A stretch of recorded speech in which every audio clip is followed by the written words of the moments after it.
We're here. We did it. It's happening. We're streaming. I gotta make sure to go to Discord and make that announcement. Oh yeah, that's a good idea. This You've thing. typed it. You have it typed in. Just need to enter. Okay, I did it. I didn't forget. I forgot last time, so that's good. That's brilliant. I can switch people away. Oop, not like that, like that. And we're now good to go. Nice. Thank you. That's perfect. Okay. So many things open. Can I hear myself? Can I hear myself? Can I hear myself? Oh, God, that's a bit recursive. Okay. I think I'm going to turn... I have my stream open a bit, so... Or your stream, rather. So, but yeah. It seems like I can hear you. Okay. So... We're going to go with that. We're gonna go with we did it. We have the eyes emoji now. The major announcement. Yeah, eyes. That's the big announcement, yeah. That's right. We have implemented the eyes emoji in Emacs chat, so that's beautiful. I can pause this now. I don't need to be downloading my own stream off of Twitch. Okay. I wonder if they can like get away with... Okay, that's not important. That's network stuff. I was like, I wonder if Twitch can just feed you localhost for your own stream. Anyway. Let's do this. We're going to be working on the compiler today, so I should probably open up the compiler is the step one. That's a good idea. Let's open it in Duret. This is a good start. I probably don't need those. It's fine. And make sure in Maggot we're all up to date. Might have to do a poly poll. Also need to update my main branch, I think. Oh god, I've got too many tabs open as always. That's I like recently closed 80 of them, but it's still too many. Okay, I have changes. I'm just, you know what? Stashes are what that's for. I'm gonna go editor and to do. I really don't care what it's called. How many stashes do we have yet? 20? 100? Well, here's the thing. On this repo, the 2023 fun compiler, I have 5. And if I go to the 2022 one, I think I have 12. Why do you have 2 versions? Because it's a new year, baby. All over again. It's a new year. Zoftfei says hi. How's it going, Zoftfei? What's up? Because it's a new year, baby. It's 2023. I can't keep going to 2022. That's old stuff. I even I have one for you, for your branch. Okay, that one makes a bit more sense, but... Okay. What am I doing? Oh, yeah. It seems to be up to date, right? But one thing that we do have to do is... Have you merged the PR yet? No, that's what I was about to say. I was like, one thing I do have to do is check out the online GitHub repo. See if there's anything to do. And I believe there is. Ooh, I forget controls.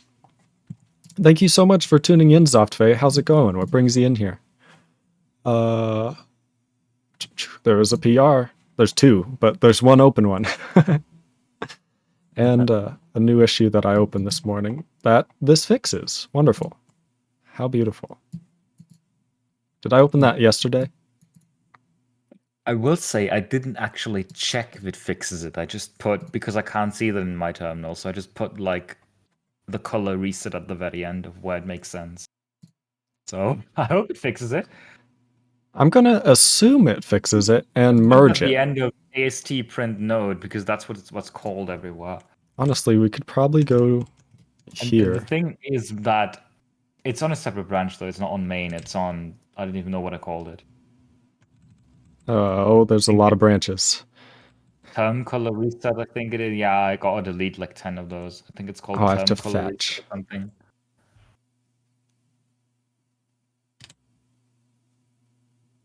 Okay, hold on. Yes, yes. So I have to pull from origin, and then I gotta check out a new branch. Okay, I have a... What? Just stash it. Another one. So good. Did it stash? I think it's untracked, that's why. That should still stash with both. No local changes to save. Can I like select it and stash that? You just stage it and stash that. Okay, that's fine. Another one. Beautiful. My 421st one. Okay, now I can pull. And then I can branch with a checkout to the newly downloaded ref. Term color reset. Beautiful. Name for new branch. I don't care. And we're here. So yeah, I hope that works. And Because, now... okay, I could have tested it in another shell, I suppose, but my I'll like do this. ZSH, the prompt I've set for it resets the color. Oops, So spoilers. what? Don't worry about it. Planning for future streams. I opened another window that had stuff in it. It's fine. What am I doing? What do I have? Do I have a build? I have a build tree, so I can just build. Clean first. Don't run my text editor. Then run... Don't run your text editor. Well, nice. That was really fast, and it worked great. And the big change. Hey, did that work? That's good. Shouldn't have stopped. That's definitely fixed. That's definitely fixed. This used to be blue. Yeah. It resets the color after printing a node now. So wonderful. That's beautiful. And colors it works. Actually don't even look that bad in your terminal. I know. I think I'm... I think I went through the colors and made them a Sirraide compatibility layer. I see. It works really well, though. It is a little... It's a little strong, but I think it's worth it. It's obviously not what it's on my system, because my magenta isn't a magenta. It's a much gentler purple, for instance. Yeah, it's more like keywords versus the bright warning that I like to see. It's all trade-offs in the terminal. It's all trade-offs, but it works. This particular... What you can do is you can use ANSI escape codes to set like RGB terminal color. So then everyone has to use my color scheme and hard code that. That would be hilarious. Okay, well, we merged it. It worked. I mean, you could make a compiler option for that, because we're doing everything through our like print format API that we have now, and you just have to change the colors in the... We're gonna have our own config for the compiler. That's just for debug printing. Yeah. That's so good. We're gonna have a whole specification with here's a file format that lets you define. Nah, just use JSON. I always think, I'm gonna make up a config file format, but no, let's use JSON. I'm too lazy. Just link with libjansen and call it good. That is usually the way to go. I use like enloman JSON. That's the like header only JSON API for C++. That's the one I use typically, because that one is fairly nice. I see. I'll have to try it out. What am I doing? Fetch all remotes. Only, obviously, but still. Fetching all remotes leaves me with unpulled commits, so I'm going to update. Beautiful stuff. Beautiful stuff. Oh, now, nice. Yep, I clicked the big green button. I can't help myself. It's so juicy. So we have done it. Everything's been updated. We can now test this. Do I have a build? I have a build here.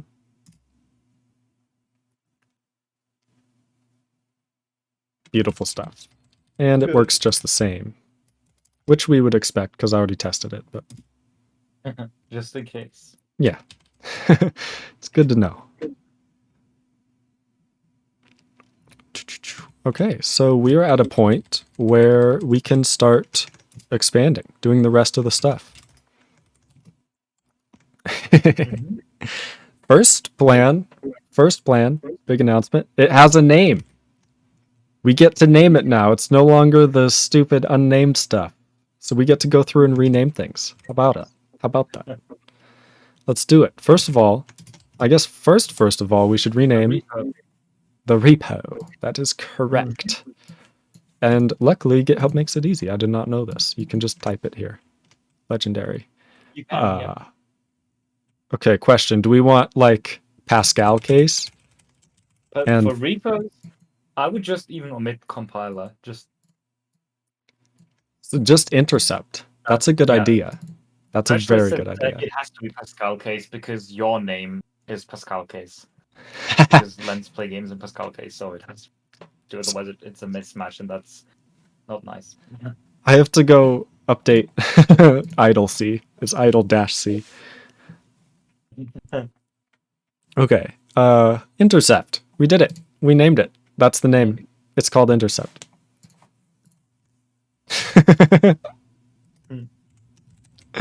That's it. We did it. It took me a long time. It now has been named, so we can't say this anymore. I'm going to go into Oliveti. Okay. So with a brand new language named Intercept. Also, that's not how org mode works. Oh, org mode uses tilde. So. You can also use that is not colon, equal. Oh my god. I see you using both. Yeah. I think I'm using equal in this particular file for files only. And paths. Yeah. Nope. Here's it being used for code. Obviously. What we have to do now is change the file extension. Oh no. That's true. For writing in the language fun compiler compiles. For writing in Intercept. Okay. I get to reformat all of this. Beautiful. I don't think I even really need to. I'm just going to leave it as one long line. Yeah, it's fine. It makes more sense. I'm not reading this in plain text. And if I was, I'm going to be using a text editor that can wrap lines. RIP LITE. If you're using LITE to edit an org mode file, there's something wrong with you for sure.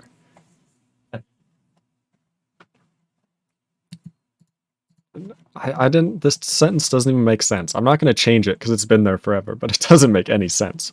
Now we have a functioning compiler with a brand new language. With a brand new language, yes. Perfect. NyxKrage says clueless. I use LITE for anything. That's probably an emoji I don't have. Ferris clueless. It doesn't show up in my Twitch chat as an emoji, so I don't know. That's true. I think he uses it on the I haven't implemented that. But yeah, he uses the clueless in Discord all the time. I know what he's saying.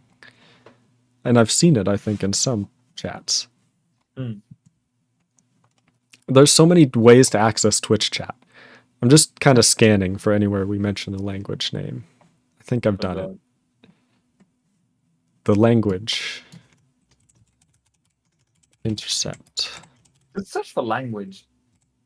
Or do the thing that I do, like, what's it called? Highlight regular expression or whatever it is. I use that a lot. Ooh. Language. A program in this language. Intercept. Language reference. Intercept. I mean, language reference is fine, I'd say. That's true because we have this big prevailing header intercept. Yeah. So it's intercept usage, intercept building, intercept blah. Okay.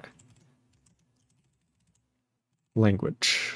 Okay, there's two languages. We did good.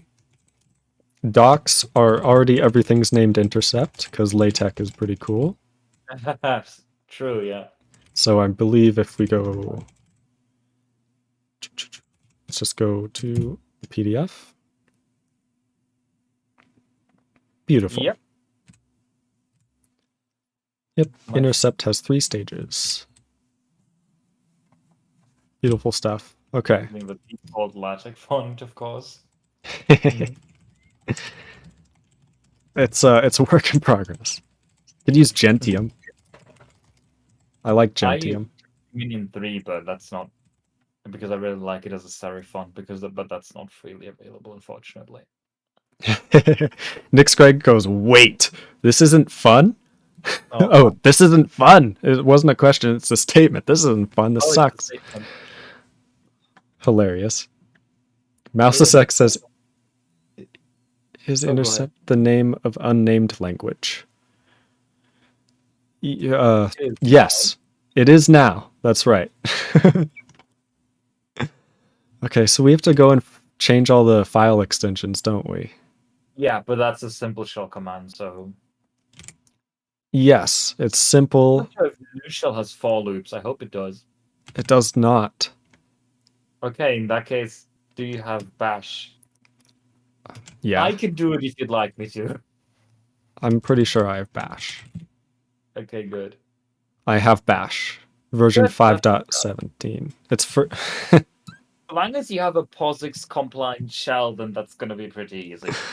Yeah, we'll see how it goes. This is a little confusing and worrying. It's built for Linux. So Well, we'll see how it goes. try and run it, maybe? I did, yeah, it runs. I got the version out of it. We can, that's good. We can use that to rename all the files. That's beautiful. We're going to need, as long as you don't need find. I mean, I was going to use find, but we don't need it if we do every directory individually. Do you not have find on that? Windows doesn't have find. Okay, so it does have move, doesn't it? It does have move. And there's a bunch of aliases to make like ls and move and stuff like that work, and copy. That's good. So, but no flags. Yeah, with bash, but it's fairly simple to rename a directory. So find, I have the Windows find, or I have the new shell built in. It's going to be useless for this, I'm pretty sure. It does something completely different. So we're just going to use a for loop and globs. Yeah, there's also find, which you can do stuff, I guess. I don't. It's a little different. It's more like a query. I see. I'm only familiar with like POSIX compliant shells, so I know how to do the renaming, but not in like new shell or some other shell. If you write it, I'll probably be able to at least translate it to get it to work on my system, or we can just make it a PR. I can just tell you now what the command is too. That's do it. Just run it on your system if you have bash. Yes. So let's go to bash. I mean, I can run a bash command like this, right? Can you just start bash? Just type let me try. Bash, enter. Does that work? You don't have to give it a path. It should just open it here. Oh, I know. I'm opening a new thing because I don't trust bash. Built for Linux. Oh, that goes into WSL, I think. Yeah, that's fine. I guess that works. So yeah, this is find in here. Oh yeah. Okay, so we can use find for this, I'm pretty sure then. That's why I was scared about opening this, by the way. I was like, I don't think I can go into WSL. So we are in the right directory, so let's do good old find dot, and then that searches in the current directory, then dash name, we're going to map by name, single dash, and then \star.un. You have to escape the thing. Naturally. And then do dash exec. That will run a command on every file. Right. And to make sure we did this right, let's do just echo. Just echo the file name. And we can do that with echo and then opening brace, closing brace. That find will replace that with the file name, but you have to, and wasn't done, you have to put \, semicolon at the end. Naturally. That will print out all the files. Yeah, they're all right. And what I like to do for stuff like that is to build up the command incrementally and only do the moving at the end if you know whether it's working. So we don't do the move yet. Do the renaming. We need to replace the .un. What's the? I suppose sed might work. What's the easiest way of doing it? I'm thinking. Actually, this is small.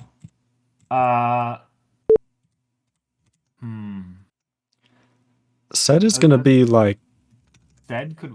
I suppose actually I think this might be easier with a for loop because then we can instead of find because I'm not sure yes, there's an NyxKrage. easy way to just replace the name here. That's true. And piping it into something reading from standard in line by line is a bit annoying. You have to use a while loop with while read, and it's stupid. So I think a for loop might be easier. We just have to do the directories individually then, because we're relying on globs. There's only 2 directories, so we're good.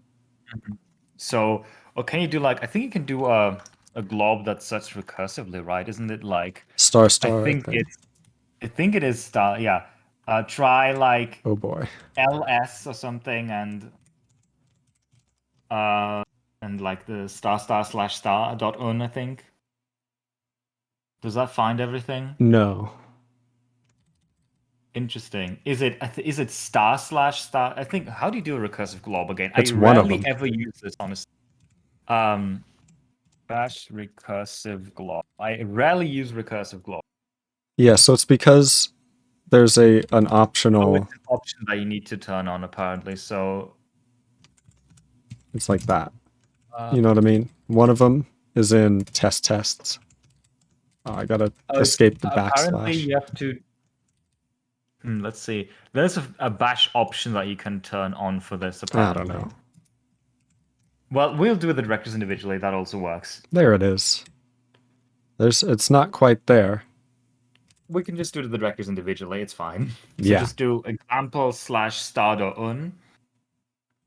And what we're gonna do is doesn't find that finds all of them. So what we're going to do, shell opt s glob star, that would work probably, but it doesn't matter here. We can just do for. I'm gonna. I think it's sh opt.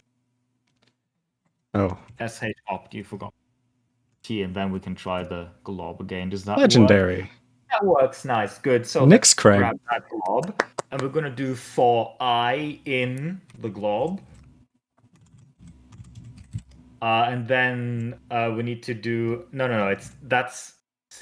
Still not right. I think you have to do. I don't remember. Semicolon and then do. That's right. You don't have to do something for this, and then let's just echo for now to see if it works. Echo and then in. Okay, I wasn't done yet. Just Control C. No, I also wasn't done. I'm doing it all. Wait. Okay, let me finish, and I'll tell you when to hit enter. Okay. Okay. In double quotes, do $I. Double quotes so it doesn't split the damn thing again, and $I so you get the variable, and then you have to do. I'm still not done. Just wait, okay? Semicolon done. Semicolon done. And now you can hit enter. Hey, there we go. Now we need to replace .un with something else. So what we can do is, instead of $I, there's a way to replace something. You can do $ and wrap the I in braces. This is cursed. And then after the I, do /.un. Slash, that's a backslash. Okay, thank you. That's my natural slash on Windows. /.int, or whatever the extension is going to be. Or whatever you want it to be. I don't know. Should it be int or ITC? I think I like int, but I'm not sure.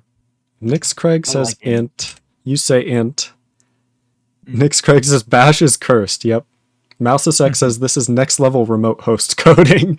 Lamau. Yeah. Skysar says itsy bitsy spider. See, that's why I kind of like itsy. It's the itsy bitsy spider, you know? NyxKrage says that's why we are picking it. MouseSX says int is cursed. Skyzar says I'd suggest give Sigmund an install bash zish fish. I already have MinGW and TDM and MSys, so it's like I don't know if I can deal with another Sigmund. Oh my God. It's gonna kill my Windows, and I don't have the file space to be candid. Does MinGW not come with bash?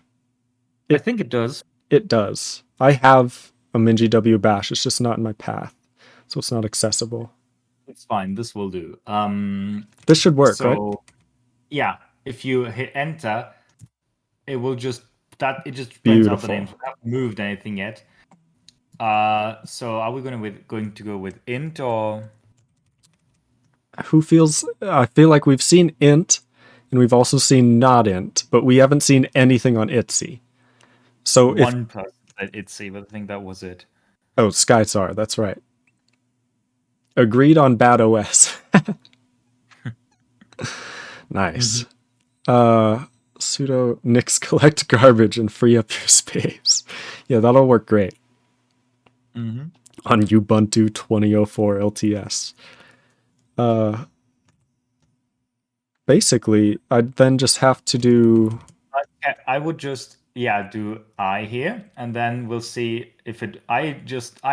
Okay, we can do move immediately, but let's just see if this is right. And it looks like it's right, and then you can do move, and that should work. I just like to build these shell commands up incrementally like this to make sure I'm doing the right thing, because there's no undo. And I like to be careful about that. As long as things are tracked in Git, I try not to worry about it. There you go. It is Git. That is true. Uh-oh.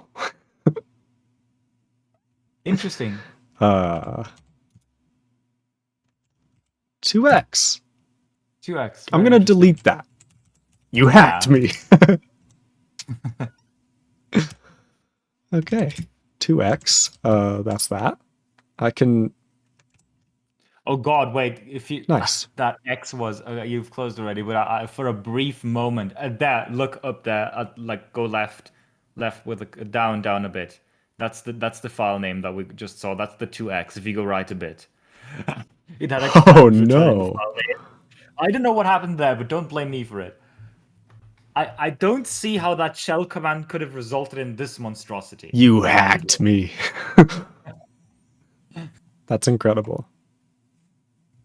Apparently pressing Control D just runs log out, so that's pretty cool. Yeah. It sends end of file to the shell, which does that basically correctly. But it only really logs you out if it's a login shell, which this isn't. So. Actually, if it's for WSL, it might even be a login shell. Interesting. Anyway, if you like, there you go. They're all renamed.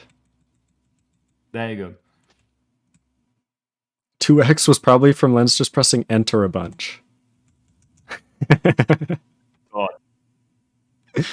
I'm just over here mashing enter in the terminal. You're honestly right. It was probably one of those ones where I was joking. And just kept pressing enter because it was fun. What am I doing? You say that, but Agma did that too once and he deleted something accidentally. That's why I tell people if I'm dictating shell commands, please do not press enter until I say enter. Because I don't want to like say the entire command in one thing, because there's no point to that, because I'm never going to remember it. So I just go incrementally. I live on the edge, baby. Rename this too, I think too. Do we use .un in here? I'm not sure we do. Don't think so. We don't. Luckily, I thought we would have to. There's no .un. I thought so too, but apparently it just grabs all the files. That's right, in tests. I think that makes sense. Cool. We don't have to do it there. Where else do we have to deal with this? Oh yeah, we can search for .un. Oh, I'm searching everything. Okay, the cache, sure, yeah. Duh. I don't think there's anything in the code. What? I think it's fine. I don't think we really care about the... Oh, you know what? In the Emacs mode and the Vim thing. Those probably cared about the extension, but I think that's very true. They do. They do for sure. So why is this all nonsense? Is it a clang, whatever? Doesn't matter really. It's a regex, isn't it? That's better. Oh, that makes sense. There's .un. Okay. .unresolved, .unoptimizable. Yep, the editor. TS mode. Yeah. and then ft detect. Oh yeah, and the readme has .un, so it's the readme and the editor stuff. And I don't think anything else cares about it. Oh, and you can probably rename the mode from un too. Yes, but it's going to be a whole thing, like changing file type. I should probably just do it now. Otherwise, I'll probably never do it, to be honest. Okay, indent, un.vim. You can also probably rename it from un.vim. Yes, I'll get there, I'll get there. This is... Oh god, this is Vim script, isn't it? Yeah. Yeah. Un indent is now int indent. Not confusing at all. Int indent, yeah. That's the indent expression. Beautiful stuff. Now we can move, rename file, un.vim to int.vim. Perfect. Kill that. We've done indent now. We can do syntax. Un. Okay.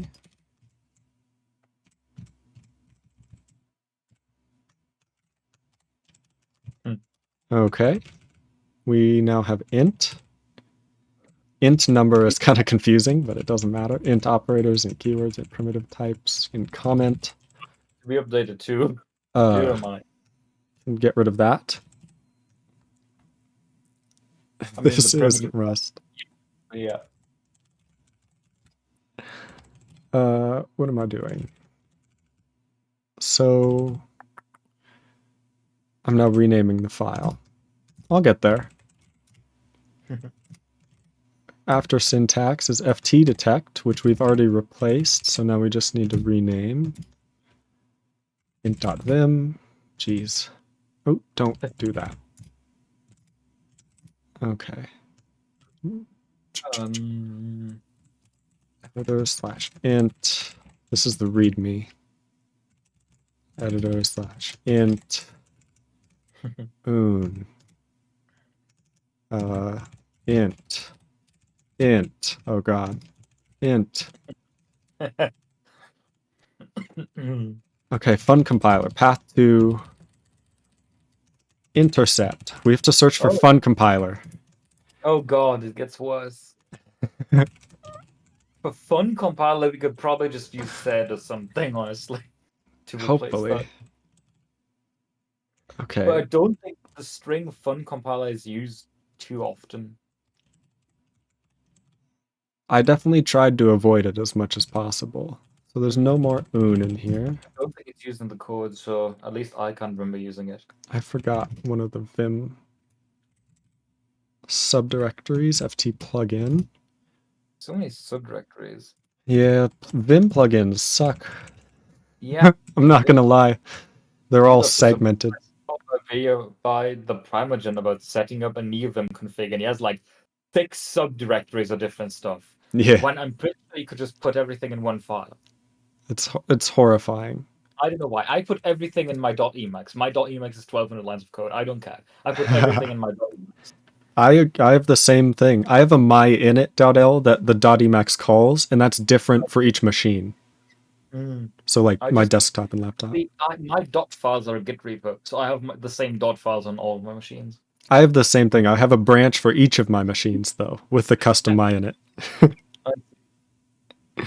My dot files are Nyx, GigaChat. Okay. Oh, don't do that. I save wrong file. So now if I were to go to indent, there's int.vim, syntax, there's int.vim, ft detect, there's int.vim, and ft plugin, int.vim. Okay. Jesus Christ, but is this really Vim or is this a Go module? TS mode. Yeah. It's now going to be int TS mode. Syntax highlighting like int mode, but better because tree sitter. I made it intercept. Oh god, it says TS mode everywhere. Oh, I think you just gotta do a good old query replace, or not even that, just replace. We're gonna see. Yeah. It's gonna be everywhere. Yeah. I'm just gonna Just check do a it. query replace. I Okay, think it's fine. yep. So I can go here, rep string unts int ts. I just always use query replace and then just do like shift exclam. And it just goes through everything. I don't think I've ever used query replace. Really? I only use query replace. Never, not once. I use multiple cursors to like match all in the buffer. What is that? Mark. There's mark all do what I mean, but mark all like this is what I use. Control question mark. For me, I think it's meta %. I think is query replace. I think that's default. Yeah, it is. Yeah.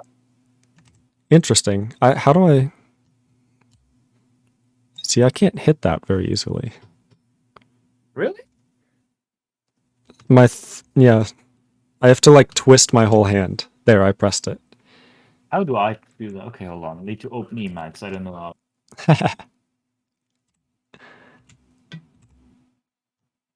I think I just do, yeah.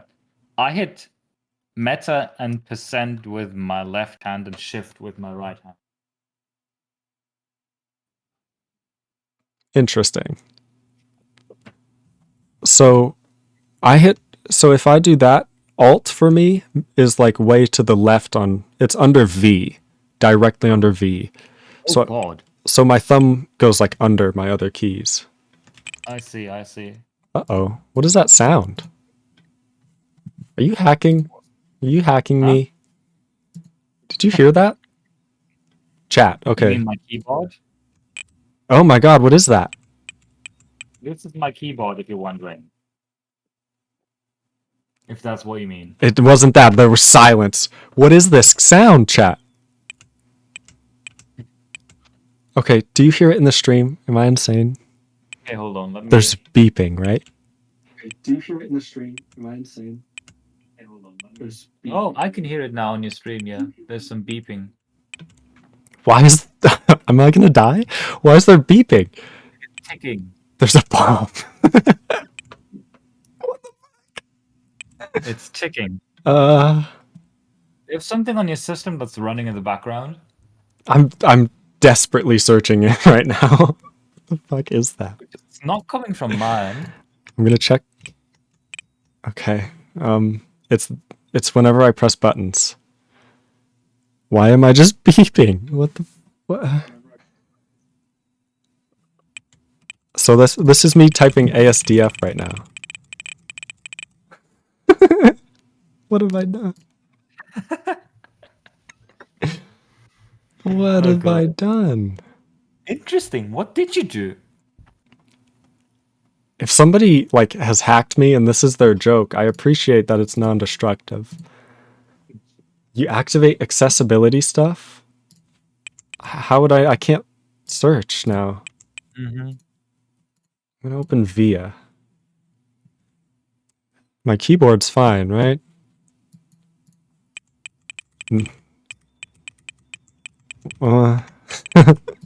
F. They're not all showing up. Some are showing up. Interesting. That's worrying. What have I done? Can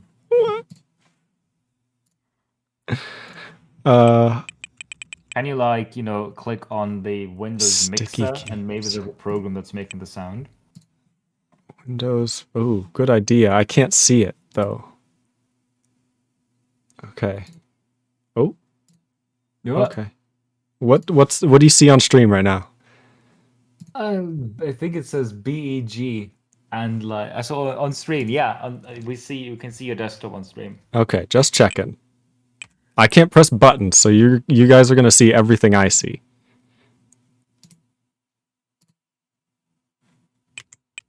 Sticky keys, is that it? Interesting, maybe.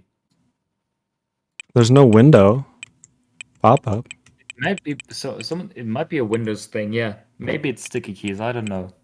Look. I can't see it. Oh, and I'm looking on the wrong thing. Yeah, here. Was I able to hide it? Did I show Emacs? It's We can see the mix on screen now. okay. Mm. Please don't playback.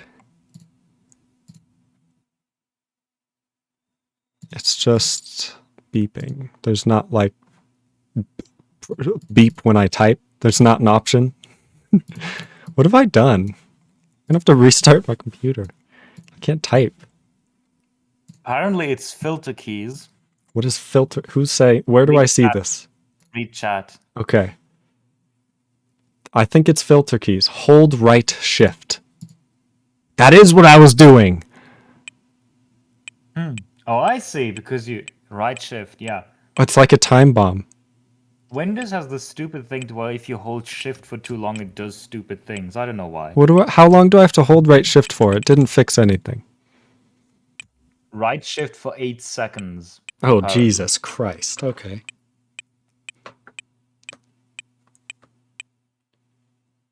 Oh, it stopped. I don't know. Nice. Yeah! There we go. What the hell? Brilliant Windows features. What even? Windows! What the That's so stupid. NyxKrage, you are the best. How did you know that? I haven't even thought of that. Because right shift, it makes sense. Yeah. Oh, I held right shift for 8 seconds. See, I don't have that Oh, problem. no. I didn't even consider that. I completely forgot that was a thing. I was- Left shift is keys, I think. Yeah. Yeah, if you mash left shift 5 times in a row. I have that turned off, though. Because I play video games, so this is me mashing shift. Yeah. Nothing happens. It's amazing. Oh dear. Windows, as always, it never fails to not disappoint. What were we talking about? We were editing this. Exactly. We were talking about how I press meta %. I think it's both if you mash it or hold shift.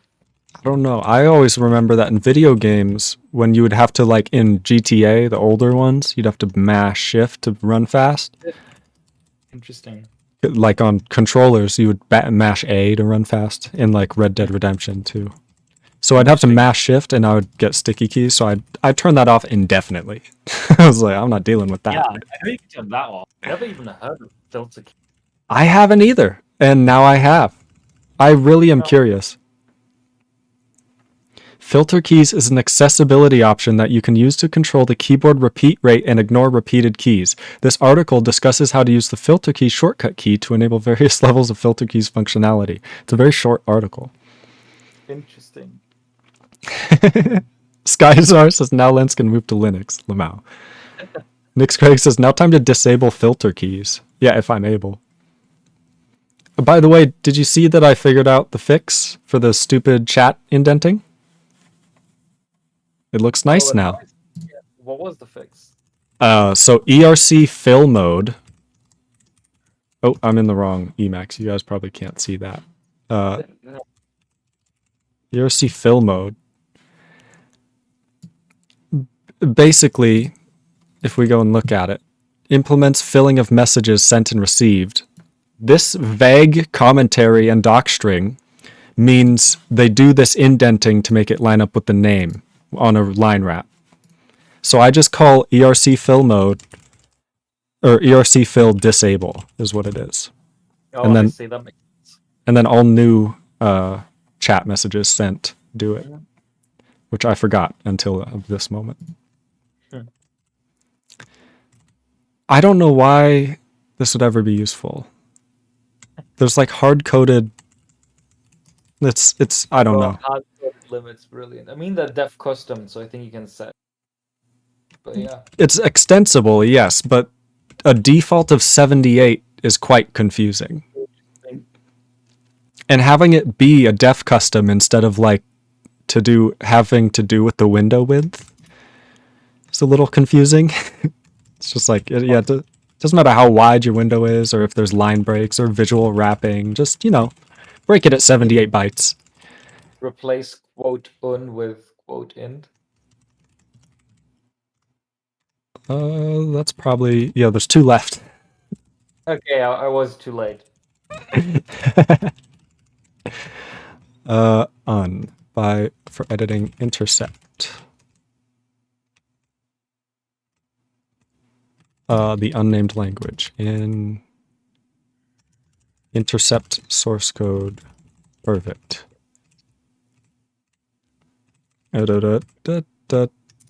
Intercept delimiters.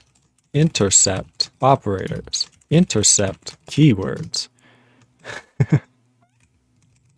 That's it. That should be it. That's good. Okay. I just need to read the mode. So I can Oh do god, in there here's a unmode syntax. Oh yeah. int mode. Oh, it's un dash dash is also a thing. That sucks. Un dash dash int dash dash. Okay. That should be... Oh, we can change this to intercept now. Is this the lighter? No, this is just the name. When is... Oh, the lighter probably is never set. Maybe it is the lighter. I don't know. I don't know enough. The lighter is the thing that shows up here for the mode. Yeah. Is that different from the name? I didn't know. It is. If, for example, I think in UNTS mode, you can see that we have int TS mode and then we have this lighter. Maybe that's not the lighter.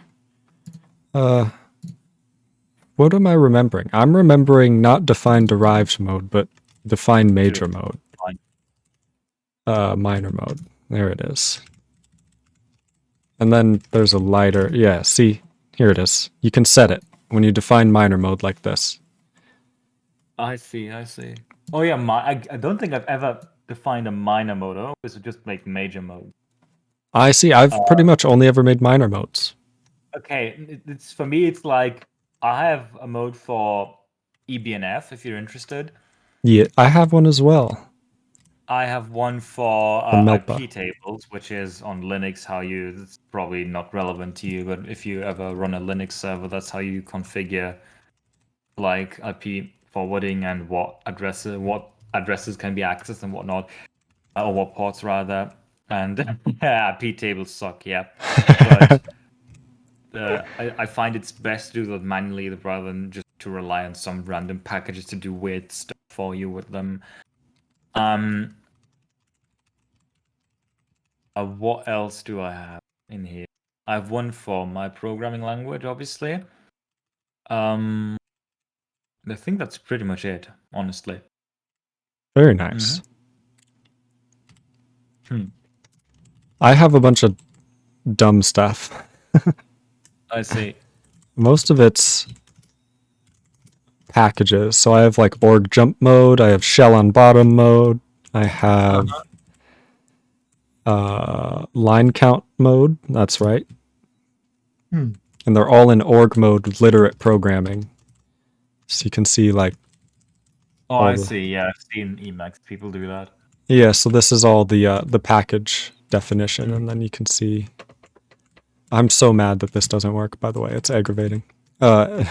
Anyway, but you can see it's all like separated out. Like here's the code. First we do dependencies, store line count per buffer, and then etc. What is Tangle? What is this? LaTeX?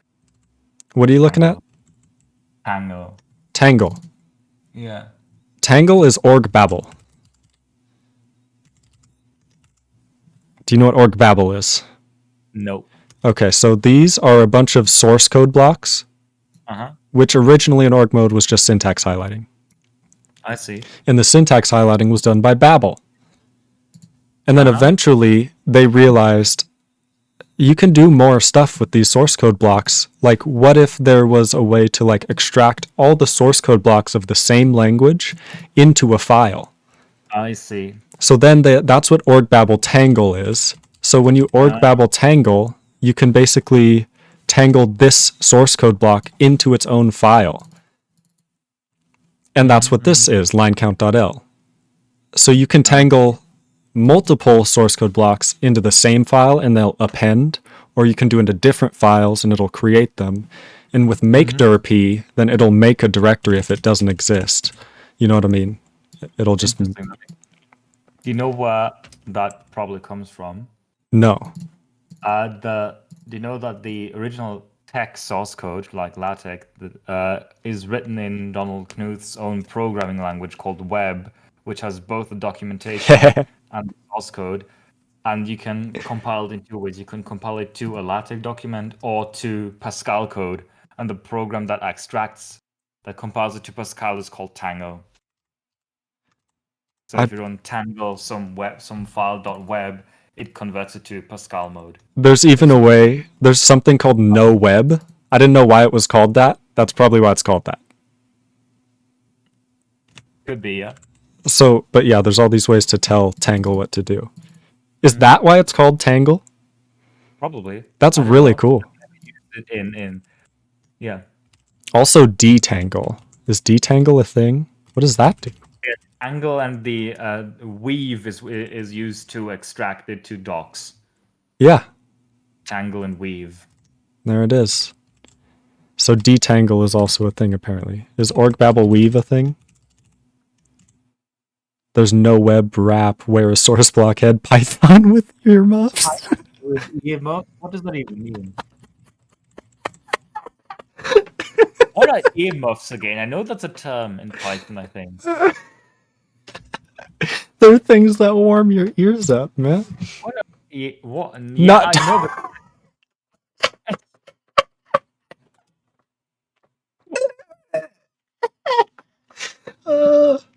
but Not documented. What the hell? oh my god. Not documented. That's brilliant documentation. Amazing. This is what we get for requiring doc strings. Oh wait, Emacs doesn't. I think I remember what it was now. Hold on. Why? Earmuffs. Yeah.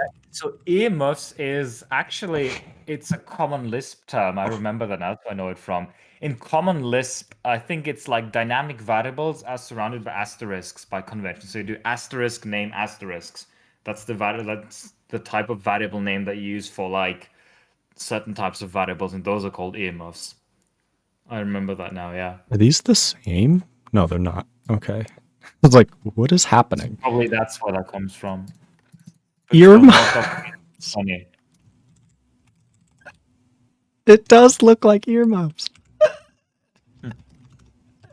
Like if you just put this here, you know what I mean? It's like, oh yeah, the percentage S is wearing earmuffs. This looks great.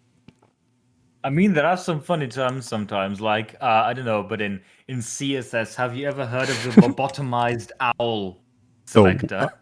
What? Excuse me? This thing in CSS, like, this selector. Where do I look? It's called the lobotomized owl selector. For some reason, That's horrifying. horrifying. Anything followed by anything. Hey, MouseSX, thank you so much for joining the Discord. We love having you in here. So yeah, sometimes things just have rather strange names. Yes. What have I done? What was I talking about? I don't even know what I'm doing. Yeah, we were editing stuff, I think, in here. Yeah. It's gone. Exactly that. Oh yeah, I think you were editing an org mode file, and then we.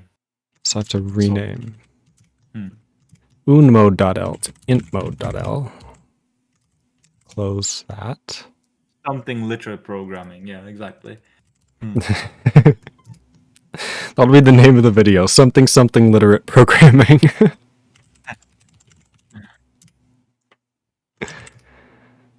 Okay, so now if I go to editor, we have int ts mode, int mode, unir mode.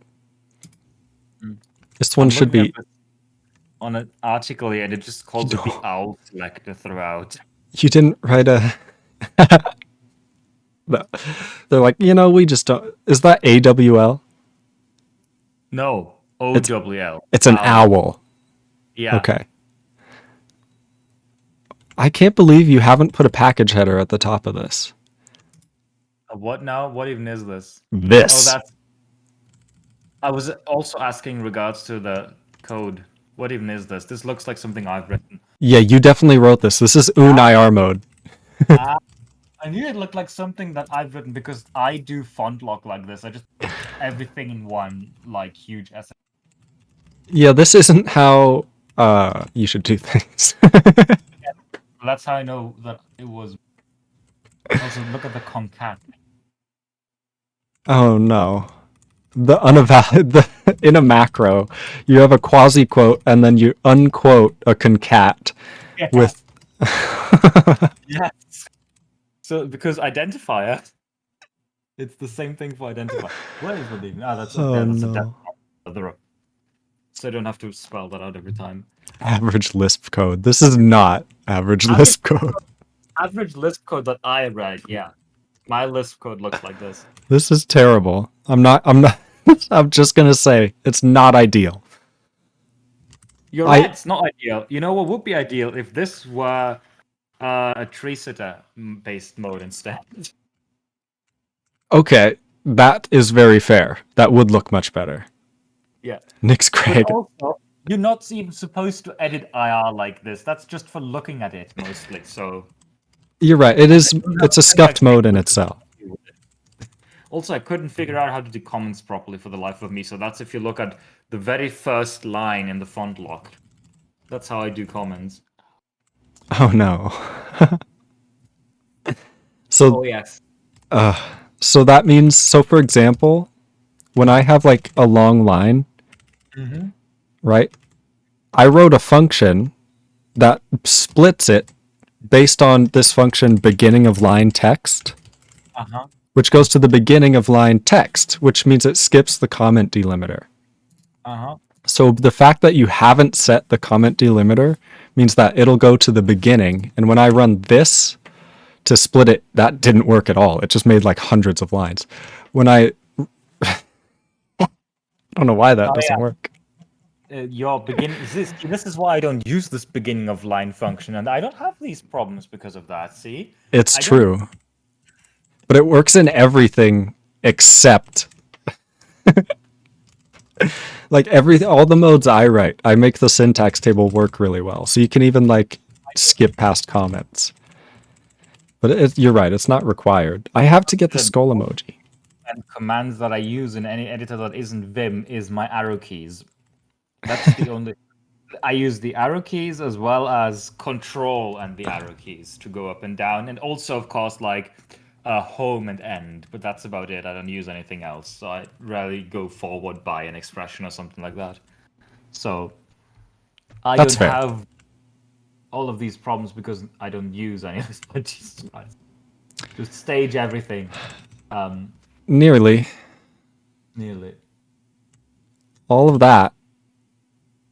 And then it's going to be bad until I do all of this. Oh yeah. Okay. And then it's going to be renamed. I hope so. Beautiful. Yeah. Good. And then I'm not done with the Vim thing. Apparently, it looks like some of the files didn't have an extension, so it's now added the extension to all of them. Because this new file. That's an interesting one. I think that's just stuff I've written. So I'm going to unstage those. Yeah, this is like the struct testing and type inference, figuring out like what syntax.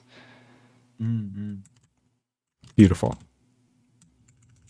That's right. I have to use this to rename thing. It's a directory. Oh yeah.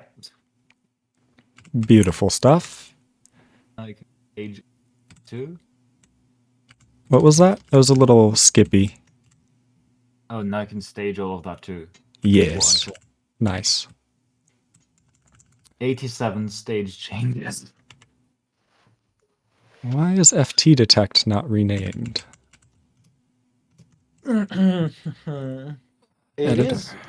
Is it renamed? It is. I think, or did it not do that? It is renamed. Maybe Git is just being stupid. I think. Oh, probably what it is because you changed something in the file. Git doesn't realize that you renamed it and then edited the file. It thinks you deleted the old one and added a new one, probably. That's definitely what it is. Here it is, the deletion. Yeah. NyxKrage said earlier, I just legally steal Lisp code. That's the way to do it. Also, oodoodoodoodoo earlier said, hi Lens, hi chat, Raphael 380 Sonic Dance, which appears to be an emote. Yeah. That one. Very nice. Nice emote. It's very fancy. I like it. I like the animated ones. Okay, so we're going to have a million changes. I think I'm all caught up on chat. Those are all stuff that doesn't need to be. Okay, is there anything that shouldn't be here? I think it's everything that, I mean, you can tell by the path. If it starts with tests, then it's probably fine. Very true. Or examples. So it's just the editor stuff. It's also fine. I think this looks right. Okay. So now the grep. I guess I could push this, but I'm going to grep for... Yeah, fun compiler. This won't be bad at all. Build Ninja, I think, can include everything in build. How do I exclude something with grep? You can pipe it into another grep. I see. And do grep V, which is inverted grep. Grep V for build. So And then take the grep and pipe it into another grep. Okay, I see what you're doing now. Grep And the grep dash V V that inverts the match and build. build slash. Standard input matches. That's good. That's a good sign. Okay. Helpful.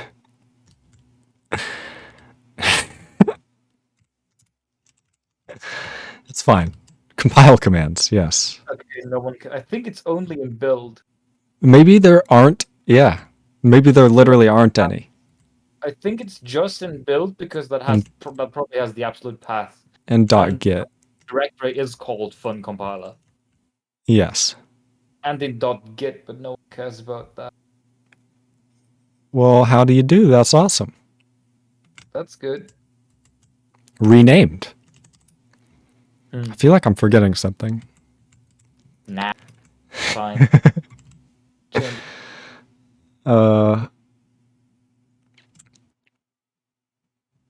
Jesus Christ. It's a small change. Uh-huh. Rename it. Boom. We renamed it. Fun compiler is no more. It is now the Intercept compiler. Nice. I think that's all that needs to be said. 426.9 blaze it BB. No. It is fun to put that stuff though. We did it. We renamed it. And now I'm just going to make everybody else deal with it and push it into main. Someone in chat is saying it is now a serious project, Sag. No more fun. No. Speaking of, you should. I think the only thing that remains is for you to rename the directory. That's true. I should probably do that before rebuilding. Oh, I got to do that in here. Of Well, course. We'll see how this goes. Yeah, that didn't go well. Presumably, Perhaps. I don't want to, but presumably yes. I think you might have to close Emacs. I don't want to, but presumably yes. Close it. You have so much nonsense open anyway. I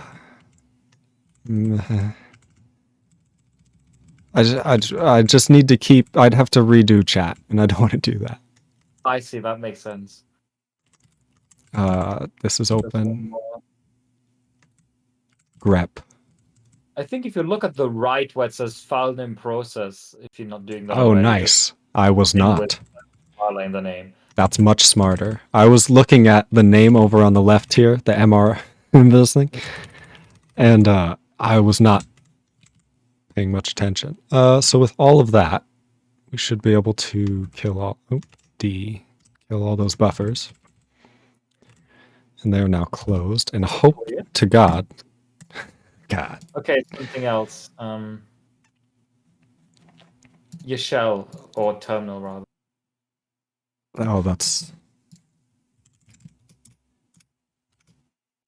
I wonder if I can do it from the terminal and force it. You could probably do it from the terminal. I probably have it open here as well, don't I? Yeah. Here, hold on. I only need one of these. Oh my god. Why do you have... Oh my god, is that 5 tabs? It may be. Listen, I use my terminal a lot, and I typically only have 2 or 3 windows open at most. Jesus Christ. Okay. Okay. Now. Oh, that was Oh, it. there we go. Nice. Hey. You guys get to see chat for the rest of the stream. But I closed everything. Now we need to reopen it. It's a natural progression. It's a natural progression. Intercept. Okay, now we can actually get to programming if it still builds. Oh, I think you need to rerun CMake if you haven't done that. Yeah, definitely. So everyone who has this built, you're going to need to do this as well. Which is just I this. always do that too. I run CMake and delete the cache. Just delete the entire build directory. Where does it say this? Just delete the entire build directory. I find that's the best solution typically. You are correct. I think you have to do it because it has a different. Build. Yeah. Just whenever CMake complains about something in the build directory, just delete the intent. GCC 10? Okay, sure. Fine. Jesus Christ. Listen, GCC 10. it's TDM. As soon as they come out with a new release, I'll use it. This is the only compiler I can use that actually works for both native Windows and like serving as like a native compilation for Emacs. I'm telling you, we gotta get Clang CL running on here, and Clang in general. Yeah, not just crashing. What am I doing? Rebuilding the entire thing. That's right, I configured it. It did work. Oh, wait. There's more. Oh, god damn it. We forgot. Yeah, the CMake tag needs to be renamed. Oh, yeah, we didn't look at that. Yeah. How did it... grep! I don't know. Grep. And now you need to rename FunC everywhere too. Because it's used everywhere. But maybe, yeah. We also have It's going to get a little rough. FunC and then white space. That probably won't It's find not everything. matching anything, yeah. Okay. Funk. This is how you use query replace here. This is what query replace is for. Let me do it. Let's do it. Query replace Just funk. And with probably int-c, yeah. Okay. You know how to Space. use query replace? No. Type space. Y to accept, Y to replace and go to the next one, and N to not replace and go to the next one. So And we'll go space through or it delete or Y or N, ret or period or Q or Don't need period. any of this. Just Y or N for yes or no. I'm Yes, just- replace and I'm just trying to read the top two. I'm not going any further than that. Okay, so I can now... What buffer am I in? I'm not in the help buffer. It'll just go away. It's fine. So I'm going to press Y. Okay, And Y. it will Y. And if you don't want to replace, you just press N. Exactly. See, Okay. Oh. No. No. Yes. No. Yes. No. No. Yes. Okay. That See? should be good. Query replace. That was very sweet. That was helpful. I still love this error message. This goddamn error message is just I love how it just shows up as like G because that's how it does control characters. That's right. That's like a literal byte of 13 or something. Yeah, Or because that's to 18. use codegen insert to get CMake to print that. I don't think grep missed. I think that was a skill issue. Oof. Int C is now renamed. That's good. Jesus Christ, all of that is like, oh, this is warnings in platform.co. Jesus Christ. That's why I'm not getting those. We're casting between a far proc and a bool void d-word long unsigned int symbol info. Uh-huh. But that's how I've looked at the documentation. This is what they tell you to do. So I assume MSVC wouldn't give this. Yeah, probably. Who knows? Build / int C. Hey, it works. And then we can feed it like examples rule 110 dot int. Now, that's right. We'll just do the normal.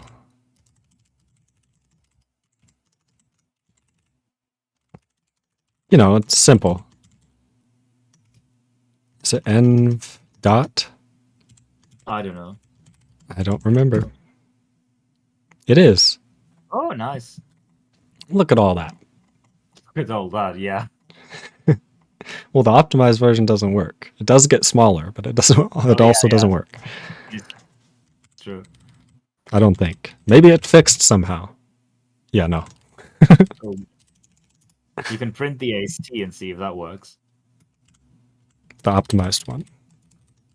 Oh no, just in general, but Oh, that's a good idea to see if it resets. the AST is going to be the same. Whoa! That was a lot. Yeah. Beautiful. The nesting. It looks amazing, I will have you know. There you go. Calculate state. I just So like cool. looking at these, like, I mean, look at the presentation. I like, if I turn my head to the left, it reminds me of a tree. I mean, yeah. Like these are all the stumps, or a forest, you know what I mean? Oh, I see what you mean, yeah. I know, I realized what I said didn't describe what I meant. I was like, duh, it's a tree. That's the data structure. But yeah, it's so cool. It's incredible that it works. Mm. In every case. Mm-hmm.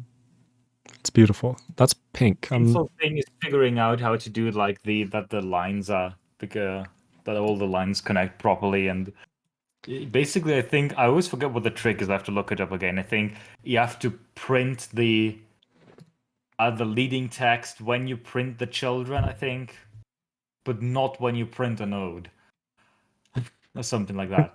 That's right. Painful.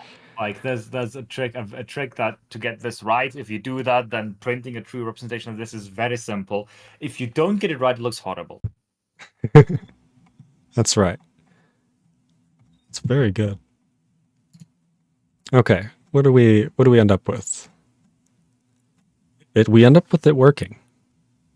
We now just have to. Is there anything else we need to update? Does the format plugin have fun compiler in it? You can check. Is it C++? It is. Yeah, but you can forget about proper highlighting because you'd have to have all the Clang headers, which you don't. Because to get those, you have to compile Clang yourself to get everything properly, or just at least have the source. No, that's fine. That is just func. That is literally just func. Okay. I think we're good. Yeah, I have func all over the place, but that's for function. Yes. I was seeing if I found a fun compiler or a reference to the executable name. If you've looked at this yet, but this is the format plugin. Yeah. It's simple, luckily. That's the main function. Type check format string. That passes the string and everything. And it's so clear what it does. Diagnostic and Clang. You push Diag support, and then the first argument is location, then a diagnostic ID, and to that, and you say it's an error, then the error message, and then the insertion operator, that's what that's called in C++ in the context of like cout and stuff. That's to give it more location. So that's the location of the actual argument. Incredible. Inside, so that it underlines it.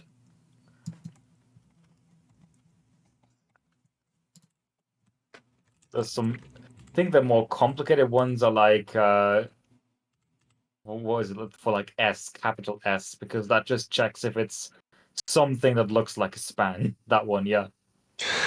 Return report. No, that's lowercase s, but capital S. Capital S, thank you.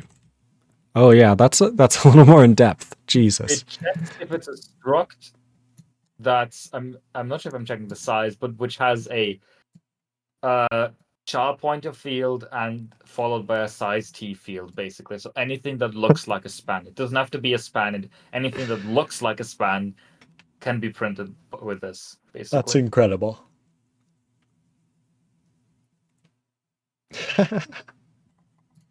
I like it.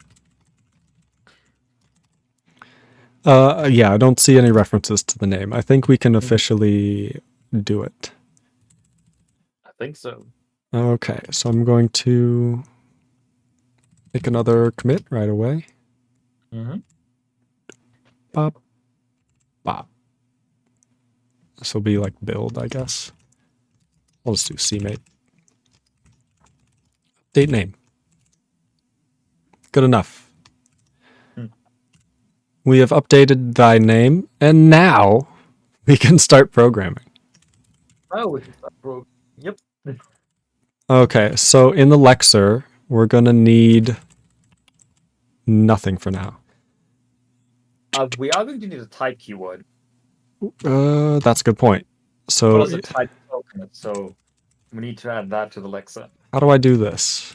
Okay, you need to add a token type for it too, and yeah, you just do this. And parser H, I would, nope, ASTH? Nope. It's NAST without H because it's used for operators too. That's right. Really weird. I'd like for the token enum to not be in goddamn AST.h because that's scuffed. I think the keywords are up top somewhere. I typically like organize them. Oh yeah, the third. No, There it's the it same. is. There you go. I typically organize them like so. Yeah. Why are you mad? And now we have a keyword. Oh, there's 6 of them. Yeah, that's true. That has to be right. Yeah. Beautiful. Now we do have a keyword. Now That we have was a keyword. very easy. So Yeah, type. that's how I do keywords. We now need in We should parse type. grammar first, let's say, before we do anything Ooh, here. yes, great idea. So EBNF mode. You do have an EBNF. Okay, that sucks. This That's isn't not- great. I'm not gonna lie. I thought it would be better than this. I can give you my EBNF mode if you'd like, but B1, the colors might not be ideal for you. But I can give you my EBNF mode if you're interested. Okay, color is on. It's a good I'm just note. gonna pull mine up. I'm definitely interested. For now, I don't need it. I'm just gonna be. Why is there so many options? Oh my god! And none of them are colorized. Not even useless. Useful. BNF mode. What mode? Okay, so this is everything that I have, and it's Rock. not a lot. So I'm gonna put that in general because why not? Well, actually, I'm gonna put that in code review. That's kind of fitting. My EBNF. I haven't been paying attention to chat a bunch this stream. I'll try and do better from now on. But why can't you rename the directory in Dured? There's some weird Windows permissions where Dured keeps the directory open. It's a thing. Apparently, University of Glasgow has a language called Fun they use in their compiler class.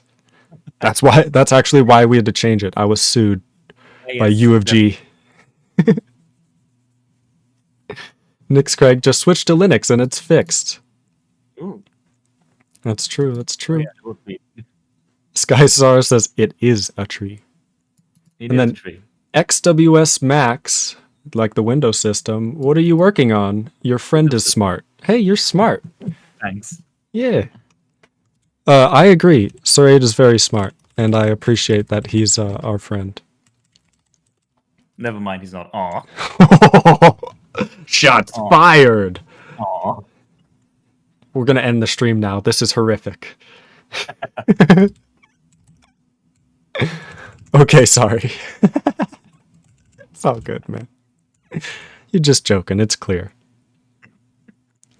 So yeah, What are we working on? We're working on the compiler. We just gave it a name. It's been unnamed for a long time, for 6 months. 6 months already. Jeez. Okay. I think longer. Could Sadly. be, I don't know. We can. It says license is 7 months ago, so that's probably accurate. Yep, there you go. That would be that's ready, set, go. That's the first commit. Oh, I see. I haven't touched the license, luckily. I would have to ask all of you. No, I wouldn't. It's just my name. I'll have to update that. Yeah, typically use the MIT's license. Anyway, we're talking about EBNF, so my BNF mode is in code review, so Thank you you. can take a look and see how. Again, it doesn't have a Oh, sentence table. I saw it and I died inside. Copy paste that into your .emacs and it will be fine. Trust me, it should be fine. I don't trust that. I'm gonna save it in test and then load it. It's not that long. You can see that it doesn't do anything bad in the sense that it's not malware. Whether it's done badly, that's another topic. But I'm worried. yeah. I'm mostly worried about that. The I have no auto idea mode A what list. that I think just is for file extensions, right? I'm not even Yes, sure. it's just the automatic opening. But there's a whole discussion right now. This is a touchy variable. In the I have Emacs no devil, idea. It just makes Emacs select the right mode when I open a .bnf file. That's why it's there. exactly. It's a whole debate right now in the Emacs devil Really? that if Oh, God. modes, when they are defined and when they are loaded, should not touch auto mode A list. And other people are like, but it makes it easier. And other people are like, do it when you first run BNF mode, and whatever file you're in, use that extension. That's the argument. It's like, use it when you first run it and then edit auto mode A list, instead of when you first load it. Because if you load everything at the beginning of Emacs, then you have auto mode A list, which could be modified by a tree sitter mode and a non-tree sitter mode. And then which one, right? Okay, I will say I don't particularly care. It just makes the mode open. It just works. You're right. That I think in this case it's fine. I just saw it and went, that's the one. Oh, that is amazing. The comments are a little interesting. Oh, I forgot about the comments, yeah, because I forgot about. You can add a comment syntax. Just I know. I was open like, wait a second. copy the first line and do like Slash. in this case we were using slash, yes. I would use slash because maybe we have a slash in there somewhere. That's true. And of course I use Bump. we always do. We need to eval. You only need to eval the def var, not the define derived mode, by the way. And then if you reload the file or do that works. And I like using font lock warning phase for stuff, so that's why this is red. Yes, Something else in there. that's a good point. I don't know. I don't have a good one to put in there. I don't know, function name or what. Yeah, number, for instance. We'll try We're that. already using function name for rules, it seems. That doesn't work well. I don't We'll know. do. We're already using function name for something else. You could use, I don't know, Typeface. typeface as type. Font lock typeface, for instance. That would be a good one. Font lock number face should be blue. Perfect. This one. Am I? Not right. Oh, I changed the wrong one. Two of them, it's two. No, both of them have had font lock warning face. That's why, yeah. Okay. I was a little confused. I was like, I'm pretty sure I just made it blue. By the way, in case the difference here is not clear, if it has angle brackets, it's a non-terminal. If it doesn't, then it's all caps. It's a terminal, and terminal just means token, basically. I like it. So we can use type in all caps. Yeah. Okay, so first step is in a type, we kind of just want to accept like type here. Not here. I would not put it here. So we don't want to have type just like say the next thing is a type. We want No. more specific for our struct case. By the way, I should probably A type followed by an identifier or something, or no, type followed by what was it? In here we have type followed by, okay, so the type keyword is for a type definition here, so it's just type followed by braces. I have to change the tree sitter grammar. Oh, it's also still called UNTS mode. It's yeah. not. I have int TS mode, but it doesn't work because the tree sitter grammar doesn't exist for int. It exists for un. Yeah, it's rough. So I'm using the old one. So what we need here is the type keyword followed by an opening brace, or rather the type keyword followed by a struct definition. So we're gonna And I do think in type base simply because type. Actually, no, the syntax for this is different. I keep forgetting that pointers come first. So type struct, which is going to just be a type, right? honestly, you can put it up there probably. Yeah, I keep forgetting that in this language the @ sign comes first. Yeah, that is, and which we're also gonna have to add, but yeah. So a type struct, I'd say, is the type keyword followed by a type, like I don't know what do you want to call it, type or struct body or whatever. I don't know. That's true. Should we separate it out, like into struct body down here in miscellaneous? Yeah, definitely make struct body a separate thing. Okay. Okay. I mean, I just put it at the bottom of types, not miscellaneous. That miscellaneous is just anything else, because if you see param decal is also there. That's true. Mm-hmm. I've got some chat to read. Emacs Devil is just graybeard Twitter, really. It's the best Twitter, for sure. Mouse you only read it from the outside for the drama, but you do not engage. I engaged. They merged a patch from me. But to be honest, that looks better. Oh, he linked to EBNF mode by Sergey Clay on GitHub. I'll have to check that out. XWS Max says, make your own OS system with your own language. Done. I mean, I could already include the language in Lenser OS. It's at a state where that's possible. So on the note that BNF mode may look better, sure, maybe I wrote this thing in 5 minutes. Maybe it looks better. I wouldn't be surprised. This is like the opposite of sophisticated. It's 20 lines of ELISP or whatever. That's right. Minimalist. And it's not even, I didn't even write those 20 lines from scratch. I just copied them from one of my other modes and just renamed everything. So should we reuse param decal? I think we can, yeah. And then I need to do star. Typically in EBNF, you're surrounded with braces. That's right. For zero more. Yes. I was picturing regex. Instead of the type rule, we need the type keyword. Thank you. That's a big one. Okay, so we have type followed by braces, and then I think that's it. Yeah. So we have anonymous nodes, rules, and then keywords. I'm starting to get it. Struct body. Probably want to break that up. Yeah. Grab that, put it down there. Sure. So that's for the definition itself. Do we also want to do literals or late, or do we want to do it later? Let's first get this implemented. But okay, sure. That is what we'll do next. So now I can go to parser C and actually think about how to parse something. So what perhaps if it helps, because I wrote this parser, the way I typically do it is now we have to go to whatever rule type struct or whatever we called it is part of and add it to that, which is probably parse type. So parse type. Go back to the grammar to double check. Yeah, parse type, but passes a type base, etc., etc. Type base. I copy the rule from the EBNF and just paste it in there. So we need to update type. Yeah, and we need to add type derived in there as well, because that seems to be missing. Or actually, I think pass type derived might be a separate function. Maybe I don't know. I believe it is.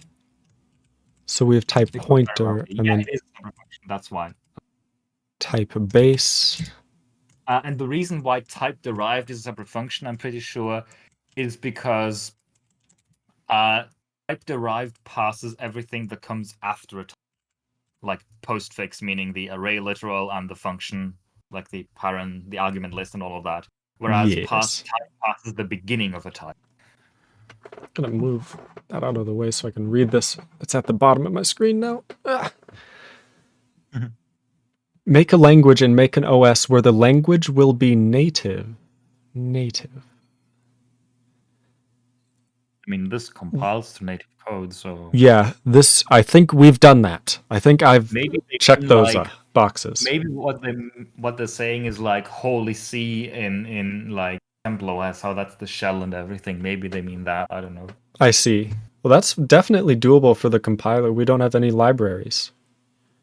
So we just have to compile it for Lenser OS and get a more complicated libc, because what do we use from libc? Not that much, I think. Yeah, I don't think we're using like string chow or anything because I never use those when passing. do you know what do you know what the limiting factor would be?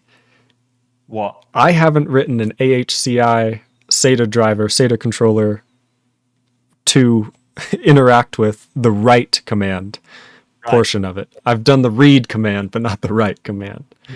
So we couldn't write files to a file system. Who needs that anyway? Nerds. So yeah. this is all we need. Yeah. So type base, probably put that up there. Yeah, sure. Collect pointers, parse the base type, which is exactly where we need to be, right? Yeah. So the base type here we need to check. I think in why this says tk ident, I think you can add an else if to that. Well, actually, no, you don't have. It doesn't even have to be an else if because the if returns. So we have any number of @ signs, and then we need the type, which is either an identifier or anything enclosed in parens, or now a type, like type keyword. Okay. This returns, so I can just add it here. You can, yeah, sure. Token, the one we just added, which is Be type. Oh, things are weird. There we go. What does this do? Structure type. Pass a structure type or a struct type or whatever. A record type if you want to be fancy. Definition. Definition, yeah. You need to pass the definition. So we have definitions and we have a token type. So now we need to like consume it, right? Yeah, we need to yeet the thing. Okay, so I like that. We're gonna have. Yeah, you can see if you look at line 875. Oh, nice. Very good. Just in case that's not clear, next token just advances the token. Consumes a token of a specific type, if I recall correctly, and it should return. Does it return true? No, it doesn't even return true. If the token is not of that type, it just Exists, right? Quote unquote throws. It does a set jump back, a long jump back to the beginning. That's right. So just a ball passing. Skyzar says like Java OS or something, JX or Java OS. What is Java OS? How is it different from what we were describing? Are you talking about a VM? Because that's not necessarily an OS. That doesn't sound good. Why when I save a file in Emacs, I get another file but with hash? Because you haven't configured backups properly. But it's just a backup so that if your computer turns off, you will still have all the modifications to your file. Like these aren't saved, see the stars. These modifications aren't saved, and if your computer shuts off, normally they'd just be gone. Yeah? So all you have to do is, I want to turn it off. You can take a look at my emacs.files on my GitHub. I I don't recommend turning it off, honestly. But you can, and I believe in my Emacs init, there's a place where somewhere here, customize Emacs file backups. This thing right here. And then you can, see, I have it save all backups in a certain directory. So like if I went to .emacsd, then I can go to backup, and then there would be things here, but Emacs hides the backup files for obvious reasons. Here they are. I just have them disabled. That's not smart. Yeah. I've used it to restore things often when power goes out. I've never used them. Play. But yeah, you can, if you really, really want to, I suppose you can set queue make backup files to nil.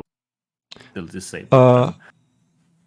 Yes, there's definitely something you can do like that. And Control-HV with backup should help you. Backup by copying enable predicate, right? Something here. Probably enable. I've set make backup files to nil apparently. Make backup files? Oh yeah, that exists as well. So I should have done star backup because I don't have it to find everything, but that would have found it very fast. And then its value is T. There you go. I also have create lock files set to nil. Yeah, that can be... It just depends. That's a very... Lock files are when you're saving. So when you save, if you're in the middle of a save, then that can obviously leave things in a bad state. So it'll make a backup then, I believe. Anyway, we were here. Yeah, we yeeted token type, so you need to consume token left brace. Yes. And then I think you were surprised I knew what to do there. I was too. I was like... I had to think for a second, that's why. I was surprised. When I'm writing a parser, I picture like a struct decal, for instance, and I picture where is the parser right now, and we're on here, okay, and so on. Identifier. So we now need to pass a decal. A lot of decals.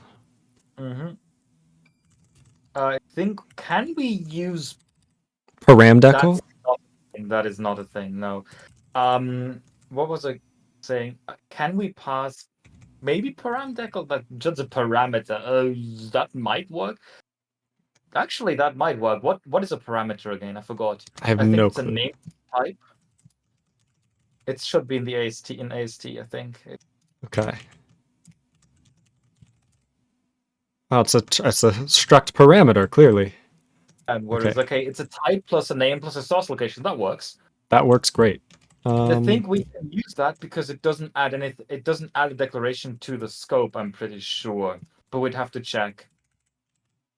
We'll check. Parameter p equals parse param decal with p. That should pass the entire thing. Yeah, param maybe, I don't know. Member, sure. Member decal. Decal, sure. And that's yeah. Oh, one more thing that we need. Yeah. So there's a lot of to do. So, but yeah. There are. Check if that does the right thing. This. I'm not sure if pass param decal adds it to the scope or not, which we don't want. That's why. Where is it? Is this it? This is it. Yeah. Sorry. It doesn't add it to the scope, I think. No, good. That's what we want, because we don't. If we declare a variable inside a struct type, we don't want that to be just declared as a regular variable. That's a very good point. That's why. We have a recursion with parse type, which will allow for anonymous structs. Exactly, yeah. I mean, all structs are anonymous in this language. That's a very good point. But the type itself is anonymous. So parse type. Yeah, that's fine. Good. If it gets it automatically the case to function pointer, that's good. I think this wouldn't be a bad idea. Copy that, actually. Oh, Same yeah, path. I'm smart. There we go. Good. So we now have all the members.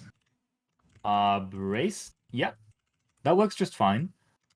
Though actually, in here, do we have until in here? I'm not sure if we have until in this parser, which is a No. library use. Because what is there's a bug here, and that's if there is not, if actually is there. No, not even, because what I was going to say is that you should also check for end of file, but the thing is, if there is end of file, then param decal will scream at you already, so you don't have the problem here. Because That's true. What happens, classic problem when you write parsers is that you have a while loop with while not this token do something, and you don't check for end of file, and then it never stops. But I don't think you even need that check here, because parse You're right. param decal something in there. I think it calls consume, right?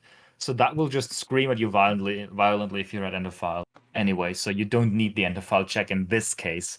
I just wanted to bring that up because that's like a classic problem that I sometimes have when I write parsers. And I don't think it would really be helpful. Like, we couldn't write a better error message just at the higher level. No, Nothing's- because if you at end of file because you're missing some brace, then you are, well, that's unfortunate, but we are currently not equipped to issue a good error message for that. We could have. Remember, as soon as one of those consumes returns false, it will just jump all the way up to the top. So It just basically exits, but not the program up to main. it goes up to parse. Yeah. I think it's called the main, quote unquote main function of the parser. Mousesec says you'll have to read a lot if you start your config from scratch. I suppose, yeah.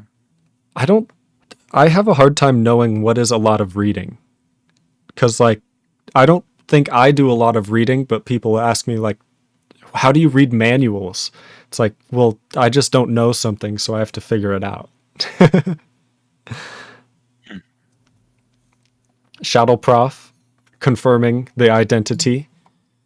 He's trying to. It's a whistleblower situation. I tried typing yup, but I entered too soon and you can't edit chat messages, so that kind of didn't work too well. What language are you compiling to? Eventually none. For now, x86-64 assembly in either GNU or Intel syntax. And it'd be really easy to make a NASM backend, which we are planning on, and then GNU assembler. yes, and then we are also planning on adding object file backend so that you can use it just with linkers, and you don't need an assembler or a language other than Intercept. And that will solve all these problems we have with identifiers name being the same as registers and so on. Yeah, Anyway, because object files are awesome. This passes the type. We now need to create the type. That's what I was thinking about. We don't actually have anything to return here. No. What we need to return is we need to Make it. a struct. And for that, we need to create a struct type node in the AST. Yes. So types are all in one place. They're right here. So we can just do types something, yeah. And type record, sure. Type. I think struct would make the most sense. Because that's how the struct keyword is in C. Also, my cursor is a little bit glitched. Oh god. So yeah, we need to change the Jesus Christ fields of this thing now. That's right. So when we have a struct, it's going to have a name, right? Does it have a name? Well, when we create, how do we know then node in the future? That's in the symbol table of the current scope. And that's that's a symbol that refers to the type. That can be a name type that aliases the struct type. For instance, you don't have to have a name in here. You're correct. I see what you're saying. So we don't need a name. We don't need a size. This is like a topic that's difficult even for me often to know where to put the names of things. Yes. Because It's really you hard. only know where the name goes once it starts making problems, or once it starts causing problems. So yeah, maybe you should change the comment because it's not an array type exactly.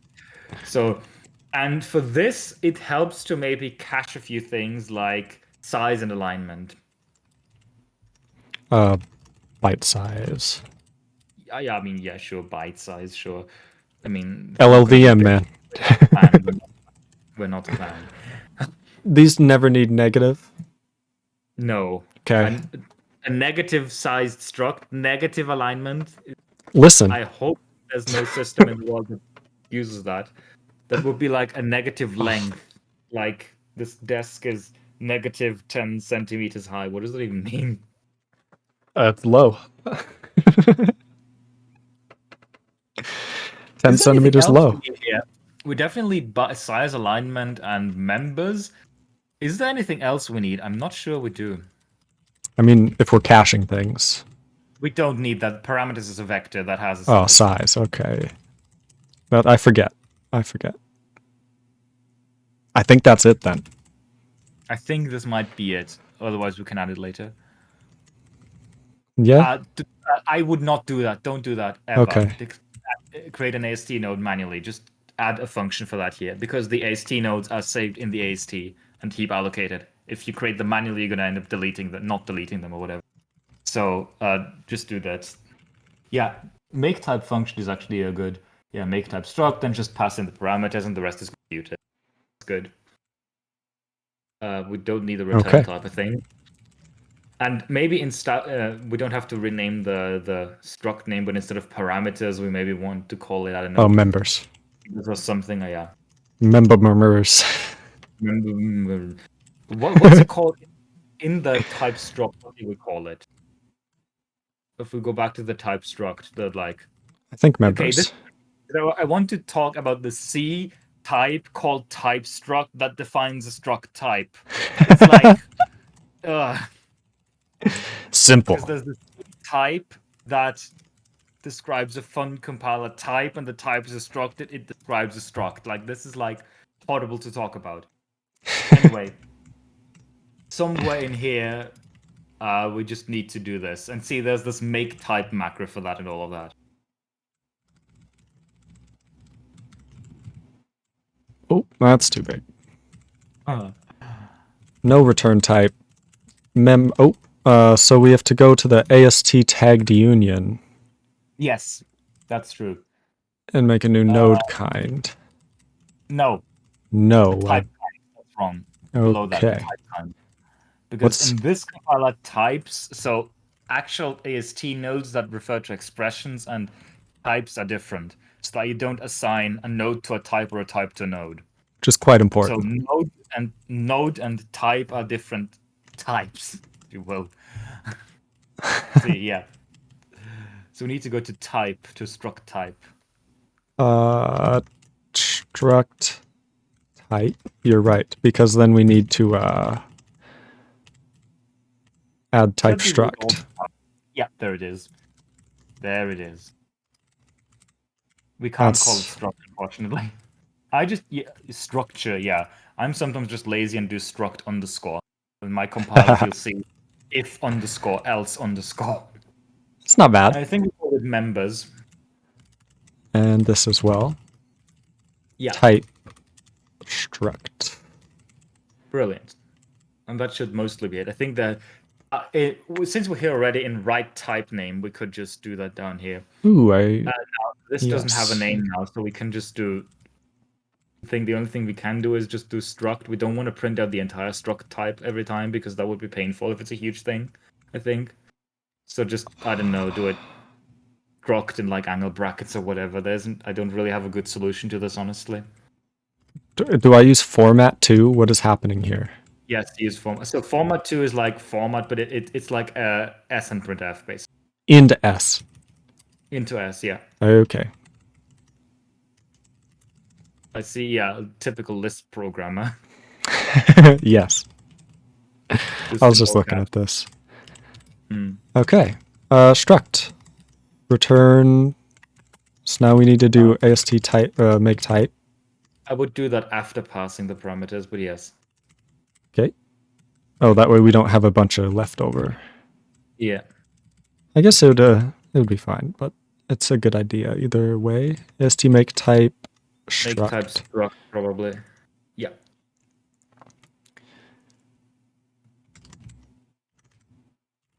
It's keys pointer, but yeah. I It need should be autocomplete. company mode. Company mode helps. There it is. There you go. Source location. Source location should be the location of the struct token, probably.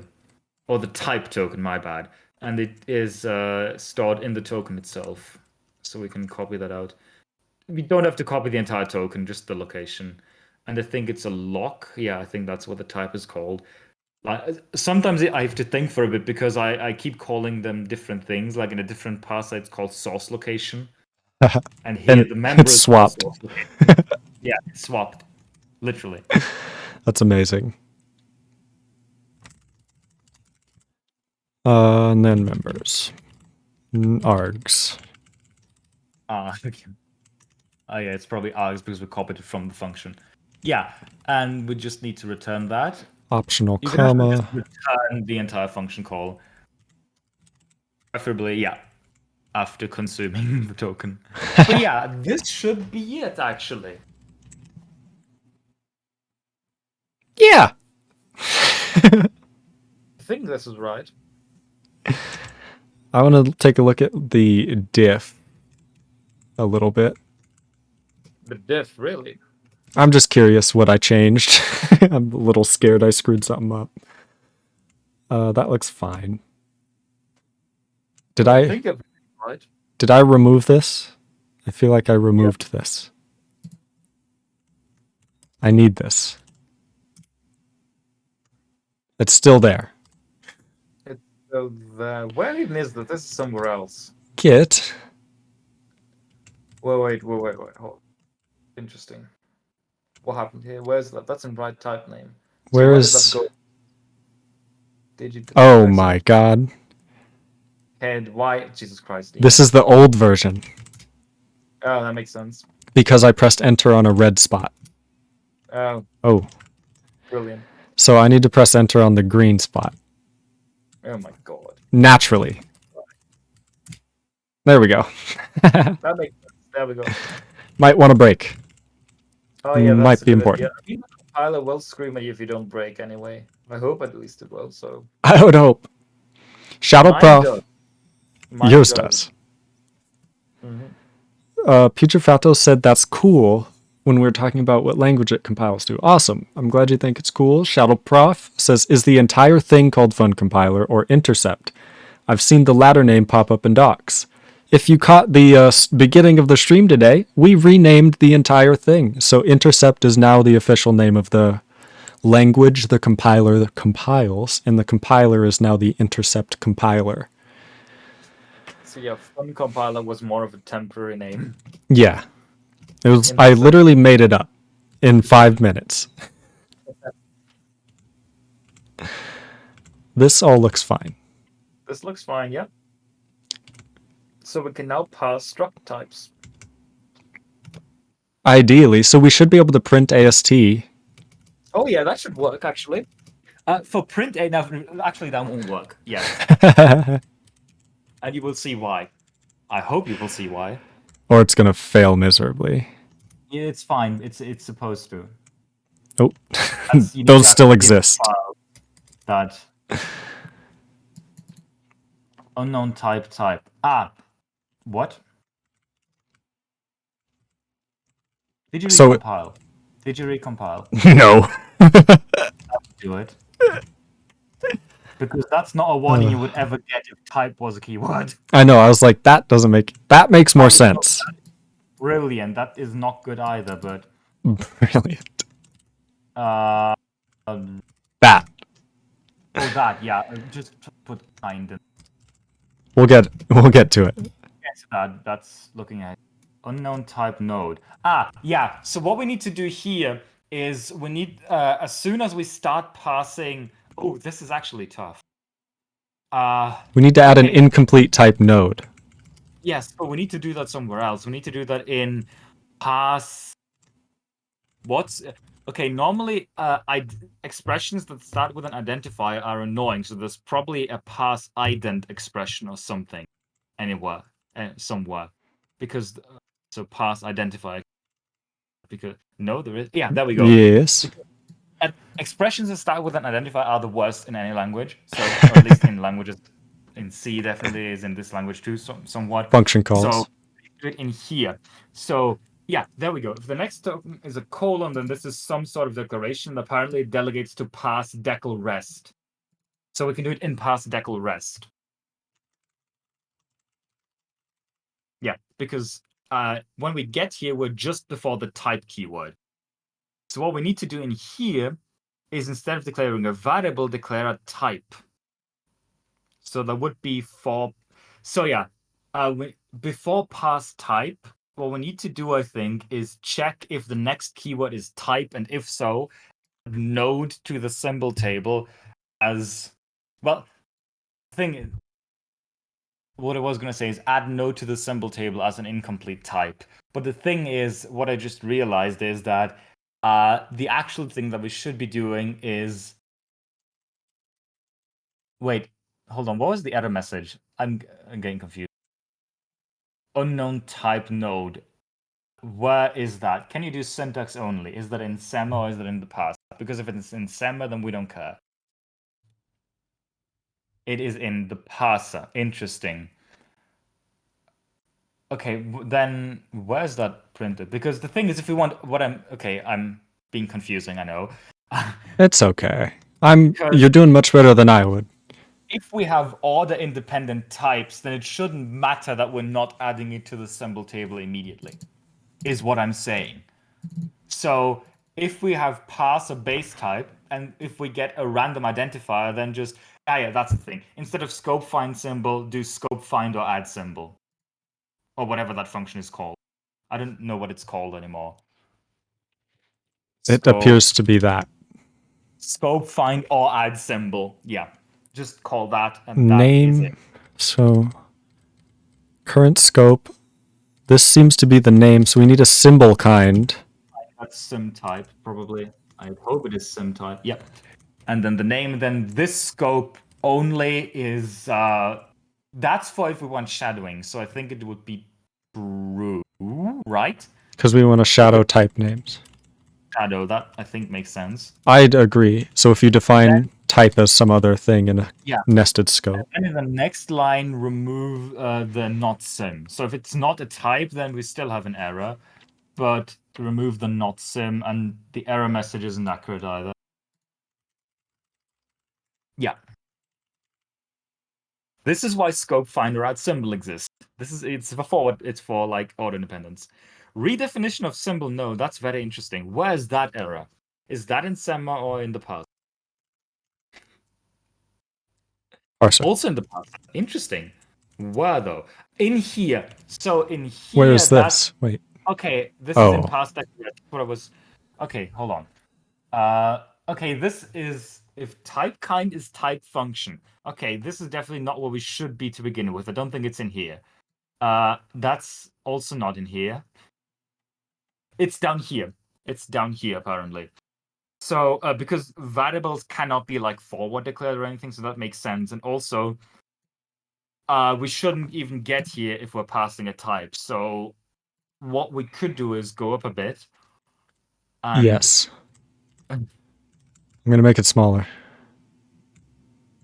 Because this can pass anything, a variable, a type, or a function. So if we know that it's a type, we should just stop after passing the type, but it expects a decal.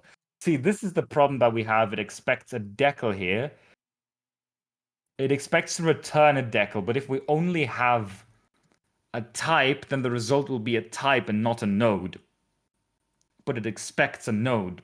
So when is it calling parse decal rest? Parse decal rest, I think that's a good question. Where's the parser? Let's see where we're. Oh, where's it calling it? You can check the grammar. The decal rest is everything after the colon. So at this point, we've discarded the colon already. So it's only called in one spot. Yeah. Is it only called in ident expression? Yeah, that's after discarding the colon. It's called there.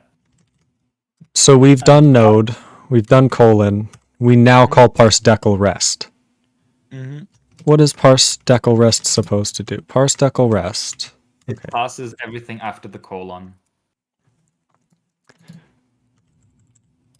Basically the type.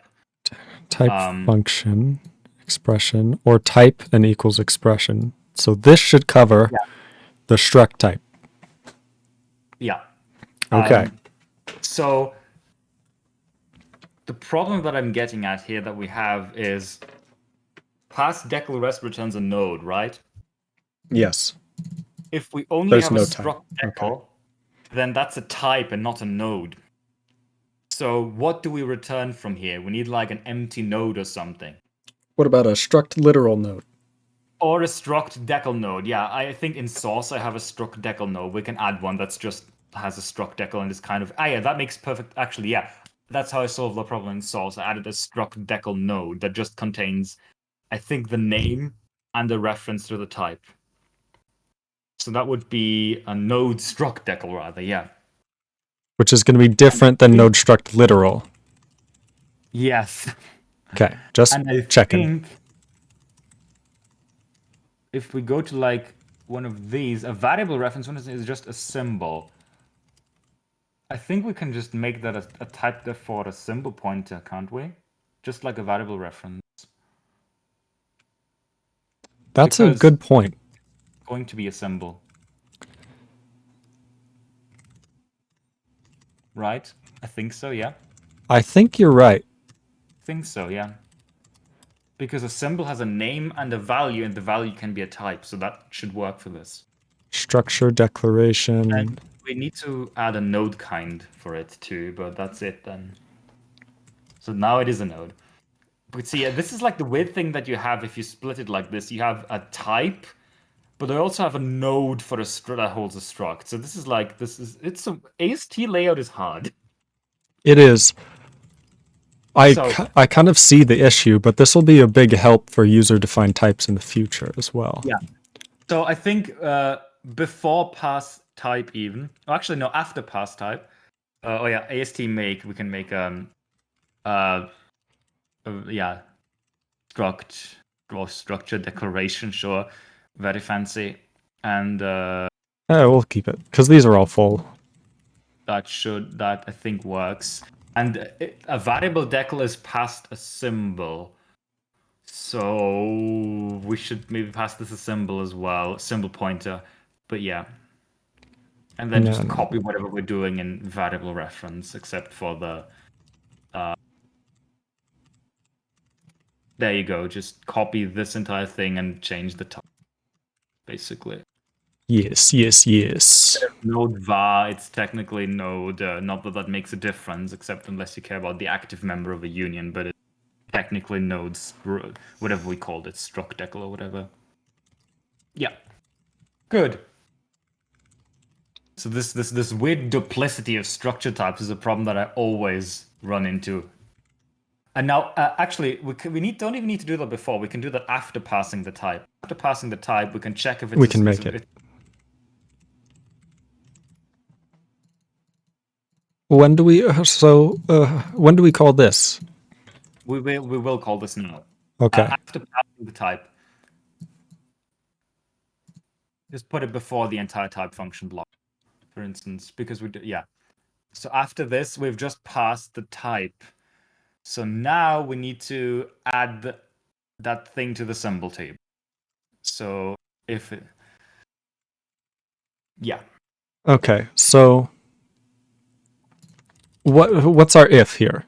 We need to add this type to the symbol table. If it's a struct type. So if it's a struct, actually, yeah, if this is a struct type, then we know we just passed a structure declaration. So if type kind is type struct, then we need to create a symbol, or get or create the symbol. So this is where we can call scope finder add symbol again to get the symbol. And this symbol is going to be the identifier that was passed into us, and the kind is a type. Yeah, it's all coming together. It's sim type, but yes. Thanks. I was like, I type and it's not working. This is ident. I think you need to do as span, but yes.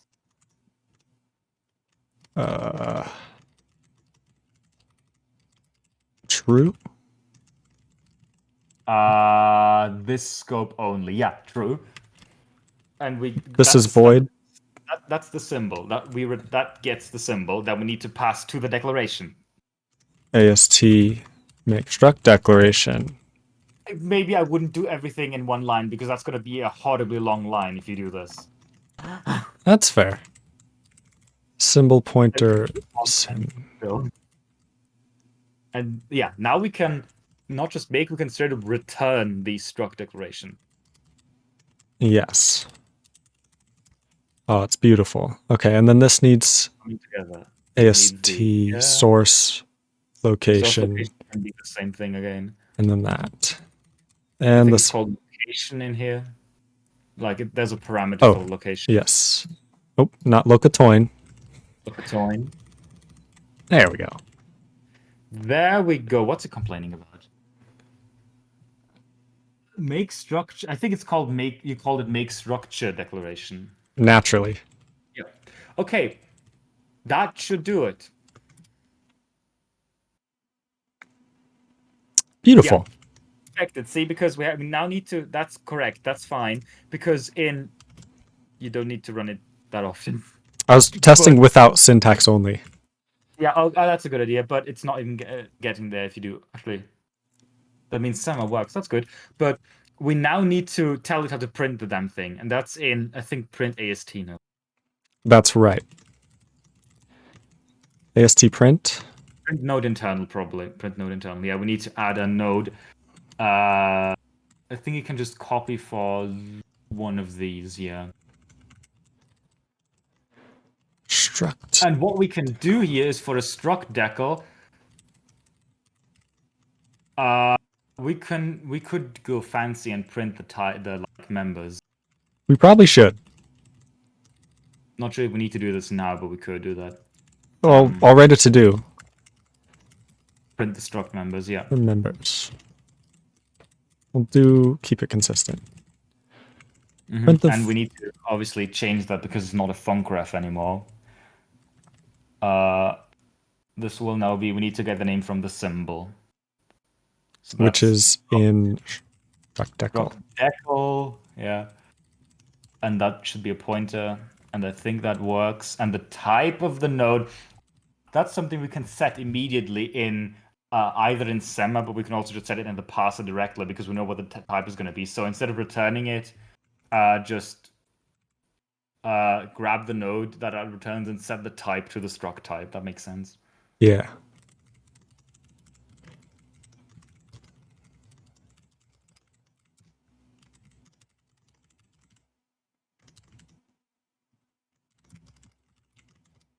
Naturally. Okay, because it's a node and also a type is this like weird type of union where every node has a type, but the type is stored in the main struct and then there's more data in the union.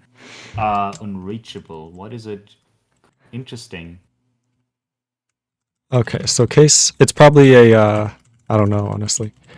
Unreachable on what line? Does it say unreachable where? It does, 599. I can head up there. This looks fine, right? This looks fine, yeah. What's 599? Okay. Oh, GG. It's unreachable. That's AST free. We need to free it properly. Would you look at that? So how do we free? I think it's the same for variable reference. Can we just, let's take a moment. Free the parameters. We can just copy that, yeah. So that's... Let's just take a moment to think about what just happened. We just had a C program not compile because we didn't free memory. Yeah. Just think about that one, you know? Just let that one rattle around in the old noggin. Here we need to think about what we need to free because a structured declaration contains parameters. Yeah. This is a symbol. This is a symbol. Symbols are freed somewhere else, I would hope. So this if you scroll up a bit, what does this free? There's a comment up there.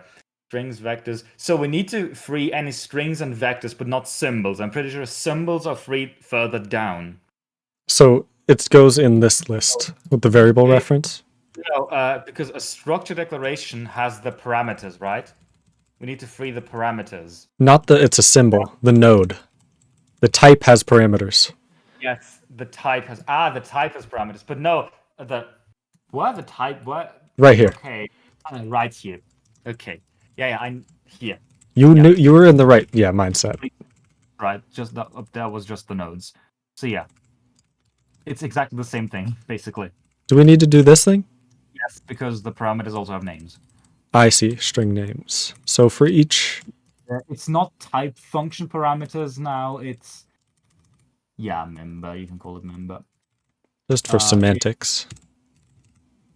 I think it's struct or structure. It's structure. Member, probably, yeah. And also below that. That's right. Yeah, see, that's why I added the unreachable when I add new nodes to free them properly. It is the thing that- beautiful. We should do the same thing here.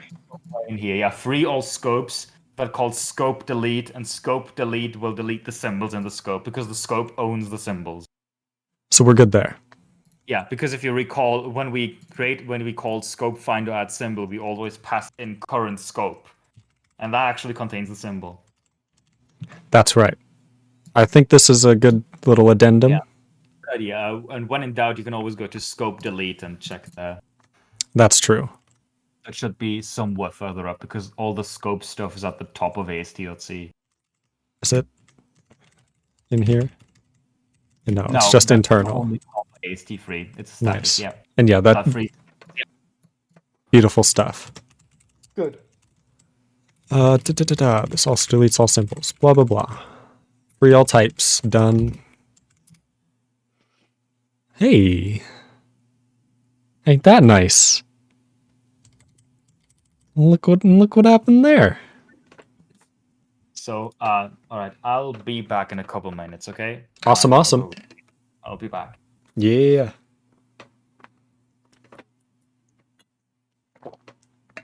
Chat, it's just us now. We can say whatever we want. The teacher's gone. Let's have a party. XWS Max says, that's cool. Thank you. And it's really much more impressive. Or it will be once we get some basics down. 754. Invalid node type for... We now just need to type check struct decals. I don't even know if we need to do anything. Because the parser kind of... I mean, we could make sure they're not incomplete types. XWS Max says, now you're laying better than Python. Appreciate that. Interesting. So what does a declaration happen?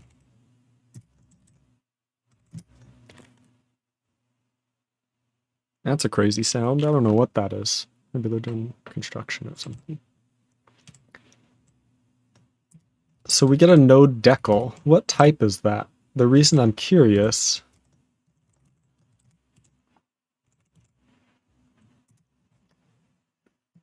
Should declaration have like a union and it can hold a struct as well?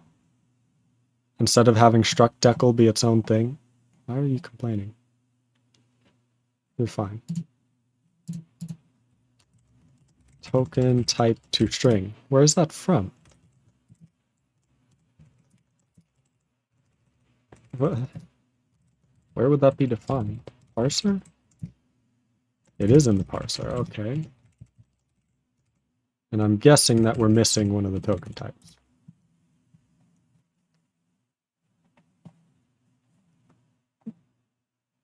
Interesting.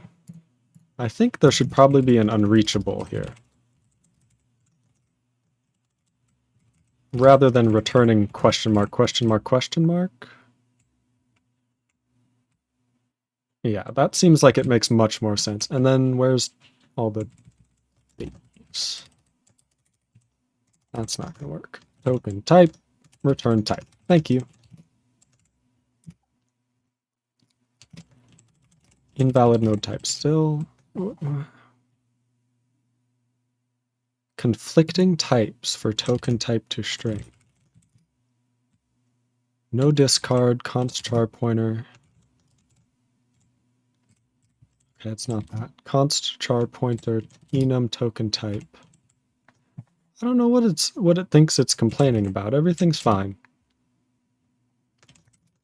So we've added the token type. That's probably important or whatever. And now we can check out the type checker. And basically, the type of a struct declaration is the type of the struct. Right?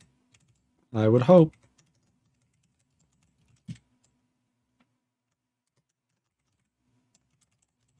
And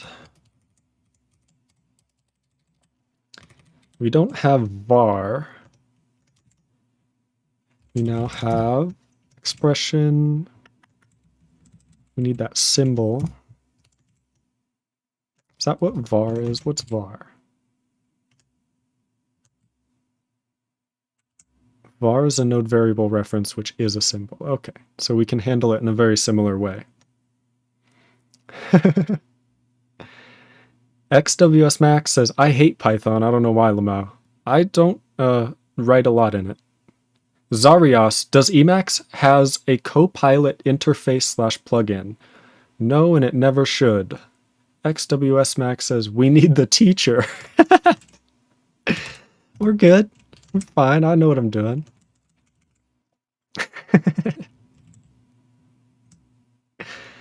I don't think I need to do this. So a structure declaration has what? See, a variable reference has like a variable it's referencing, like its actual use. This doesn't. We're gonna have the teacher talk to us on that. I don't think we need to type check anything, honestly. Maybe we need to type check each child, each member.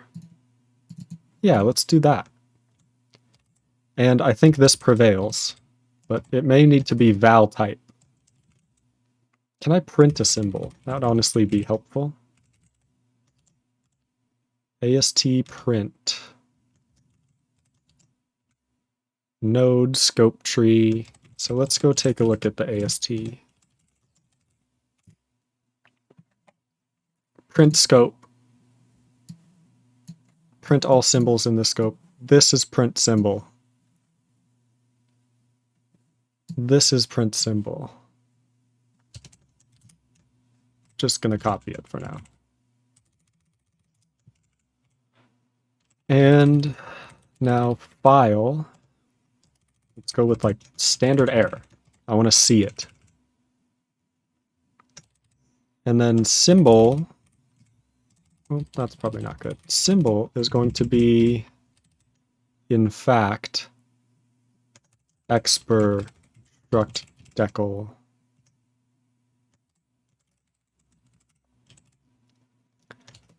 Okay, hopefully we can print some stuff out. Look at us, we're printing some stuff out. So we have type node.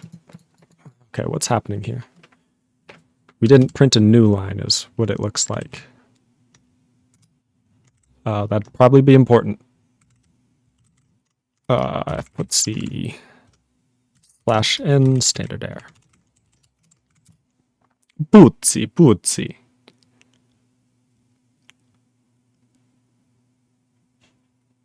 XWS Max says at Zarios, yes and no. It's unofficial, but yes. Zarios says, thank you. No problem. We don't need the teacher. We good. That's right. That's right. So we've typed node, which points to null.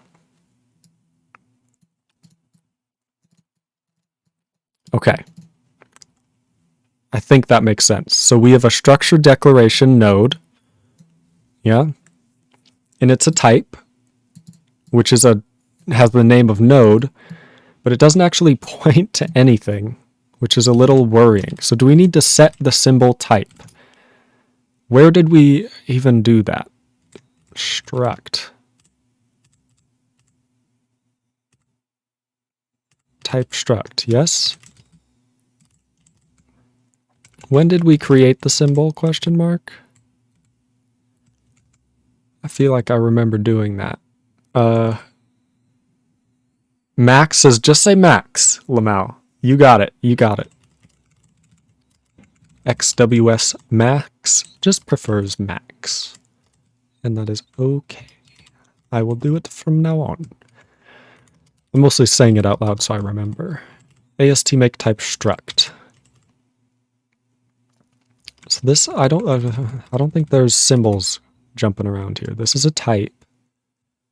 So when we actually, because this just returns the type, but in parse decal rest, that's where the fun began. I'm pretty sure. Somewhere here? Yeah. What do we got?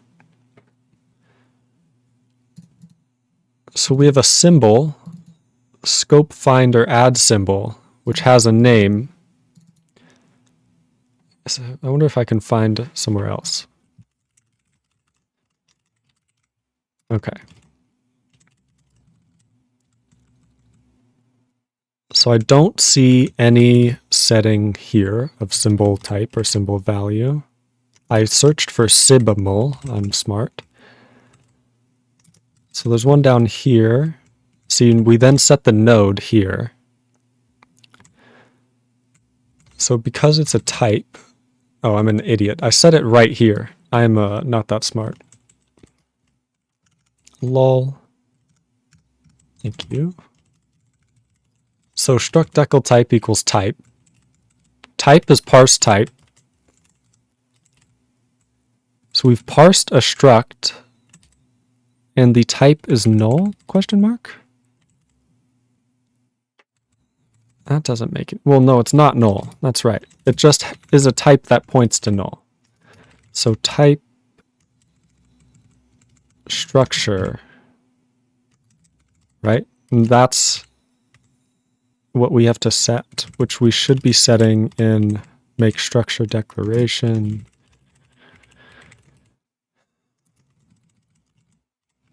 And we set the struct decal equal to symbol, the type, not make structure.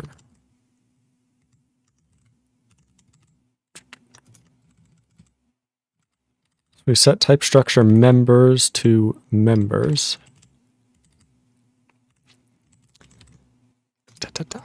Okay. Where are we at, by the way? Codegen.c now says unrecognized expression kind. So we have to check out codegen. Elliot, thank you so much for the follow. Putrefatos, Bavlov, Skytzar, thank you so much all for the follows today. It is amazing to have you guys in this wonderful community. Maybe think about joining the Discord, which is very good, and we all have a lot of fun here. And yeah, you can even be on the stream. Hi. It's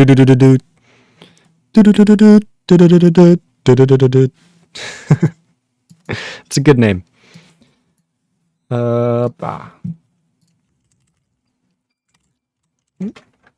I'm gonna check my phone, full honesty.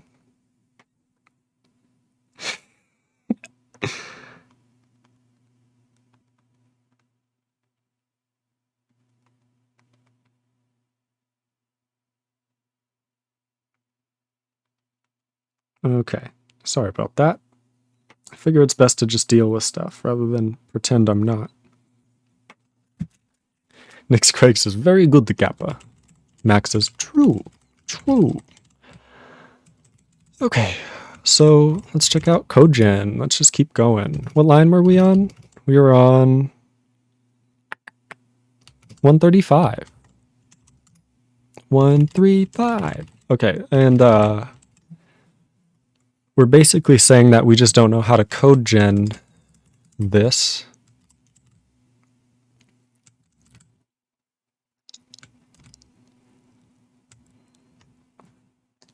I'm trying to think about how we're going to codegen a struct declaration, because I don't think we need to codegen anything. Maybe that's incorrect. What would we have to code gen for a struct declaration? We would have to create in the IR a new type, but the types of the IR simply use the same types. It's just the type, right, from the AST. So the IR gets to take advantage of having the struct type that we've created automatically, and we don't actually have to do anything, hopefully. Yeah? We could hope.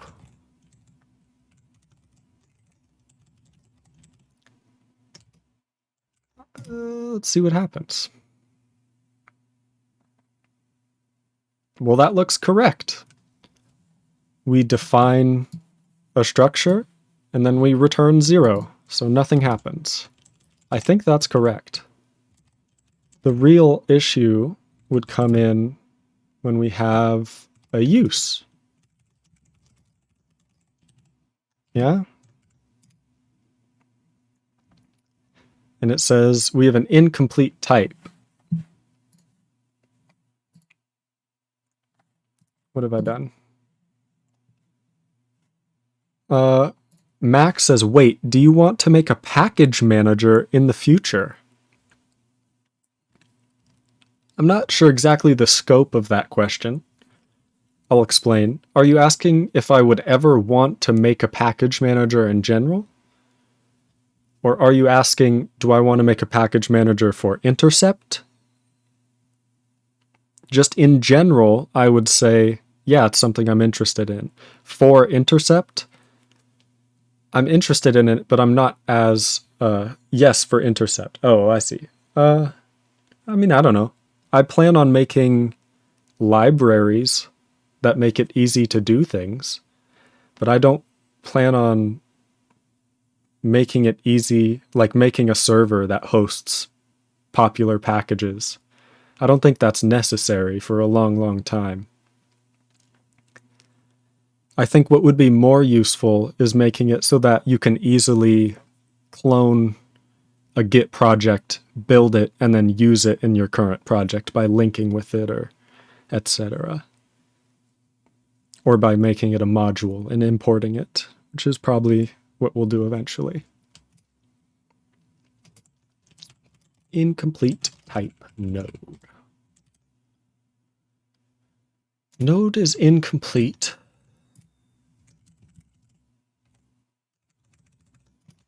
Why? It's probably in the AST, isn't it?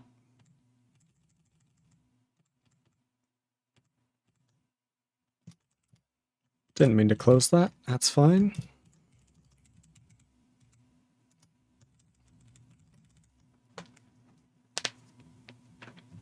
If not type or type equals t void. Hopefully it's not null, and hopefully it's not void, so that's a little worrying. Max says cool. Awesome, yeah. But yeah, I think a package manager is something that's interesting. And it's a very complex issue, like, oh, I need to make it so that I can have multiple versions of the same package coexisting, and then you don't want to duplicate, so you still want to have like version 1.012 of this certain package. If it's used by 4 dependencies, you don't want 4 versions of that, so then you need to make it possible to reduce the amount of duplication to make things to make things quicker and faster. Cannot declare variable of incomplete type.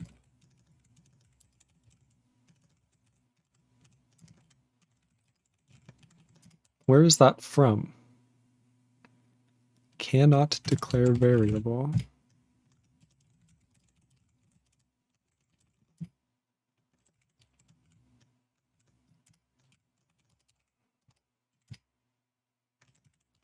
I think I must have messed it up. How could it not find the error message?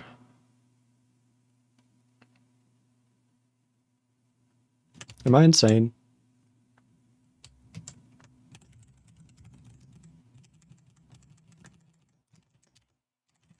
Typechecker.c cannot declare. Parser. Oh no. Why would we do such things?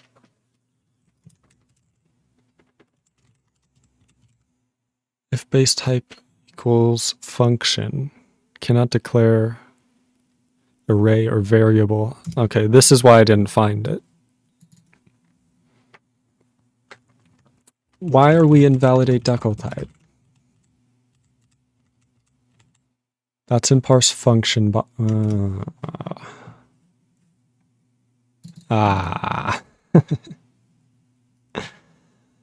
So if we parse a struct, we should just be here. I don't know what happened there. We're just going to say parse struct, because I want to see if that... Okay, that does show up, so we are returning here.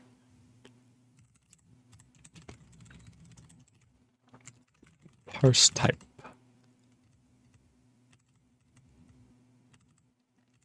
So what's really happening is when we have a declaration, we need an L value. We need a declaration.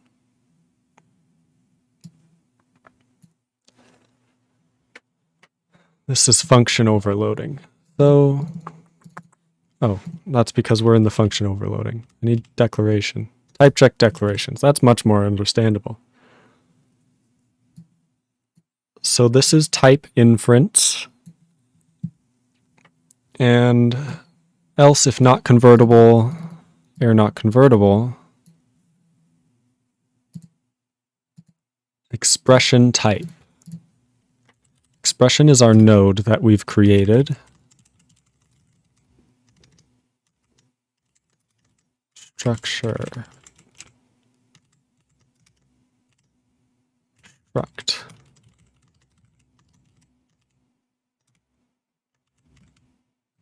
est make type struct. Yes. Okay. All right, I'm back. Hey, how's it going? So, I've had some time to think and found a solution to one of, or remembered rather, a solution to one of the problems on what to do next. So, you know, unless you've already thought of the same thing, but I think it was AST type name. Yes. Well, we wanted to print the name of the struct and we don't have access to that, right? On write type name. There's a solution to this. Right now, the decal has pointed to the type, right? But we can also do the opposite, or rather, in addition, do the opposite and store a pointer to the decal inside the struct type, so they link to each other. And that way we can access the type, and that's going to be useful in, for instance, error messages. And I think that's how I solve the problem in source. I was wondering, that's a good idea, I'm pretty sure. That way we can have the name here, right? Mm-hmm. I was wondering if it wouldn't be possible to just take a regular declaration and use that as struct declaration. Is that dumb? I wouldn't recommend that because a regular declaration has very different semantics. It denotes a variable. A struct decal doesn't. Okay. Nothing. It's just so we have some way of fitting the type in the AST. That's right. That's right. So if it is going to be its own thing, Declaration is a void expression. It returns nothing. I literally just copied like some print symbol code from ast.c. But that we only see here. Hold on. So you can see that we actually get code that compiles. That's good. But it's a null, it's an incomplete type. Why is this type incomplete of node? The type of node is incomplete, it's saying. I don't know. See, that's why I'm confused, because we're setting wherever it That's- is. Not here. It's in the caller of that in here. We're setting type. And we dereference type to get type struct, so it's not null. So the type is definitely not null. Oh, guess what? Huh?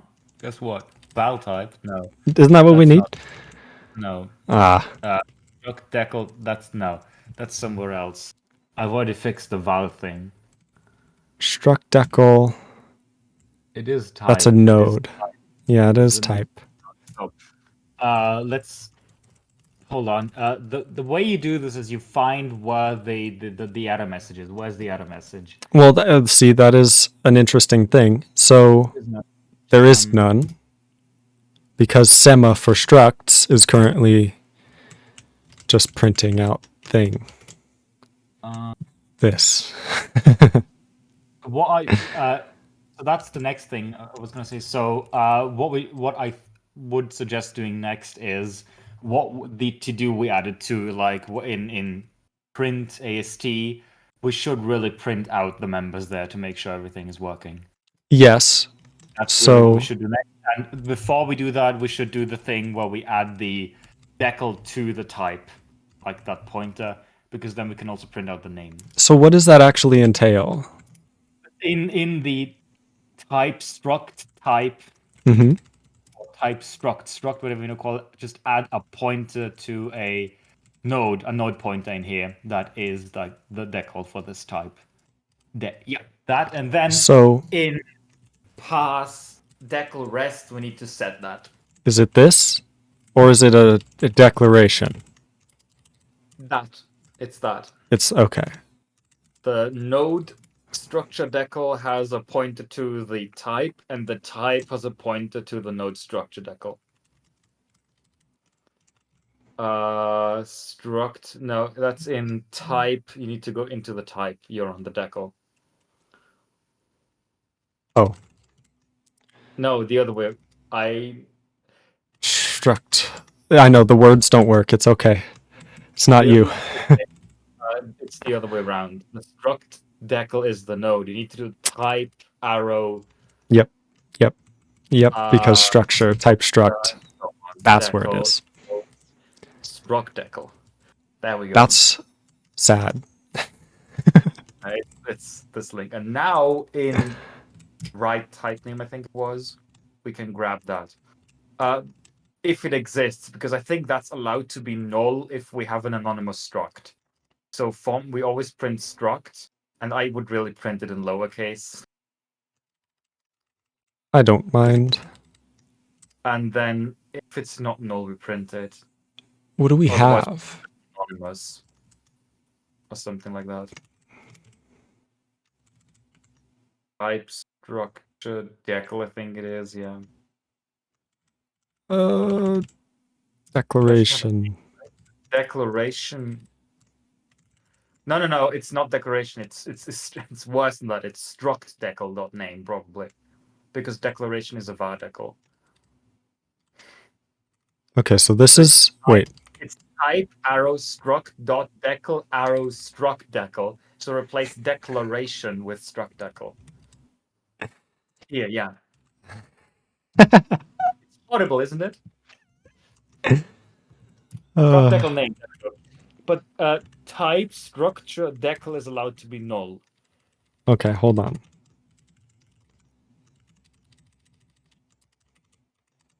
Thank you. That's very helpful.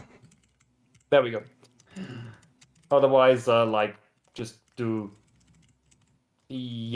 for instance that, or in like angle brackets anonymous or whatever. But yeah, something like that.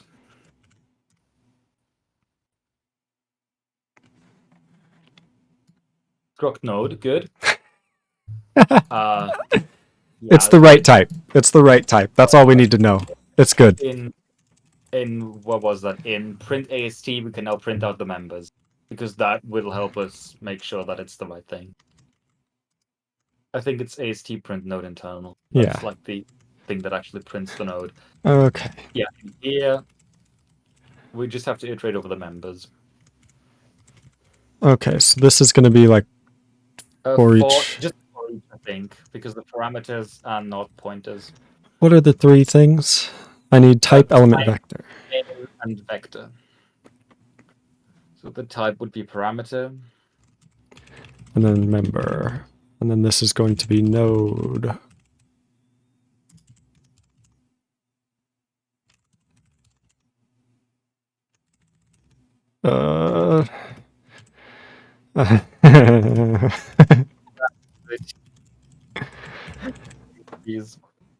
That was a rough mental gymnastics for that one. It's even worse in the Clang AST because here I call it val or type or members. In the Clang AST, it's get structure members or get type all the time. So it's even more. You can look at the format jet plugin and see that it's just as bad. Do I do?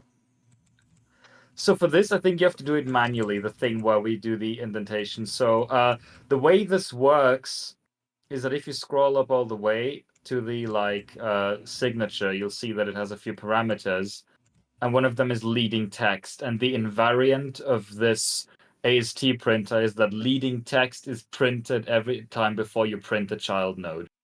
So if you go back down to where we are, you can't call AST print children, unfortunately, because they're not it's nodes. parameters.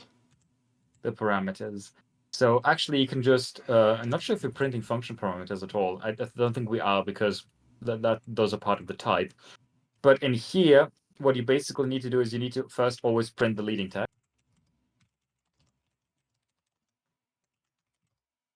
Yep.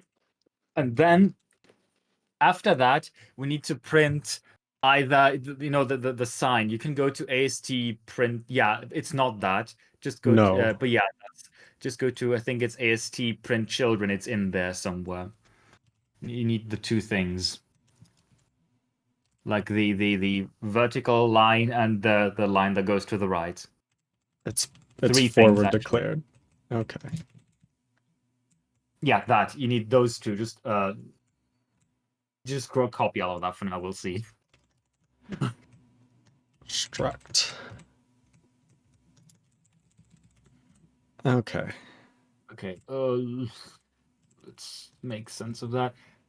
You can actually, yeah, that does that print. So the way this works is if it's the last thing, we need to print the thing that goes down and right. But if it's not the last thing, we need the line that goes through, right? So the one at the, you get what I'm saying, I think. So It's going to be rough. Here. You can do vector back of that. That works. I wouldn't do that. That copy. That's a shallow copy. Maybe like pointer and address of, yeah. Okay. That's a mess. Need to take. Okay, just do pointer, members, and then address of the entire thing. Yeah. Yep. I had to think about it. I was like, oh wait, I don't Yeah. need. I did the address of the first member of the array. You have to do star members, but yeah. And then in here, that's the leading text. The as span star buff, you can put the leading text in there instead, and then delete the f print before that. Okay. And nice. What's he complaining about? Yeah. Okay, sure. If that makes it shut up, then do that. Equals vector back of members. What is it complaining? Oh, you need to take address of member, I think. No, hold on. I need to think about this. What's this way around? Oh, actually, yeah. I think that makes sense. Do we need vector back putter or something?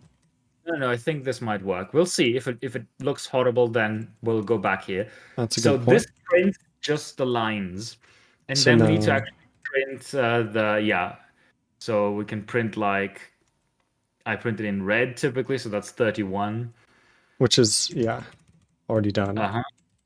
And then that's going to be the member. You can print like member, name.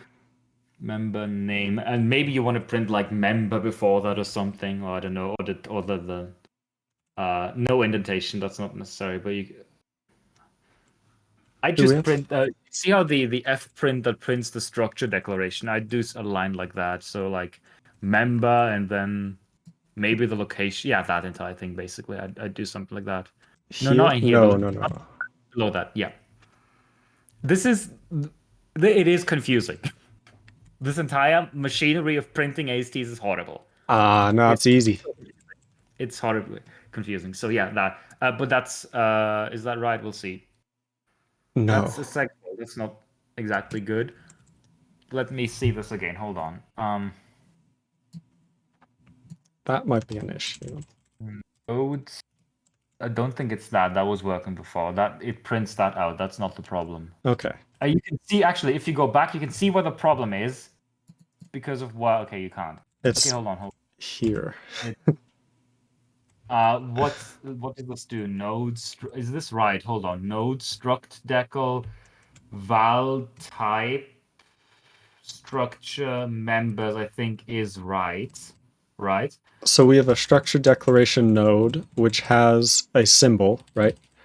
Mm-hmm. And Is a symbol. and the struct decal symbol has a value of type because we set that in the parser. Yeah. We set that. We didn't set that. We did? We Struct didn't decal type? we didn't set the symbol. So what you need to do is struct. That's why it's an incomplete type. Struct decal sim when you set it to in the sim as well. Yes. Well, there we go. Would you look at that? And we maybe the member should be like purple or something. I usually make them purple, which is I always forget what code this is. No, not the keyword, not the word member, the name of the member. That's fair. So yeah, that. So this would be %31. Word member should be 31, and then this string should be whatever magenta is. I think it's 30. We'll see. Yeah. Yeah. At least I print them that way. And if you want to be really nice, the colon should be red again because it's a character. Yep, and then we should probably reset. We don't have to. Yeah, we don't need to reset. It's all at the very bottom of the functionally reset. There you go. Better. And we even indirectly and accidentally ended up fixing the incomplete type problem. Nice. That's a good point. Good. That's good. So let's see. Hey, that's what we like to see. Fixed size of and a line of. Yep. Oh, and that leads me to the next thing. In Semen, we need to do stuff like compute offsets. And alignment. That's a good point. NyxKrage says that red is skull. I'm not sure what that means. I'm kind of speechless. Max says W. Yeah. Right. So here we need to return that it's saved in the type, right? Which currently it's going to be a nonsense value because we haven't type checked it yet. But yeah, byte size, I think you called it.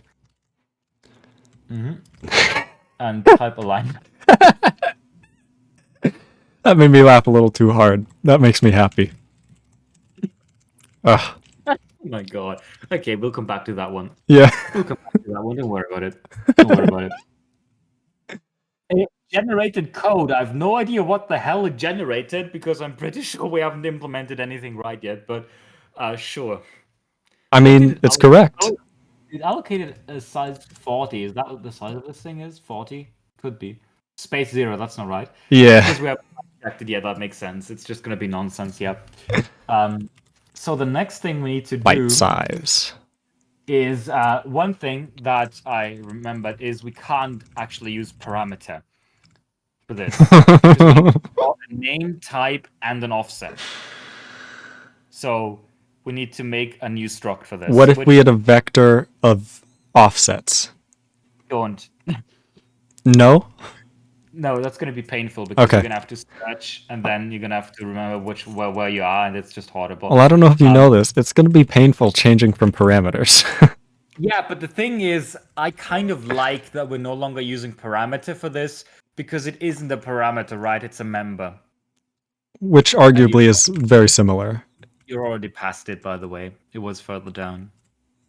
Where? Just search for struct parameter. Oh, it's right there at the bottom of you. Yeah, just like 4 structs down. This thing? Too far. That's too far. Where's parameter? Am I an idiot? Yeah, right here. It's right here. I'm literally in it. Okay. Okay. literally in it, just copy the entire thing and add an offset. That's all we need. And call it maybe member or something, or struct member or whatever. Sure. Okay. If we And have bit now- fields, this is going to be rough. Come again? If we have bit fields, this is going to be rough. Let's not. Actually, no. Bit fields aren't that. Bit fields are bad. Hold on. Byte offset. Let's byte offset. That's why. Yeah. Let's not talk about. Maybe that's why Clang uses bits. And all That's that. probably why. That could be. Anyway, let's not. I have a very good suggestion when it comes to bit fields, and that's let's not think about bit fields right now. That's perfect. I love that. So what we need to do now is replace the use of parameter and struct types everywhere. No, it'll just work. It's easy. You don't have to update anything. Well, so let's just. It still compiles. We can put it that way. We're just not using member. Yeah. We now need- we need to actually use it. It's struct. You can type def it in. Oh yeah, that makes sense. Struct. Do I have to do You- vector? Yeah, you have to do vector of, but without the struct. Just vector, not vector of, just vector. I'll get there. And vector is capitalized because it's a type. Naturally. And you need to the struct itself. You can just put the type def on the struct, like type def struct member. The Yeah. reason why it isn't there for parameter is because it's further up somewhere because it's used before. And I then think all here. the type def for parameters is further up too somewhere. So that shouldn't be too bad. Everything should still work. Not exactly, because in the past that we're also Oh, vector for each and stuff. Right? We're also creating parameters, is your other point. yes. It's in pass decal rest, I think. No, it's in pass type and pass type. Yeah, here. Now, And now it turns out we can't use pass param decal. we could, but it'd be kind of cursed. Yeah. With a mem copy. Go into pass param decal and show it's not that big.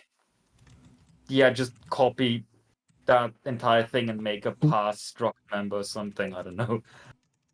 Oh, and here you can. I mean, yeah, the BNF is the same, except that it returns. It's literally the same function, except it returns a member.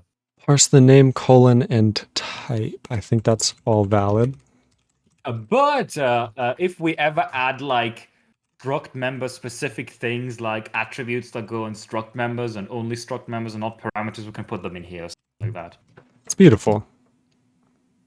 We actually need to change to using struct member. That's a good point. Line 906.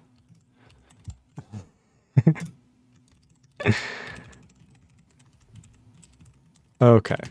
Oh, and make type struct also needs to accept members now. Oh god, this is giving me flashbacks to a few days ago. I implemented structs in a different compiler, so that's also why I'm know everything we need to do here. Exactly. I mean, I've done structs before, but now it's especially still on my mind, so I know what to do with this now. But I had to like rewrite the entire type system, and it wasn't fun. Oh god. So I had to replace stuff everywhere. So what's the complaint? Oh, probably in like the declaration. Like, did you change it in both the header too? Probably not. Oh, you need to change it in the C file then, probably. Yep. There it is. Yeah. There we go. There we go. Better. Much better. Much worse. Oh, that address. Interesting. That's not great. Are there any warnings? See, there is a warning. Warning, incompatible pointer type. Look at the second warning there from the bottom. Well, there's a lot of warnings, but Second warning from the bottom there. See, this is why you look at compiler warnings. We need to change the type of that. In print AST.C. node internal, I think it is. Yeah, here. That's the problem. And in the for each too, it has to be per member. members. What is this, Java? Hey!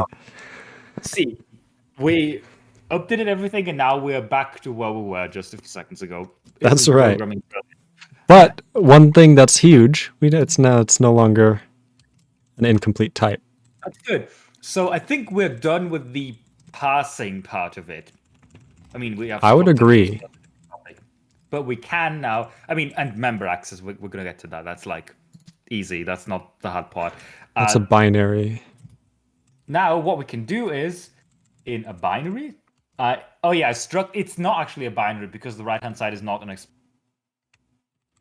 I mean, true. We treat as binary. It's a binary operator, so it's passed in here just like the. It's not a binary expression, but it's passed like an operator. Well, yeah. That's right. But I wouldn't do that now. We can get back to that later. I agree. Because there's one more thing we need to do, and maybe what I do is in where we print the members, we can print the offset too. Okay. That's AST. Why I wanted to print the members so we can check if the offset calculations are correct. Offset. Where do we put that?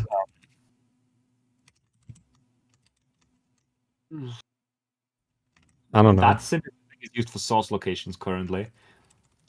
So you can literally just write use or just at and then the offset or with offset or whatever. I like that. At actually with an at sign. Okay, that's interesting. Because it's not a type. Yeah, and now name after the name comes the offset. There we go. There we go. That's 0, yeah. Beautiful.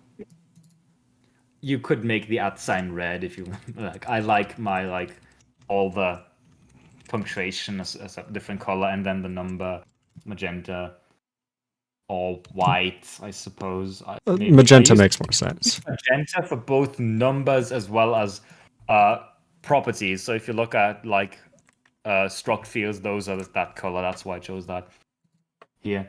Interesting. I think it's great. This looks good. Now we just need to calculate the offsets. Should be easy. Exactly. In Sema, I think you've already started here. And yes. Do we have... Is Sema called on struct decals or on types too? I forgot in this compiler. Because if it's also called on types, then we should do it there. I don't think it's type checkers called on types. Types are inherently type correct because they are a type. Exactly. Okay, that's in source. I'm calling it on types, and that's exactly because of structs. So I think what we need to do now actually is we do need to type too. Why? Because if we have nested anonymous structs, we need to compute the offsets for those too. But won't that be handled? You're right. We do have to handle that here. And it's the way you handle this. It's fairly simple, and that's at the very top of this function. Just call type check on the type of the node, or actually at the very end, perhaps. Actually, no. Before it has to be before that because typically the invariant I think of this thing is that the type is already type checked before you type check the struct itself, or before you type check an expression. I mean, we can do the calculations right here now and move them somewhere else later. That's, I think, the correct idea. Just get them in there. So, yeah, we need to compute offsets and alignment. And we can make alignment the to-do. You don't actually need that, fun fact. So, you know why you don't need that? Because can we just use... member is the current size of the struct. So we have to use the last member? That seems a little funky. Okay, the way that you calculate the struct member offsets is the offset of the first member is 0, right? Mm-hmm. You're saying the last member. Use the last member. No, you don't need to use the last member. Explain how. I'll continue writing. I was about to do that before you interrupted me. That's fair. The offset of the first member is 0, right? That makes that... I don't think I have to explain that one. Mm-hmm. It's at the very start of the struct. Incidentally, the size of the struct is also 0 right now. So what you can do is set the offset to the current size of the struct and then add the size of the member to the size of the struct. Interesting. So I didn't see that because it's kind of jumping between the different symbols or type and node stuff. But that does make sense that we can use the byte size to plus equal the current size, and then we have to use this. The other way around, yeah. You set the offset. Maybe what I would recommend is grab the entire case, wrap it in a block expression, and extract expr struct decal val type structure to a variable, because that's getting long. Nah, it's understandable. You're right. So we need type struct. No, just the type. We need the actually. I would just do type. Actually, yeah, you could do type struct. Sure, that we only need that either. Yeah. That makes sense. That works. Structure. But it has to be a pointer. Yeah. Because if we shallow copy the entire thing, there's not really a point in that, unfortunately. There we go. And now we can yeet that huge thing and just do this. That's much better. There we go.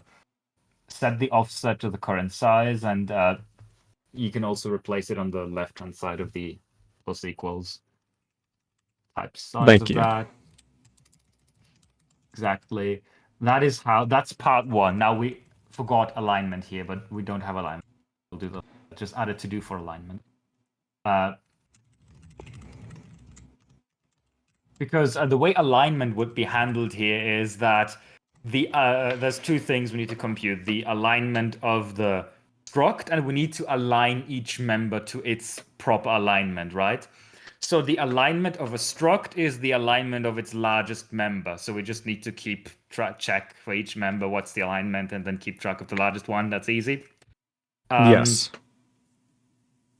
To align the members properly, before we set the offset, we round the size of the struct up to so that it's a multiple of the alignment of the member. That's how you do it. So we're basically gonna need to do that first. We can do that in the same loop. That's just gonna be one loop. Okay. We're gonna do that whenever we add alignment, which we should probably do soon. Honestly, we can add that as the next thing right now then, because it's fairly easy to add, and even though we don't handle it in the back end. There we go. Would you look at that? The size of all of these is 8, so that looks about right. So let's try something. And we probably want to print out the total size of the struct too, perhaps? That's true. Okay, yeah, now we'll have to align it properly, but yeah. That is right, yeah. Add another byte after that to see, and it should be 33. Yeah. We should also print the size and alignment of the struct probably. You can actually... here somewhere. I feel like in the first... here somewhere. Source location. Name. Location, name, and then the type on the right. Actually, I think you can remove the $%t because it's clear that this is a struct Of type decal. name, yeah. You need to print struct type twice. It's kind of clear if we have structure declaration that this is a struct. So I like the size operator. Decal. Oh god, the entire thing. We need the entire goddamn thing again. No.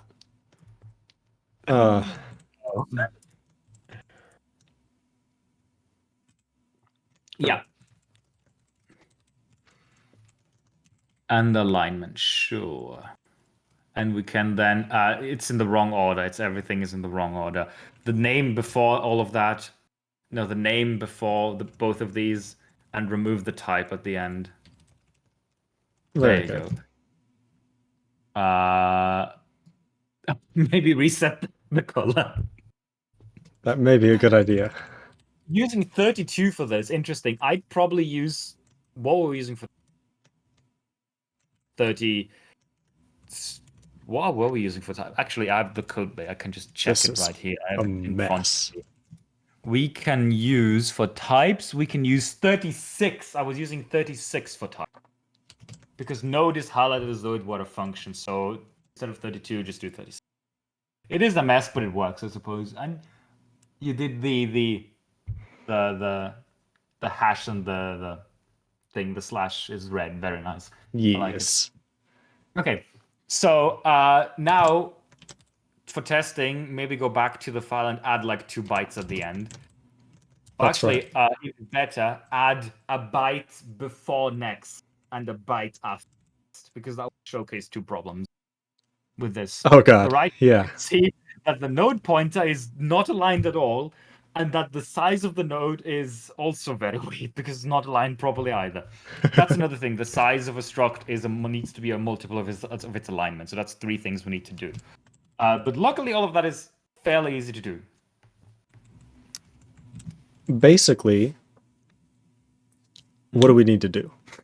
So we need to keep track of the most aligned member. So for that, we can inside of the we don't even need a separate variable. We can just use the alignment member of the structure. So inside Interesting. Okay. inside the loop at the very end, you can check if the alignment of this member is larger than the current alignment of the struct, and if so, override it. Yeah, in here you can do that. To grab type aligner, and we'll have to implement type aligner, but that's very easy. It's 69. That's easy. Of course it is. You could even use a what's it called? A ternary expression for this, but this also works. I definitely could. I Is think equal. in C++ I just used standard max, so I don't know what the best way of doing is this in C or the simplest. Yeah, that's basically it. And now we can set that computes the alignment of the struct. That's one thing. So we now need to. Next, each member has to be aligned properly, which means before we set the offset of a member, we need to align the current size of the struct to a multiple of the alignment of the member. Which means I think we need to get the first thing we do, I think, is to get the alignment, yeah? Sure, we can do that in there, that works. And then After that, after these 3 lines, we need to align the struct to that alignment. which it is right here, right? No, we set the alignment. That's the total alignment of the struct. We need to. So currently, we are computing the offset of a member, and that's at some offset in the struct. We now need to align that current offset to a multiple of the alignment of the member. So, for instance, if we have next here, we need to make sure that the offset of next is a multiple of the alignment of next. Let me take a look at what the formula for that was. It's not that hard, but I always forget it. Where the hell is it? Here, new window. Where even is that in here? It's probably in analyze. It's somewhere in here. Where finalize member. Don't do that. Jesus. It's a very simple formula. There we go. We need to add this quantity. Here we go. We need to add this. I put it in the chat. We need to add that. How is it? How's this formula? Interesting, to say the least. It'll work. Oh, I'm so dumb. Also incorrect, because you need to align it to the member, to the alignment of the member, not that of the struct. But yeah. So you need to do structure byte size plus equals that entire thing. Okay. You don't just add 1 and check? No. And member align is alignment. What is type size? Type size is going to be structure byte size.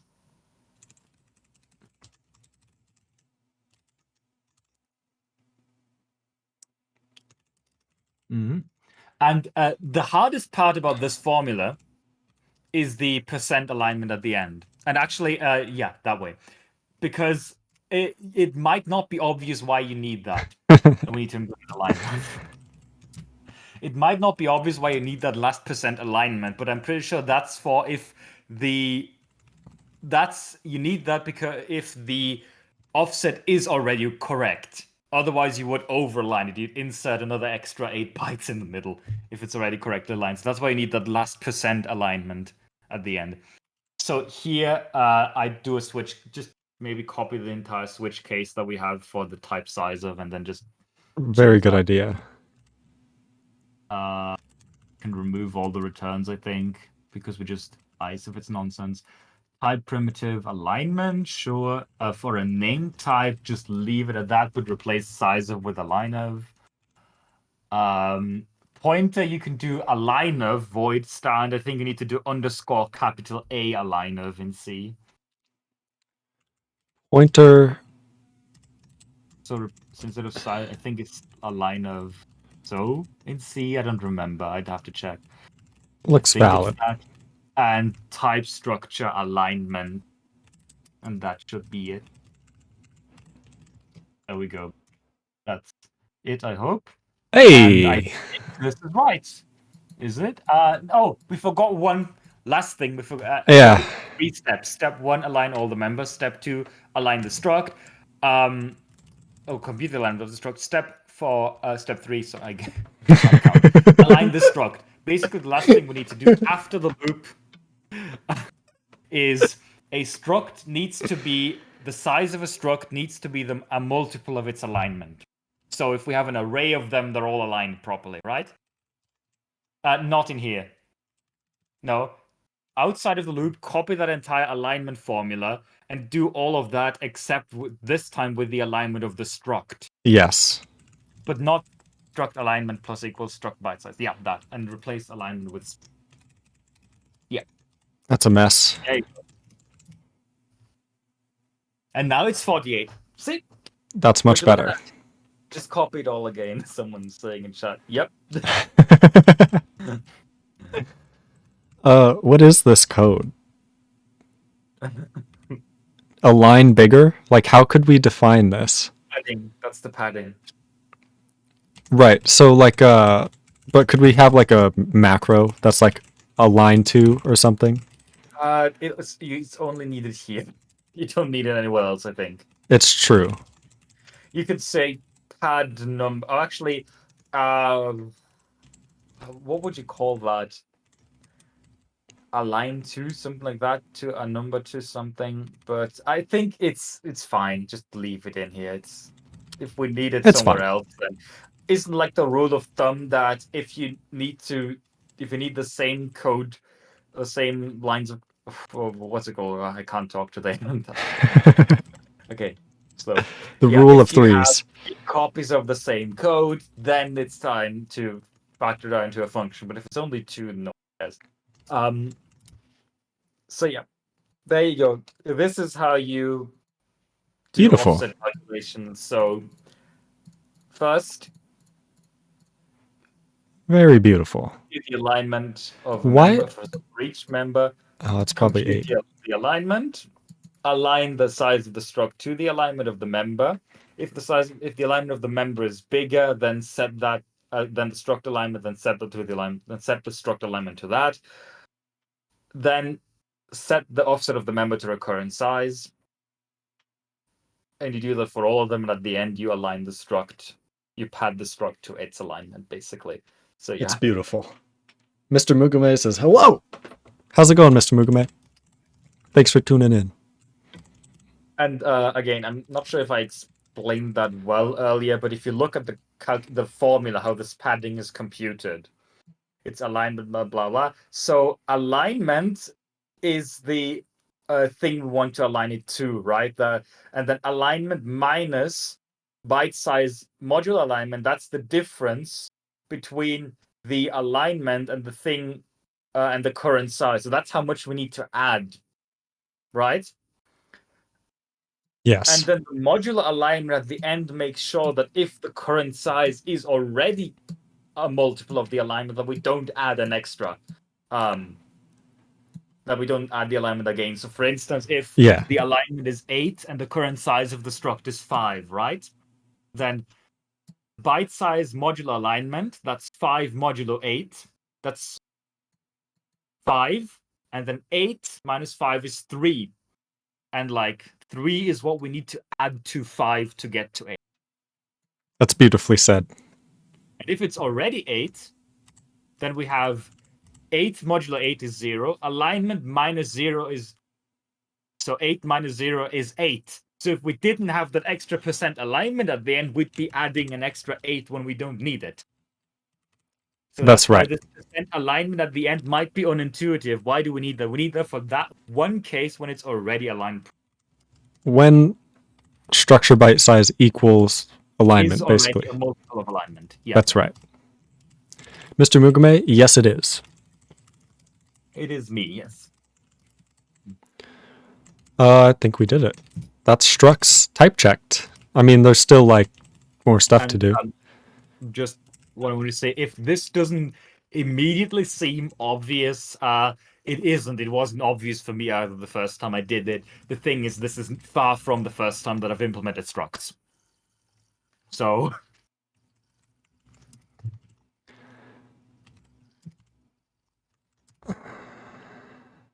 that's why I pretty much know what to do.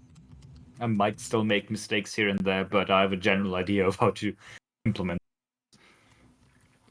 What are you checking there? So if the current structure declaration, this might not be right, is equal to the, yeah, that's not right. What are you trying to do? Anonymous. I was going to run us back through if there's another declaration here. But the problem is we don't allow, do we allow declarations currently? Inside do. of a struct, you mean a struct declaration inside another struct declaration? We currently do not allow that. Oh, we do allow this, but that's not passed as a declaration. Right. So that never creates a declaration because it's passed differently. It works, but it's not. It should work. I hope it works, but it's not passed the same way. And what we need to do here, basically, division by 0. That's funny. Oh, it's dividing. But what is it dividing by? Oh, the modulo, probably the alignment. Yeah. So I know what the problem is here. No, don't. That's not the problem here. Okay. The problem here is that this code is in the wrong place. This entire thing should be in. We should type check the types. That's the problem here. Before we try to get the alignment of a type, we should type check that type. So we need to add a new function. Next to type check expression, we need type check type or whatever, which sounds a bit weird, but alright. And types first? Yeah, that doesn't get called in here, by the way. No, we don't. That doesn't. Where even is that's in main.c? That definitely doesn't belong here. Why not? It belongs because it's only called from inside type check expression, so we can put that just in sem as. Okay. So what type check expression? Type somewhere. What's type check expression now? Type check expression, type checks an expression. It's defined in this file somewhere. That's the function we're in currently. It's this huge thing. Thank you. Yes. Grab that function and just copy the signature, rename it, replace node with type, and rename it to check type. And you can even make it static because it's only going to be needed in here. Okay. Static is the right order. I'm not sure, but we'll find out. I think it's no discard static. That seems right. So yeah, we now need to implement that. So here we need to do the same thing, but for types. And we probably don't want to type check types twice. So we need to add we have this little type checked flag for nodes. I think we need to add that.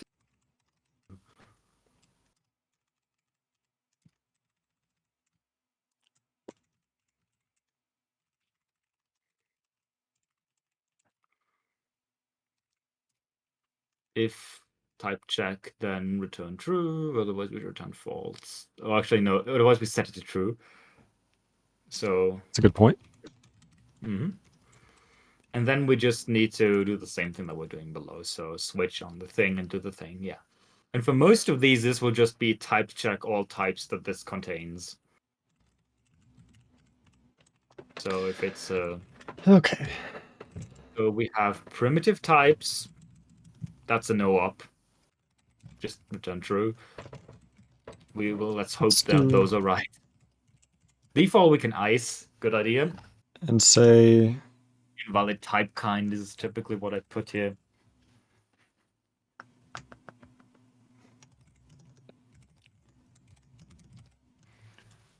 maybe. Well, that's an idea, yeah. I Okay. don't think you need a new line in the ice. That should be added automatically. Typically, the way I do error handling functions is typically the new line gets added automatically. What else do we have? We have a name, pointer type, for instance, sure. Here we just need to type check the pointee and so on. Interesting. That's a good point.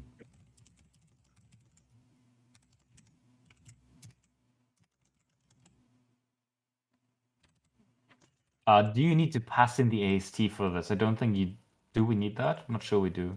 We can add it back. We can add it back. That's true. Type. Whatever. I'm trying to do the easy ones. Named, for instance, we need to check if it contains type named may be empty. So we can't just return canonical. No, we need to type check the non-canonical types in between two, I think. So that sucks. Just return type checked. So if what's the thing called? It's like named type or whatever the member is called. I don't know anymore. Yes. If that's not null, type check it. Otherwise, return true, I suppose.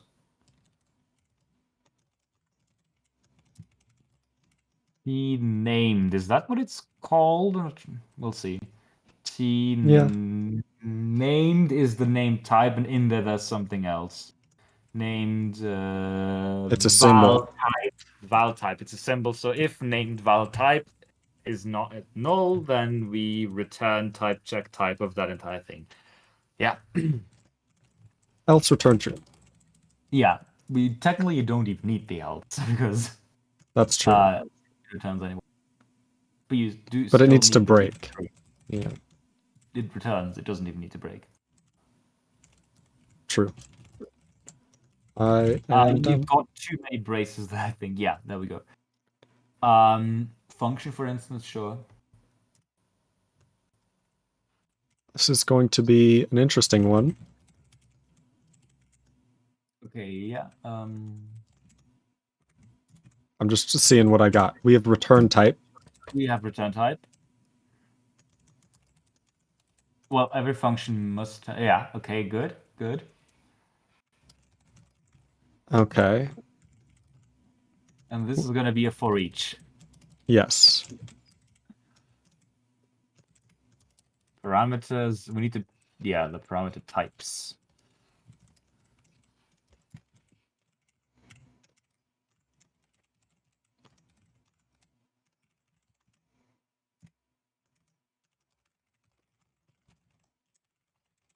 Mm-hmm. I think that's it. Yeah, looks about right. Array? Array, sure, that's the same thing as pointer, basically, except it's not called that. Array of. That's also, this is like the only compiler where I called it to and of. Normally I like call it point elem. Recently I've been calling it elem. Like it helps if it's the same name for both arrays and pointers, just elem. Or element, or element type, or pointee, or whatever. It's true. Should we type check? Actually just return that, I think. I was wondering if we should check size is not 0. You can check if size is not 0. That's a good idea, actually, because an array of size 0, it's kind of a weird thing. Why would we ever need that? Yeah. You can even do return t array size. I'm going to keep it like this, but you're right. That is possible. Make sure to return true after that, though. Good point. So is that all the types? 1, 2, 3, 4, 5? 1, 2, 3. Struct, the one that we're actually interested in. That's right. Similar to here, right? Yeah, except we don't have a return type. Yeah.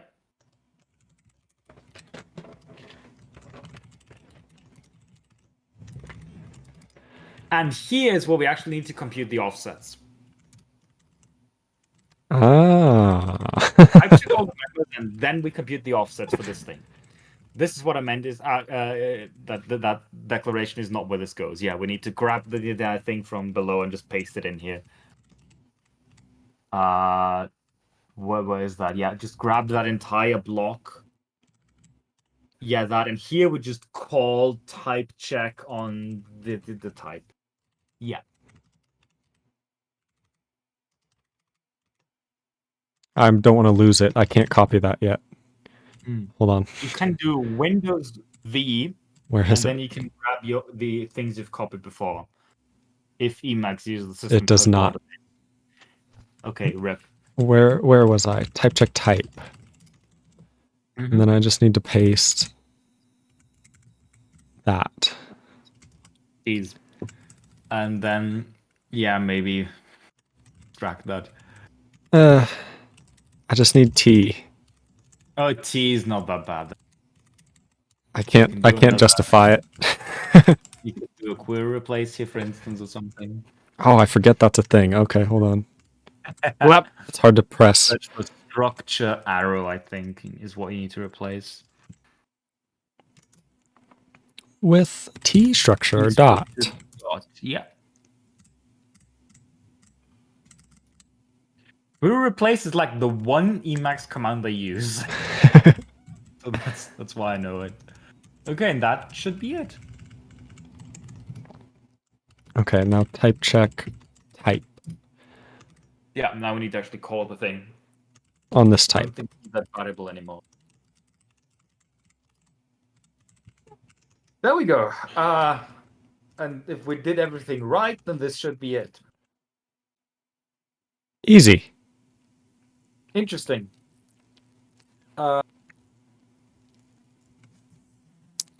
It's very large. I think I know what happened. This definitely looks. Okay, I get it now. Because this looks like we failed to recurse somehow. this. Yeah. We failed to recurse in the what? Type check? Type printing? What? No, that can't be it. Isn't it here? I was checking if the thing has. Because we're member type. No, not here. If we are, Percentage that's T. not it. If anything, it's in right type name because that's where we're printing the type. Isn't that where we are? But, oh no, we're no, not. we are in print the node. If we have a structure declaration, then that thing doesn't even have a structure declaration. It's here? Do we check if the type exists? We don't. See, that's the problem. You're dereferencing it in the format 2. The first format 2. The one before. The line 481. For no reason. For no reason. See, this is what happens if you don't have the format check plugin. That's correct. Hey, it worked. That is the size 56. Okay, that is correct. Because the size of the last member. Yep. Is a struct. What is it? It's another struct, so. Oh, it's just an integer. Yep. Very nice. We could try and print nested anonymous structs, but it's not that important, I think. Not here. Right? No, not here. It would have to be in AST print node internal is the function and node structure declaration. Yeah, here we basically need what we'd have to do is the thing is there's no way to know. Because hold on, you have to extract all of this logic into a function somehow. So I think the members, the entire not all of it, just members and the loop has to go Print in a separate struct function, members. like print struct members or whatever. For instance, yeah.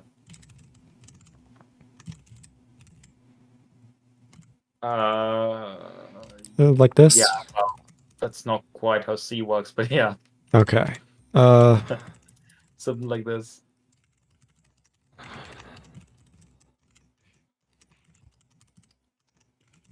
Members. It takes a file, it takes a members, and it takes a leading text. and that is a string buff pointer. String buff. It's not a string or string buffer. I think it might be string buffer. Yeah, because it needs to be mutable. And then we need to do a few. The members are passed in now, so that variable declaration. We kind of need to steal this. Yeah, that can go in the call. Exactly, and change members to members pointer perhaps, and take the address of that or something like that. And the entire function declaration also has to go before the other function because C is order dependent. Yes, but now it's mad. Because it's called M, not members. Thank you. That worked. That's mostly it. And now here, inside print struct members, we need to pass the rest in. And inside of that, we need to, first of all, maybe check if this still works. Let's recompile, check if this works now. It works. Good. Now, in here we need to recurse, but we need to do it properly. And this is where the headache starts because we need to grab another thing for the leading text. So I think it's after we print the member. After we print it, we want to print the contain thing. So after it, we check if its type kind is struct and if it's an anonymous struct particularly. Because if it's just another named struct, then we're going to print that somewhere else. Right. But how do we know it's anonymous? Apparently, we need to chat more often because someone raided you, apparently. What? I totally forget. Oh, 3 minutes ago, TCAP won with a raid. Thank you so much. Hey, I didn't miss it too bad. How are you guys doing? What are you going on? What questions do we got?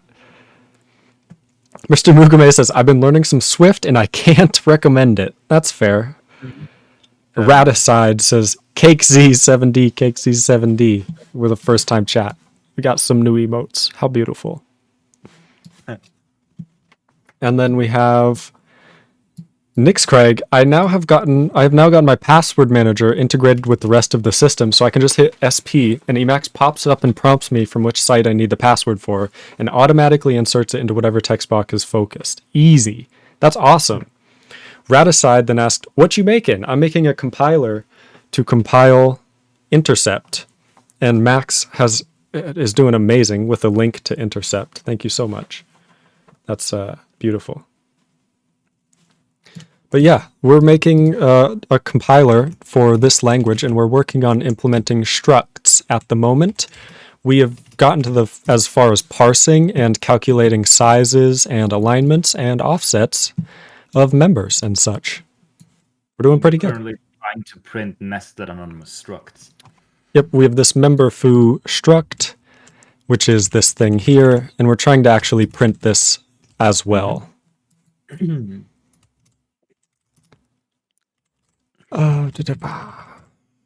So, how do we know if it's an anonymous struct is if it doesn't have a decal. If the decal is null. Yeah, and if that's the case, we need to basically recurse, but before that, we need to set the leading text properly, and we don't return because we need to print the other members too. Yep. So what we need to do is we need to basically change the leading text, but then reset it for the other members. And it's a pain. What I'd recommend is maybe go to AST print children because we're solving the same problem there, and copy the code that handles that. Where because is it? This is basically AST print children, but for types, almost.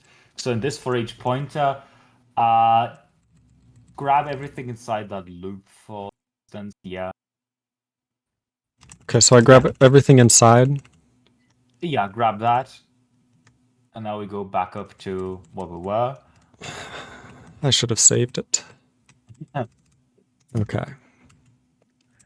And now that if's gonna have to be a bit bigger, I think. That's gonna have to be a block. It's gonna have to be a block. So beautiful stuff. We've already printed that. That's what we just did further up. So we don't need that line. We just did this that. one. Yeah, that's what we did just with supplemental. So now we update the leading text, saving the size because we need to restore it. And this is the same thing that we did with the member equals address of vector back members, blah, blah, blah.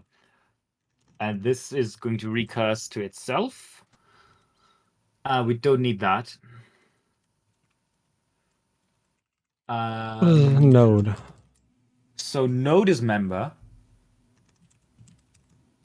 And it needs to be equals address of vector back members. So that's that. And in here, we need to pass in the members of the nested struct. So that's going to be that.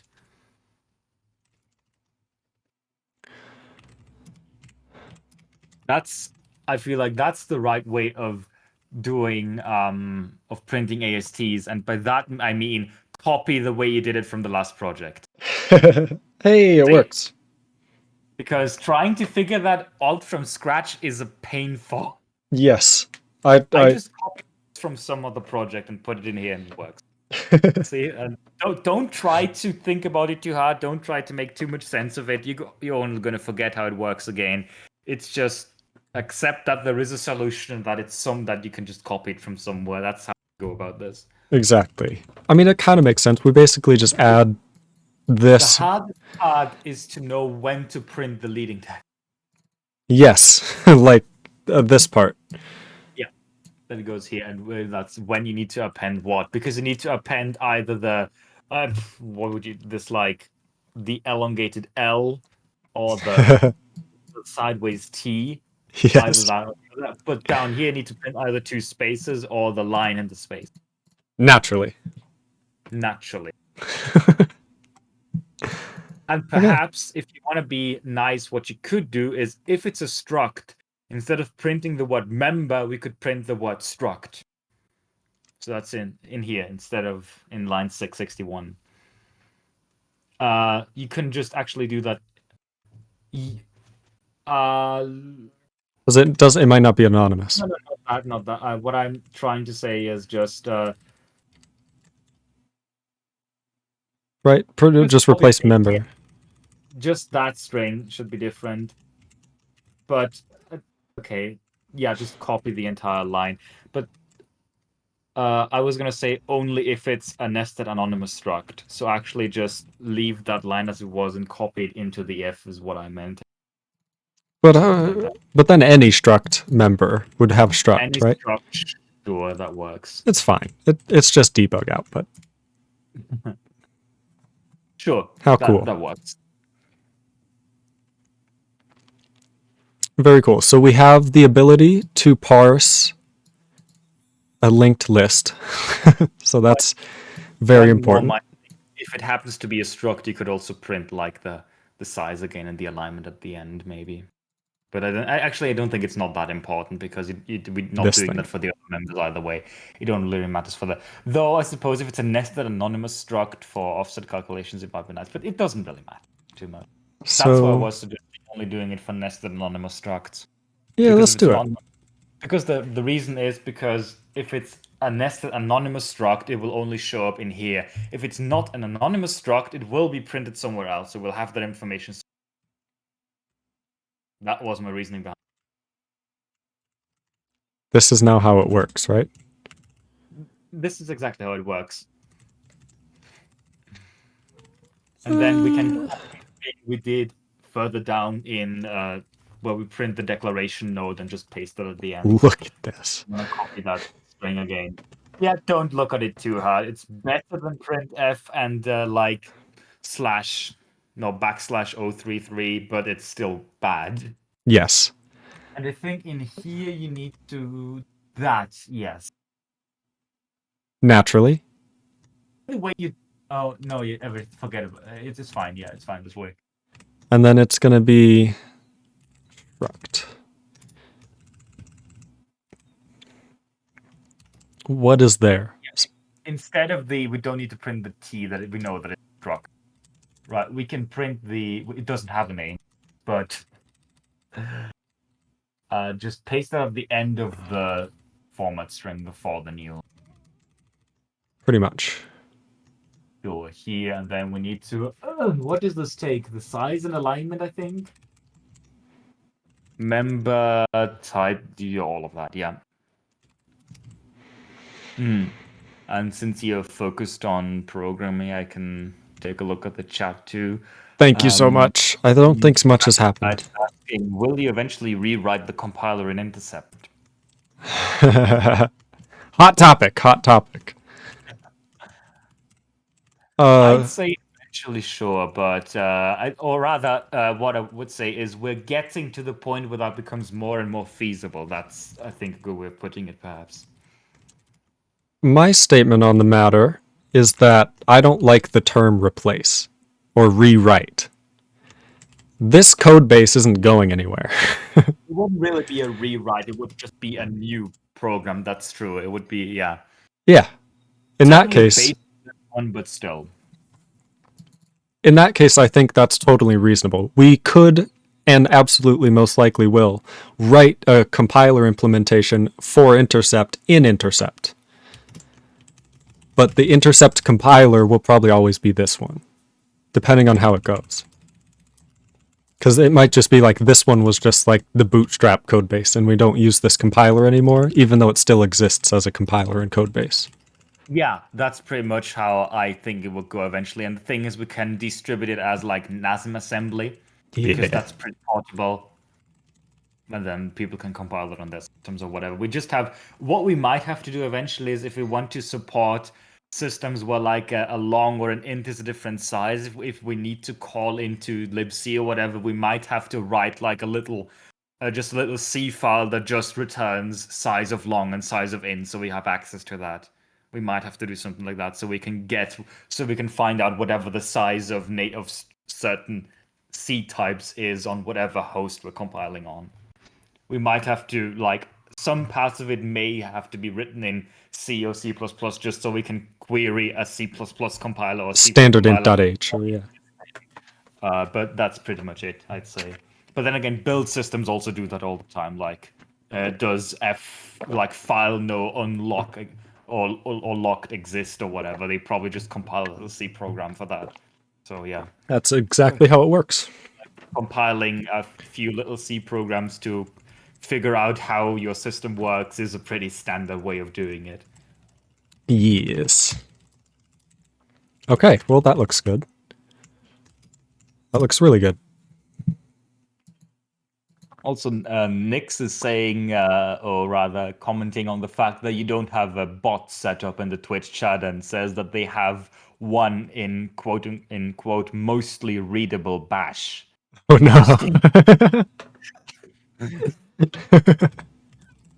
Mostly readable bash is my favorite. Mostly readable, except for that one part that removes your entire system. I know from looking through config.logs. Feels bad, man. Oh, I feel bad for you. Configure scripts, man. They suck. Yeah. But also, on a different note, let's, for a moment, take a second and realize what we just did. And it's we have implemented structs in the parser and in Semma. That's right. Even... Done, basically. I mean, yeah. Member access, sure, who cares about that? That's easy. That's like a footnote in the entire thing. That's actually using it isn't important. Yeah, but the main thing is we can handle struct types properly in the front end now. Hells yeah. How do we code gen a structure declaration? Nothing, right? Nothing. There's nothing to do. Beautiful. I was right. That's why, yeah, that's what I mentioned earlier. Like, handling of structs in the AST is like this weird thing where the node is basically just there to anchor it in the AST, if you will. It doesn't really do anything. I mean, it depends. If we were compiling to LLVM-IR, well, LLVM-IR has struct types in the IR that you can write into the module. So in that case, it would actually emit something, but in this compiler, it doesn't. Oh, and also if we ever add, or if whenever we get to doing modules and stuff like that, we'll probably have to emit all the named struct definitions that are visible at the global scope that are exported into some kind of module description. So we'll have to use those. We'll have to use the struct declarations for that as well. But right now, they're not particularly useful except for printing it. And like because they're required by how the parser works.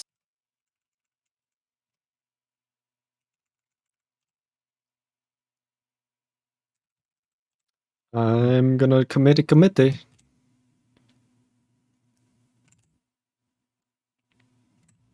I can't read. EXWS Max, that's a name, is suggesting that we make a VS Code extension for Intercept. Yeah! Nobody knows. Nobody knows what that takes. I've actually made a VS Code extension before. I don't think it's that bad, but it always takes like a bit of time to remember how to do it. It's not that straightforward. I'd say you have to package it and install it locally and whatever. Do you know what a text-mate grammar is? Yes, I know, but I don't want to write one candidly. Yeah, that's what a VS Code extension for the language is. It's a text-mate grammar. No, you can also just write a parser. I've written a VS Code extension before for syntax highlighting, and you can just write a parser or Alexa. What if we just like link with our own parser? Yeah, I suppose you could do that. You need to just translate it probably into like offsets. But yeah, that's what would be the most sensible thing, is to just write a native Node module. That's a good idea then. That's probably what we should do. Yeah, let's use a native Node module in VS Code. Sure, I think it probably works because it's all Electron anyway. But Electron doesn't use Node. It's basically what, Chromium or something. There's got to be some way to load a native library in Electron. I've never done it, but probably there is a way of doing it. Not that it really matters to me because I don't use VS Code, and what I'd have to do to get an extension for the type of editor that I use is even worse, because I mostly use JetBrains IDEs, so that means I have to write a plugin in Java. Classic. In Java. Yeah. That's a lot worse than JavaScript. Java. Okie doke. So everything's committed, everything's in. That's another brilliant suggestion by Nyx. Just compile Emacs to WASM and then use the Emacs mode to highlight it. Yes, clearly that's the better idea. Just run Emacs in the browser, and a question presumably for me, I do use C-line, yes. I'm not sure, maybe that question was intended for you, but all I will say is that it might look like the C-line I remember.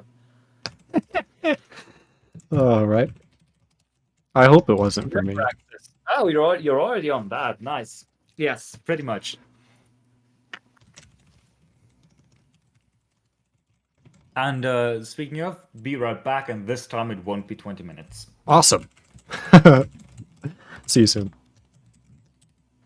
So we have a member access. We're probably going to need to know which member it is. What is a member? Why do we not have that? Unknown type name member. Where does members come from? Why? What? This isn't... We're on line 260. And this is on line 230. Okay.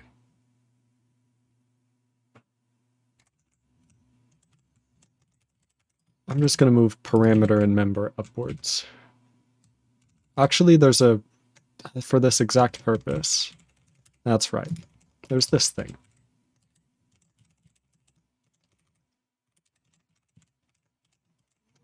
Vector.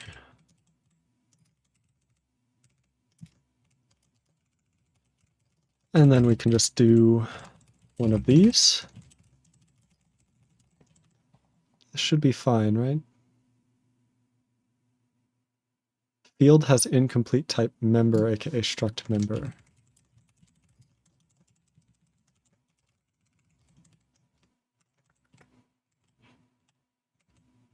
That should be right. If Unless I have lost my mind. Field has incomplete type. Well, wonderful. Why? What if we just move parameters? We're going to need these still.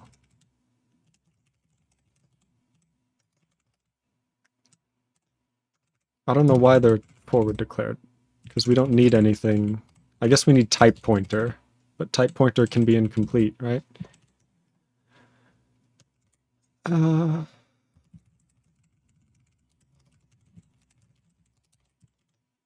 Oops. That should do her.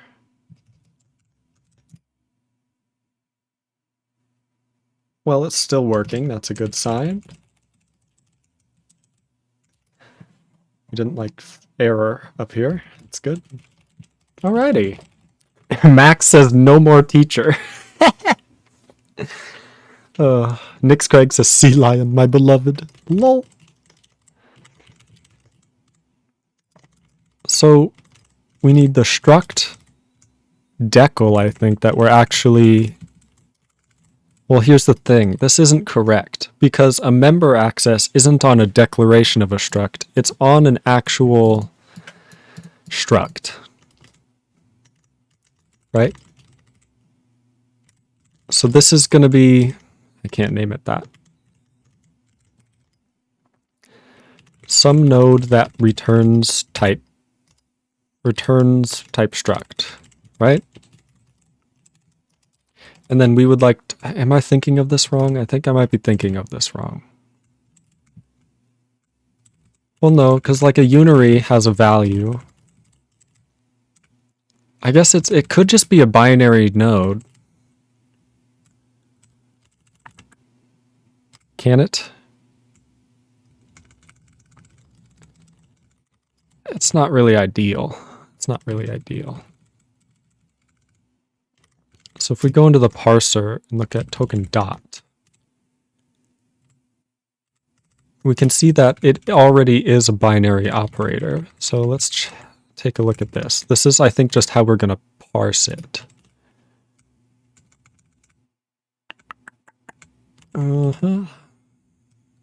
So handle subscripts, handle binary operators. So then we can do binary operator precedence.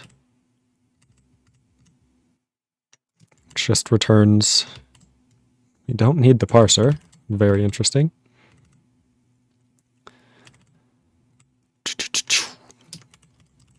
Okay. So the fact that we need to parse the right-hand side. The as operator is special because its right-hand side is a type. So when it goes to parse the right-hand side, then it needs to actually parse a type.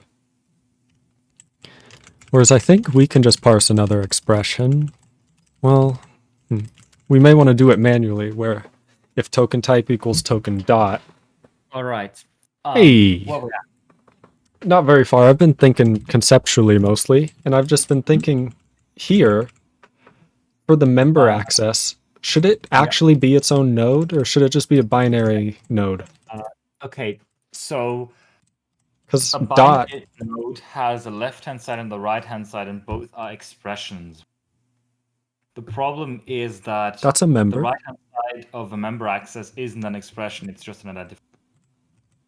So that doesn't really work as a binary expression then, so it just like, that's the same reason why a cast is its own node. Because the right-hand side of a cast is a type, not an expression. Okay, but we do handle it here. We do handle it here, yeah, because it's passed like a binary expression. I guess that's token dot. So dot, I think is what I called it, yeah, and we don't need to pass type, we just need to make sure that's an identifier, but yeah. And as for the node, I think the member access node, it has to have a left-hand side.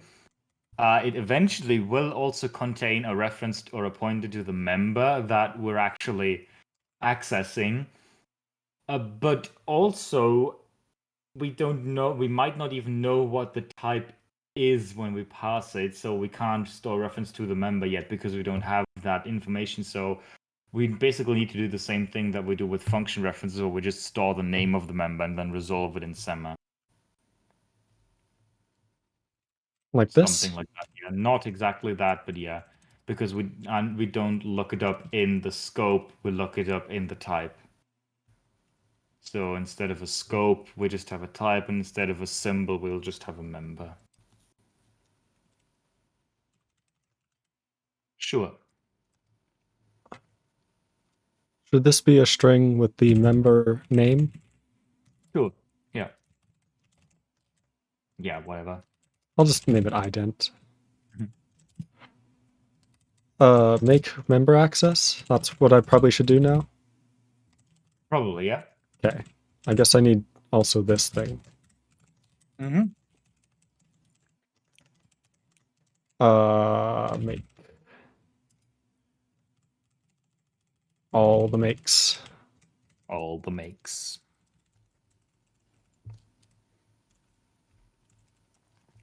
See, in C++, this is one template function, just one template function.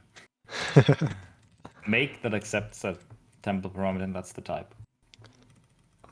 We got to think about where this stuff starts and ends. It ends probably with the identifier. It starts with the whatever the left-hand side is, I guess. And if we pass this, then have we already discarded the operator? We have. So the identifier is the contents of the current token. And we also have to check if it's actually an identifier. Here? Yeah.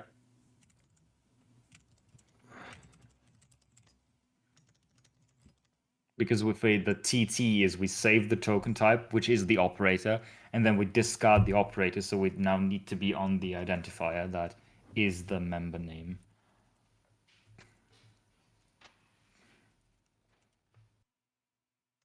That seems scuffed. Is that right? Member access require you could also just write something like right-hand side of operator dot must be an identifier or whatever, or struct member must be an identifier or whatever. Sure. I like that. Okay. Mm-hmm. And then when we make our member access, we don't need a symbol. We need a string, right? Exactly. Which is just the name. And we also need the struct, the left-hand side, or whatever you want to call it. Yeah. And we can't call it struct, unfortunately. This is like classic compiler problem. There we go. You've resorted to the same solution that I usually come up with, is just slap an underscore at the end. Not pretty, but it works. Okay. And then slap one of these in there. Oops. Up.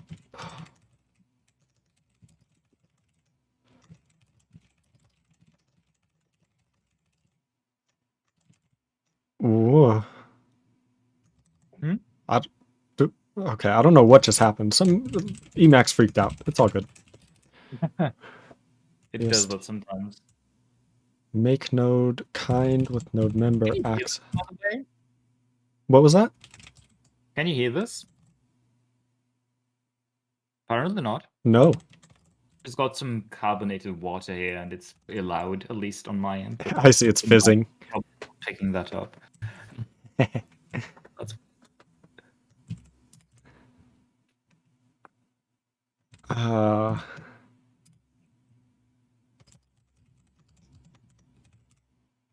Is that right? Why do we have a type here? Well, hold on. No, that's not right, because it has to. Why is it a type? That's a good question. I was like, Which is a why did I write type in here? Yeah, because Oh, we need to find the member in the type. Oh, not just the type. It needs to be a node, because we need to omit the left-hand side if we want to access any members of it. So this just has to be a node, yeah. Because at this point we don't even need to. We may not even know the type of the struct. That's the entire reason why we're storing the string, and this is like the one problem you have with, or the one thing that you don't have to worry about if you do order-dependent parsing or single-pass parsing or whatever, because if you want to use a type, you have to declare it before you use it. So you already know what the type is, you know what everything is, and it's easy. Whereas here, you have to kind of look it up later. So this is going to be... I have to pass the source location. Where does this end? It ends right here at the current token. So it'd be something like this. It's not toke type, Oh god. but just toke source location end, I think it is. Beautiful. Yep. Okay. Left-hand side currently holds the struct. And ident is that, yeah.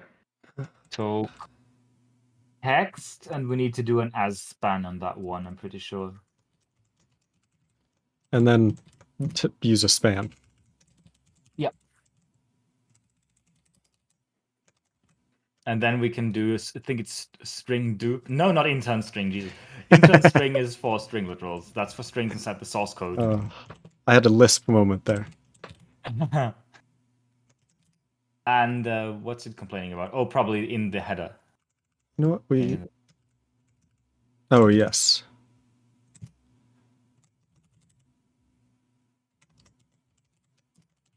Oh, Nick says good night. Oh, good night, Nyx. Thank you so much for hanging out. It's been a long stream, but it's actually been really productive. Bop. Hey, it still works. How beautiful. It still works. We also need to actually use. Do we have a member access expression already somewhere? I guess we need to parse one. I already know we forgot one thing, and that's we need to discard the identifier once we're done with it. After we make the thing, we need to discard the identifier. That's like that's the number one mistake I make when I write parsers. I forget to discard tokens. And the number two one is I have a while loop that matches until the token type is found, and I forget to check for end of file. It's next token, but yes. I just call it discard. You could also say yeet the token. That's like if I write comments, I typically say yeet. Yeet identifier, whatever. Yeet identifier token. This reminds me that I had this idea once where you could make a programming language where the keyword yeet is free. Huh. Okay, this is a funny one. Go to is go to is start. Check is start. That's not right, is it? Also, maybe remove the at sign. That may be a problem, yeah. Why do we allow a percent? I know why you allow a percent sign there. Hold on. Go back. Oh, invalid notepad. That's in Semmer. But the percent sign, I think, is because I just copied this from the IR parser. And in the IR parser, we have. Oh, that's probably where the dot comes from too. Yeah. Yeah. No, we need to. This is fine. We just need to. If you do syntax only, I think it should work already. Because this is in the type checker. We haven't implemented type checking of this thing yet. That's to be expected. And we need to print this too. Okay.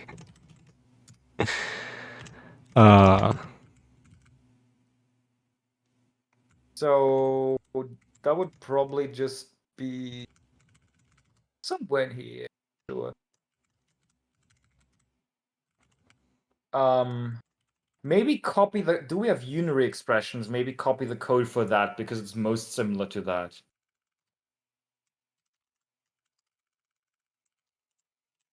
Because it is essentially a unary expression because the right-hand side will just be the thing. Oh, actually, it's worse than that because we... The question is, how do you want to print this? Do you want to print the member that's being accessed on a separate line or in the same line as like member access, blah, blah, blah? I think it should be like member access and then just with like the type name of the struct that it is. Mm-hmm. But the name of the member itself, where should that go? Probably like right here. Yeah, or what we could do is we could print the type of the struct and then print a dot and then the member name. So that we literally have that like Yeah. Node dot kind or something. Yeah. Yeah.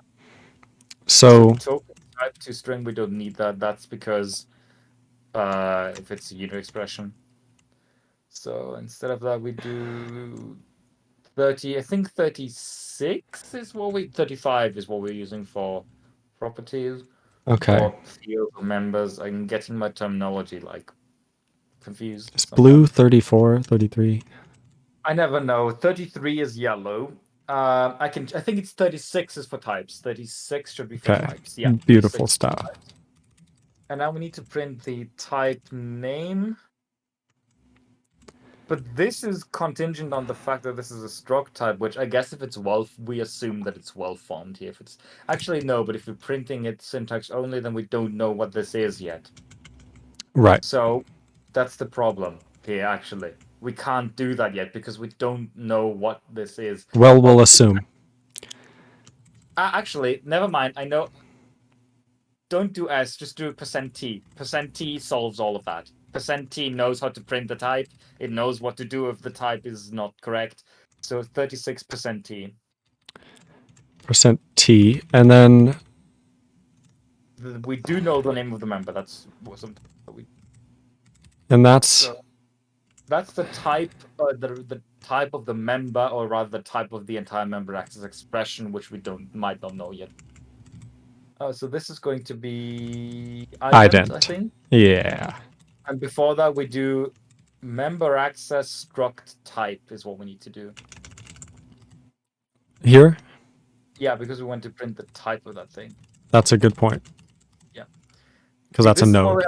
%t will take care of that. It knows how to print the type if it's null. You weren't actually not supposed to delete. Do we need that? We do want to print the struct, the thing that's being accessed. That's the left-hand side. So that's node member access struct. We do want to print that? Mm-hmm. Yeah, we want to print the expression that we're accessing because it could be arbitrarily long. That's a good point. It could be a call that returns a struct or something. What is it complaining about? In AST3, would you look at that? Yeah, that's expected. Everything is null because we don't know what all of this is yet. Yeah, syntax only. I don't think we have anything. We do have the name. We do have the string duped name. Do we have a string? We don't have anything else with a string. Okay. Yeah, string, you just need to free the data. Case, so free node member access. Ident. Else, I think we do. I think the rest is all managed by this entire system. Yeah, it's basically like the declaration. Hey. And yeah. Hey. Well, yeah, we need to implement type checking for this now.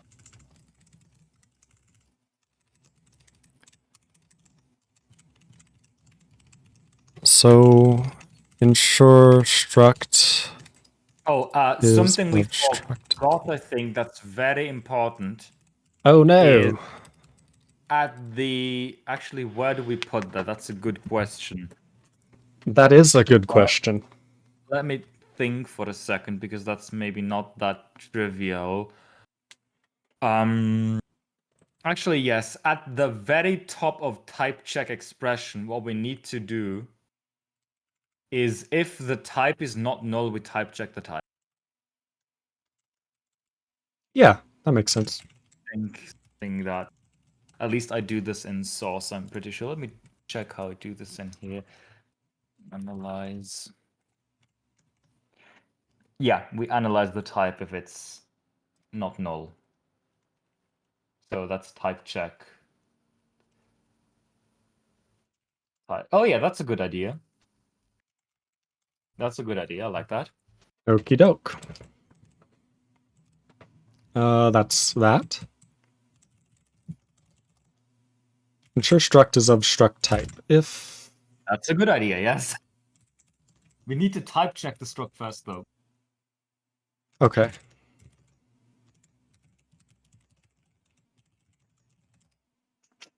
Struct.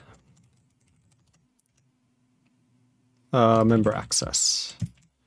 Struct.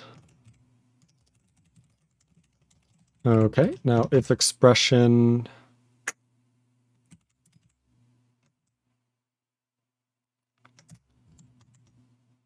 type kind is not equal type struct. Oh lord. That's a big problem. And what we can do later is we can auto dereference pointers in here and stuff like that. That's very easy, but that's nothing we should. That's a good point. That's a great idea. We don't need to do that now, though. Let's just get structs working and we'll handle pointers. And so pointers. How do we then access a regular one? What do you mean? Okay. A regular We what? have next, which is a pointer to node, right? Yeah. If some node.next auto dereferences, how do we get the pointer? It auto dereferences some node, not next. Gotcha now. I got you now. You auto deref the left-hand side. Auto So dereference. basically what I'm saying is the dot does the same thing as the arrow in C. It's Yes. the GCC patch you implemented, that one. Yeah. We That's do perfect. that. That's totally good. Error cannot access member of type whatever. Something like that. I like that. Percentage %T. Cannot is one word, but yes. Sure. I don't care. Good. That's it, right? I guess we need to make sure that this identifier is... Yes. For this, we have to use vector findif, and I'm very sorry for that because that macro is horrible. You have to use vector findif. What do we And got? that's going to be painful. Vector out index var Vector args. out index and then a condition that is checked. So for that, we need out, which needs to be, I think, a member pointer. That's where we're going to store it. No, out is an out variable where we're going to store this thing that we're finding. Yeah, but the first one is a vector. Oh, the first one is a vector, yeah. What you can actually do is you can go to somewhere else where we're using vector findif to see how it's used, because that macro is fairly horrible. It would be a lot nicer if I could use statement expressions, which I can't because MSVC. Pretty much. This thing. Give me this thing. Okay, so I'm just going to break everything on the new lines. Something like that, yes. So the way that this macro works is the first parameter is the vector to search. So Okay. that will be It's going to take a little bit. members of the struct. So we have this thing, which has a type of struct, which has a structure, which has members. The second thing is a variable name. That's where it will store the result. So we need to declare a variable. I think it has to be either a member pointer or a member pointer. I'm not sure, but I think it's a member pointer because it will give you a pointer to the element. And What the is next I? thing is the name of an index. And what it will do is the next expression should check if the element at that index is the thing. So here, I don't know what that means. What do I do? That gets inside. No, we don't need to declare that. The macro declares it. Don't declare that. The next thing after that is a lambda, basically. That just checks are the two equal. So that we'll have to do. Maybe what you could do is extract x from member access struct type structure into that entire vector, maybe extract it into a separate variable. Please don't use string compare. How do we compare strings? There's no string compare. We have string equal probably. Ugh. I hope we have string equal. I don't see it. What do we have? Something. I know we have something. We have to have something. I don't think we necessarily have to have anything. Oh, it's I'm string pretty sure we use eq. it somewhere. What, string eq. Okay, that's it. String eq. Perhaps. Where is the? Oh, I'm in the wrong project. Where is source utils.h? It is string eq, yeah. String eq, that entire thing. No, not member. Member is an out parameter. That's not set yet. Christ. So how do I get Okay, 3 things. First, because that's already the thing we have to do, grab the entire case, wrap it in a block expression, because we're declaring variables in here and that's going to get messy if we don't do that. It doesn't matter. Okay, but can you tell me why why we wouldn't use member here? Aren't we supposed to use member as a... The result of the search, it is not set anywhere until we find anything. So how do we get the iteration variable? Grab the entire vector again and put it in there. That's stupid. Yes. If we had statement expressions, it would be much less stupid, but we don't. Data I equals, no, sorry, comma, because we're calling string equals. And then the second parameter, oh yeah, data I name, that is right. You're gaslighting me. It's a lambda, if you will. It's not. But I know what you're saying. C and very scuffed, but that's like conceptually. It's just code that will be placed as a predicate. Will be inserted into a condition of an if you want to. You can Yeah. look at the Yeah. horrible. I said it was horrible. I warned you. And in here we put, what is it? Expert member access name or whatever. Ident or whatever. Ident, that. Okay, and that will, if member is, yes, that pretty much. Now, member should be the member, so we can set it after that. So we're good, right? This is good? We need to do one more thing, because the member access expression has to store a reference to the member. But yes, this is how you use the findIf macro. Okay. What did you say about the member access? What does it not do? We have found the member, now we need to actually store it somewhere, right? So oh, yeah. Thank you. We have to cache it because we found it. Yes, we need it later. There we go. That's it. Of type. Is it a named type? Do we need to type canonical? Yeah, you need to do type canonical. Okay. Okay, maybe grab the type, do type canonical of that and store it in a variable, because this is getting messy. So we're going to have struct type. And that's type canonical of this entire thing. Type canonical, and that can be null if that's a nonsense type, so... that can be the same if not struct type or struct type kind, because we can still print the element. Very beautiful. Good. And then you can replace X for member access struct type with just struct type everywhere. Yeah, before that too, and even in the error message, perhaps. Yes.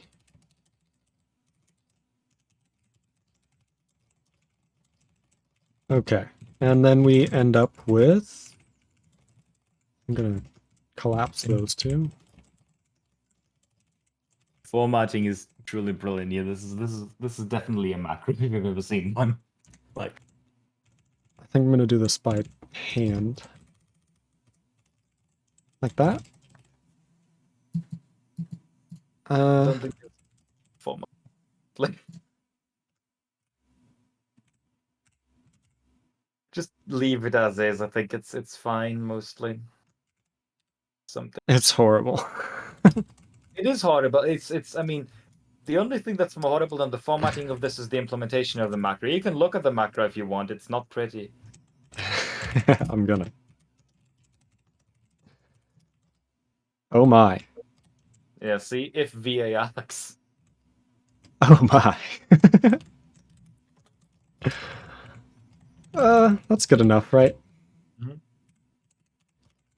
Okay. Yeah, I think auto format is not your friend here. No, definitely not.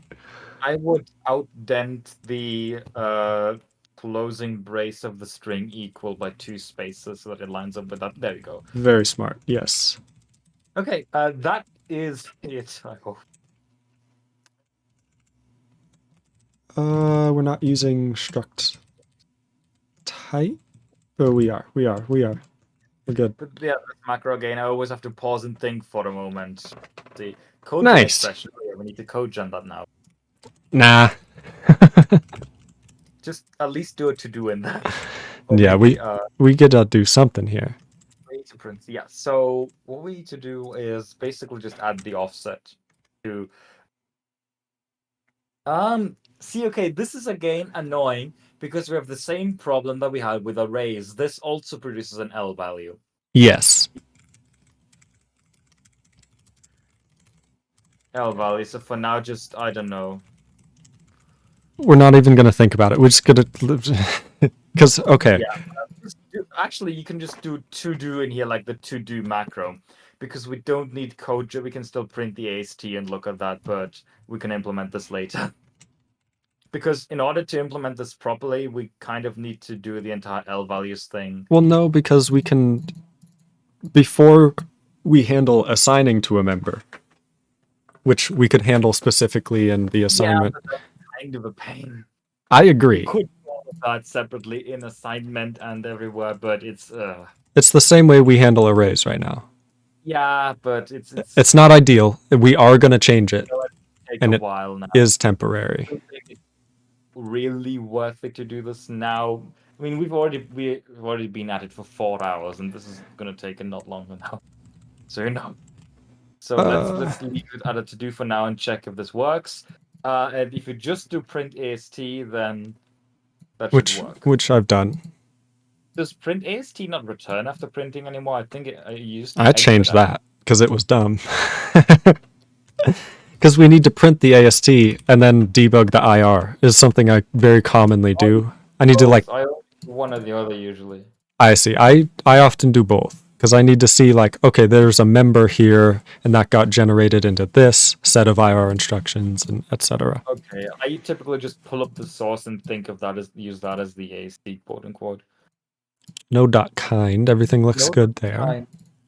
Is that right? I think it's right. Oh, we forgot. See, this is why we print the AST. We forgot to set the type of the member access.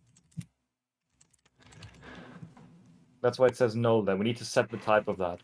So what does that mean? Member access type in the parser. No, not in the parser, in Semma. That's right. No idea what it is in the parser. So in here, we just need to pull it. Pretty much, yeah.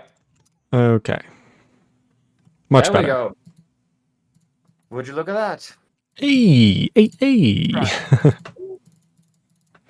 We have structs. We have structs. We did it. Ugh. My brain does hurt a little bit. Now.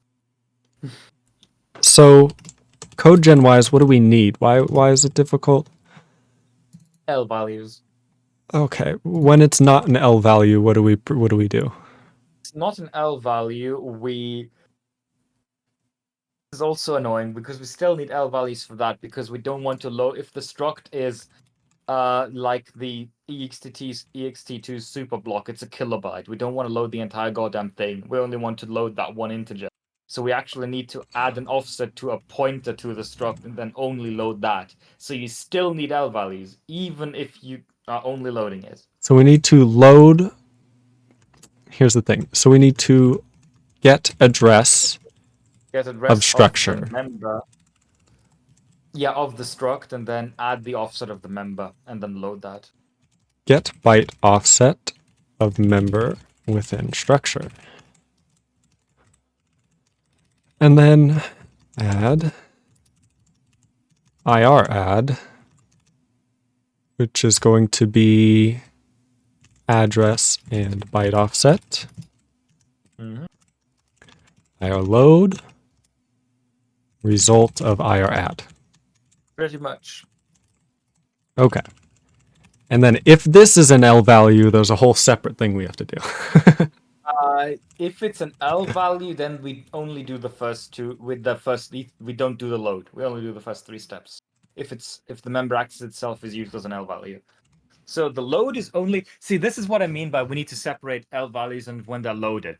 Because loading an L value is always the same thing. You load an address. It's always the same thing, pretty much. It's a load Right. of an address. It's just an IR load. It's pretty much all. I think it really is always an IR load, actually. If it's an actual, if we need to load an L value, but the how we get to what we need to load is different.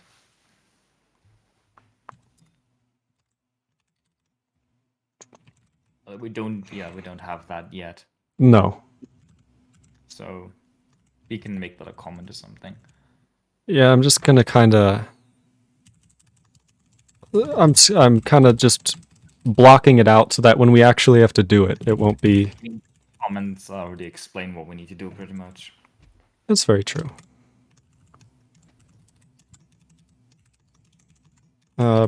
Context. Struct address. Byte offset. And maybe just comment all of that out for now because we don't have these yet. Yeah. And also the XIR below that. And then.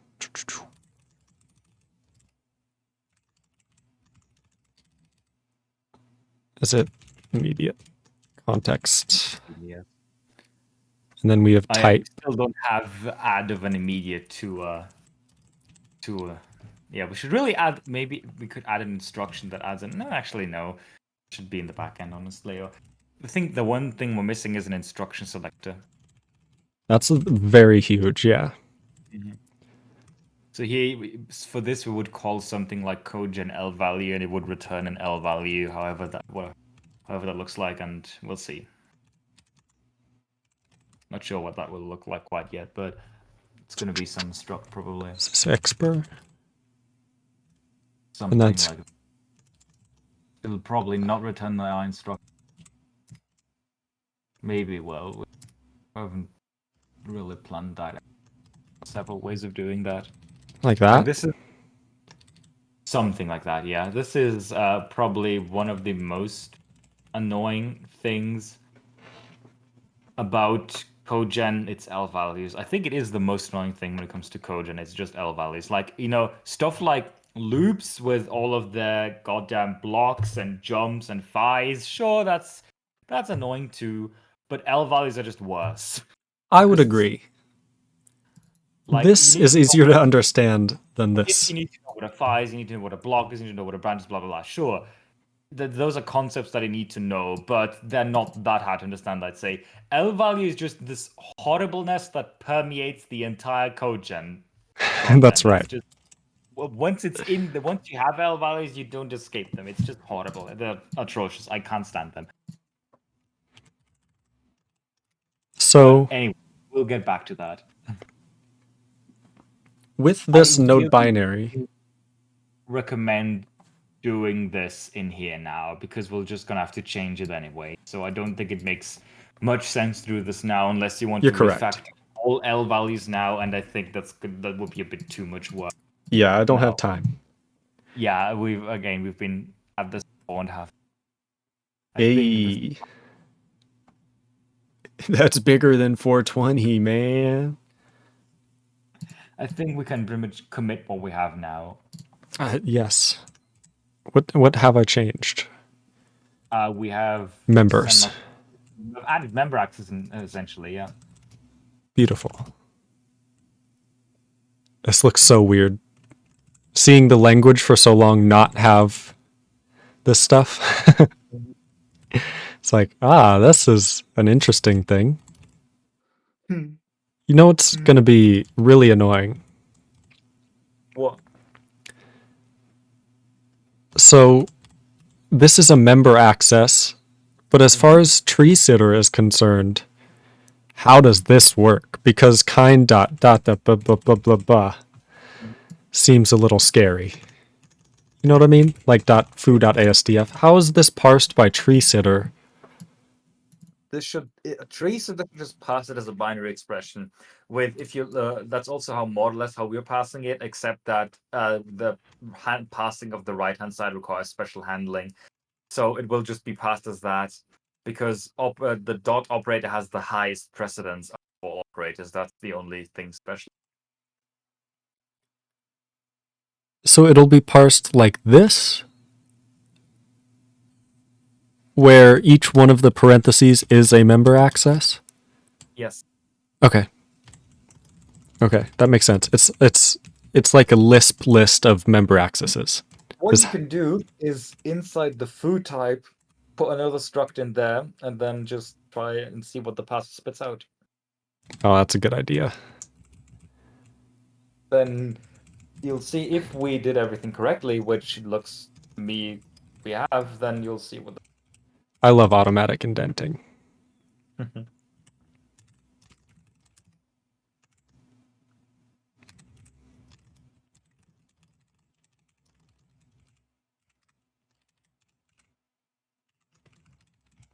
Worry twee bo pass. foo.bar.query.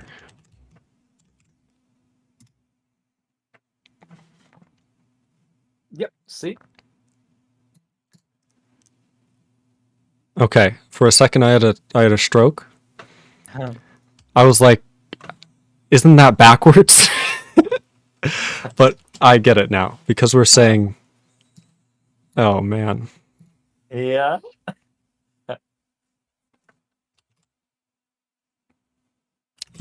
Yeah, because this is the final expression. So like the full expression refers to core, this member access. And then the left-hand side of that is another member access to bar. Shouldn't there be a member access foo in here? Am I What's crazy? happening there. It says struct is all we get. We just get member access. Something's broken. I don't know. We'll figure it out later. We'll figure it out later. Well, that would be an issue.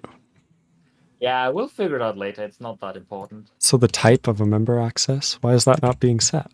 Hold on. It's fine. We'll figure it out later.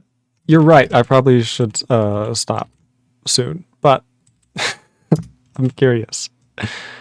We set expression type to member type. Why would member type be null? Oh no. Problem isn't here. Where is it? It can't be here because we only have two member accesses in the tree. That's the nodes that are missing, not types. So it's the parser. Is that what you're saying? Yeah. Interesting.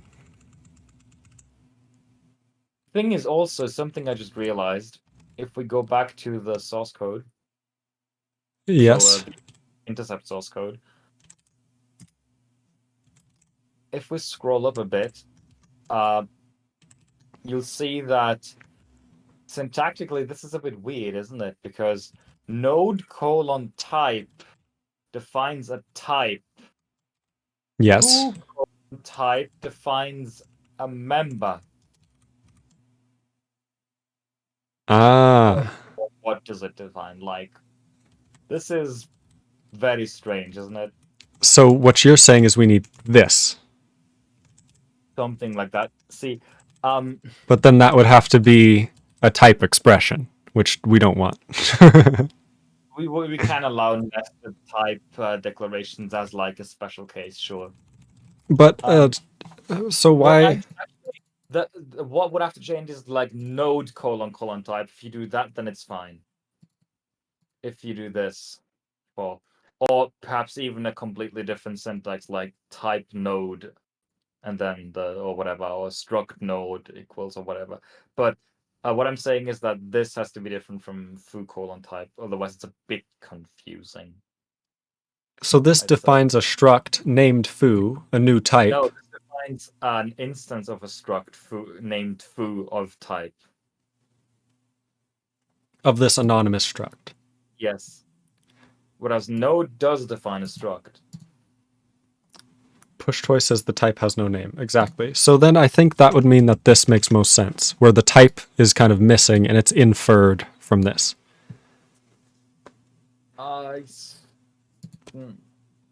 Because that's... Yeah, do you really want type inference in struct declarations? I mean, yeah. That's just... It just doesn't feel like a good idea, I think. Well, it doesn't have to be type inference. It just is. This is the syntax, which is the same, happens to be the same as type inference. Yeah, but You could also do it the other way around, for instance, and say we use node : type, and instead foo : type and bar : type. So the problem is if we have like foo : type, right? And this defines a new type or whatever, then isn't there an issue in that? How do we actually do this? We pass the variable name, we pass the colon, then we check is the next token type. If it is, then that's a type. If not, it's a value. Or variable, rather. So then It's the same here, as single colon. I see. It's like the parsing is not an issue. Okay. So basically, we just need to differentiate these two. Otherwise, it's kind of weird, right? Because node doesn't make node something you can access. Exactly. So to make something you can access, we usually use a declaration. Yes. And a declaration requires a type. And if the type happens to be an anonymous struct,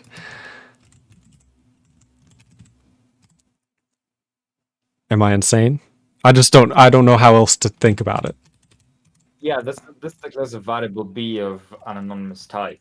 The problem Yes. is how we're having is exactly that node : type isn't declaring a variable, it's declaring a type.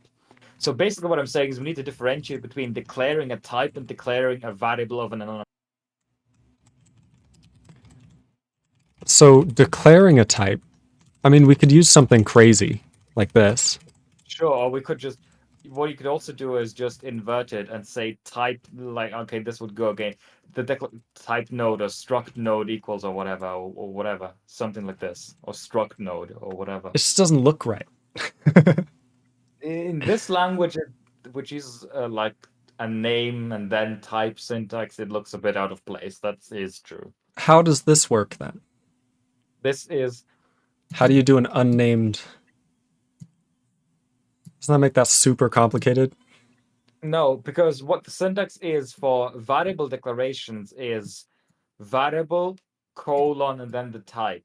The type can be anything. It can be anonymous type. An anonymous type is type and then a brace. If you have type and then an identifier, then that's not an anonymous type. It's a name type. So what happens if we do this? Right? What does this do? It's a nested type declaration, which is something we currently don't support, but we could. But like, what would it do? Type foo bars inside of the struct. So then we could do like this. Something like this, yeah. That's horrible. Okay.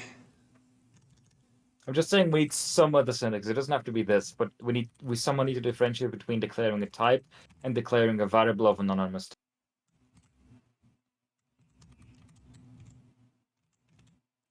That's not really nice.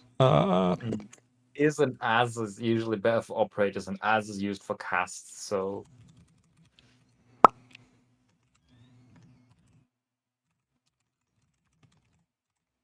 A little cursed. But yeah, if anybody has an idea about some syntax for this, let us know, because we're going to need to implement that soon. Yeah. Again, I'd suggest just something like in C, like type node and then opening brace, or even struct node to use a different keyword if type is too hard to pass. Well, I was hoping that we could also have like type A integer eventually. Well, that's... Isn't type misleading in the first place because you are not declaring a type? We are declaring a type. But you know what I mean? You type A equals integer, or colon equals or whatever. So for a type, well, this isn't a variable. This is an alias. It declares an A as an alias to integer. So you could do type A equals integer to declare type alias, for instance. Or colon equals or whatever. But if it's a brace, then if it's type A brace, then that's a struct or something. Or we could do type node equals struct and then an opening brace or whatever. We could just do this, right? This is okay? Because if it's not a brace, you just parse another type. Yeah, but this is like, it lacks a delimiter. It just looks a bit, it's 3 identifiers in a row. That's a bit hard to make sense of, I feel like. I'm okay with it. We'll figure it out as time goes on. It's an anonymous struct with no name, not really a type. An anonymous struct is a type. Right. Type doesn't have a name. This is the anonymous struct. So you are declaring a new type, which has, it's a struct, right? And then we're assigning that to a member. Whose type is an anonymous struct.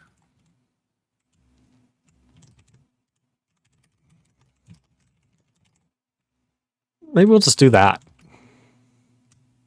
Colon arrow. Or something.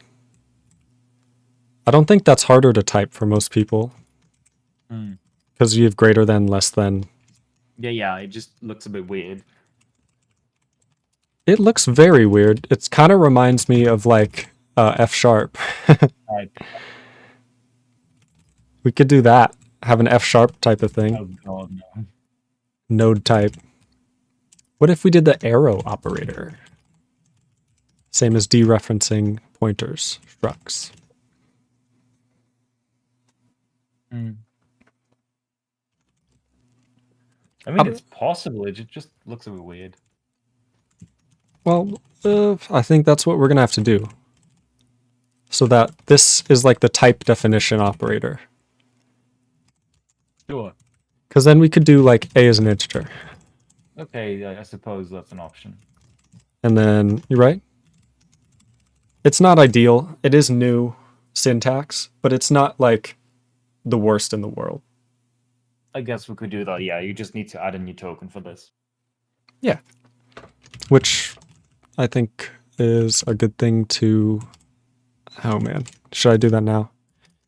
It doesn't take long. AST token. What is we this? call that? Colon arrow? No, colon greater than or whatever. We could do like right arrow, or we could do, yeah, greater than. Greater than, because arrow typically, if I call it right arrow, is what I typically use for like the hyphen greater than. I the, see. Like C, the reference arrow. Which is probably a good idea. So colon greater than. Then in the lexer, token dot or whatever. Colon is not dot colon. Thank you. Oh yeah, the precedence of that thing has to be. What is the precedence of that? I don't know.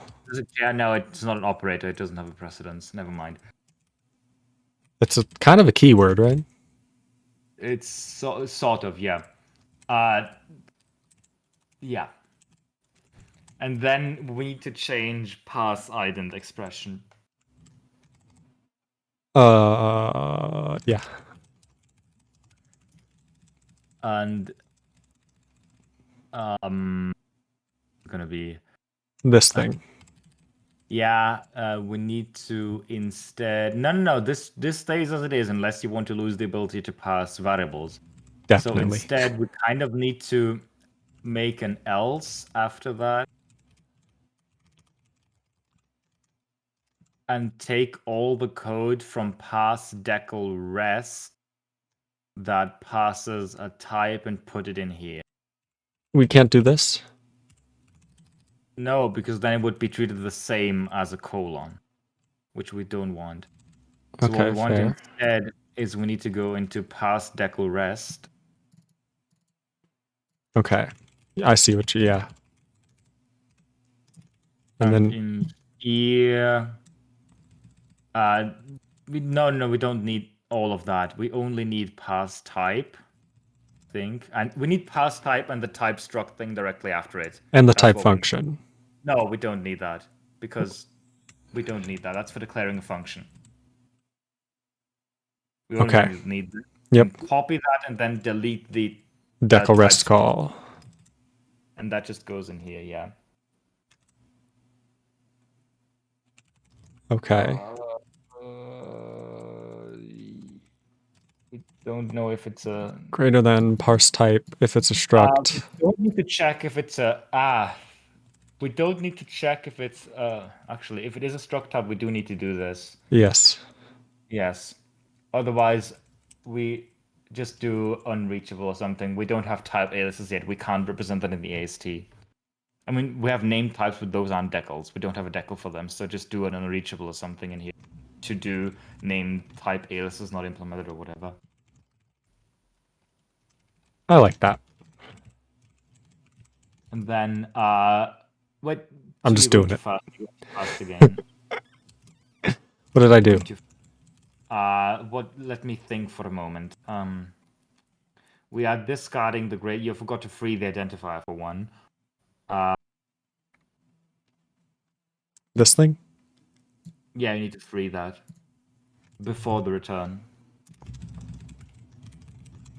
So that's one thing. What's the other thing that I... and I think that's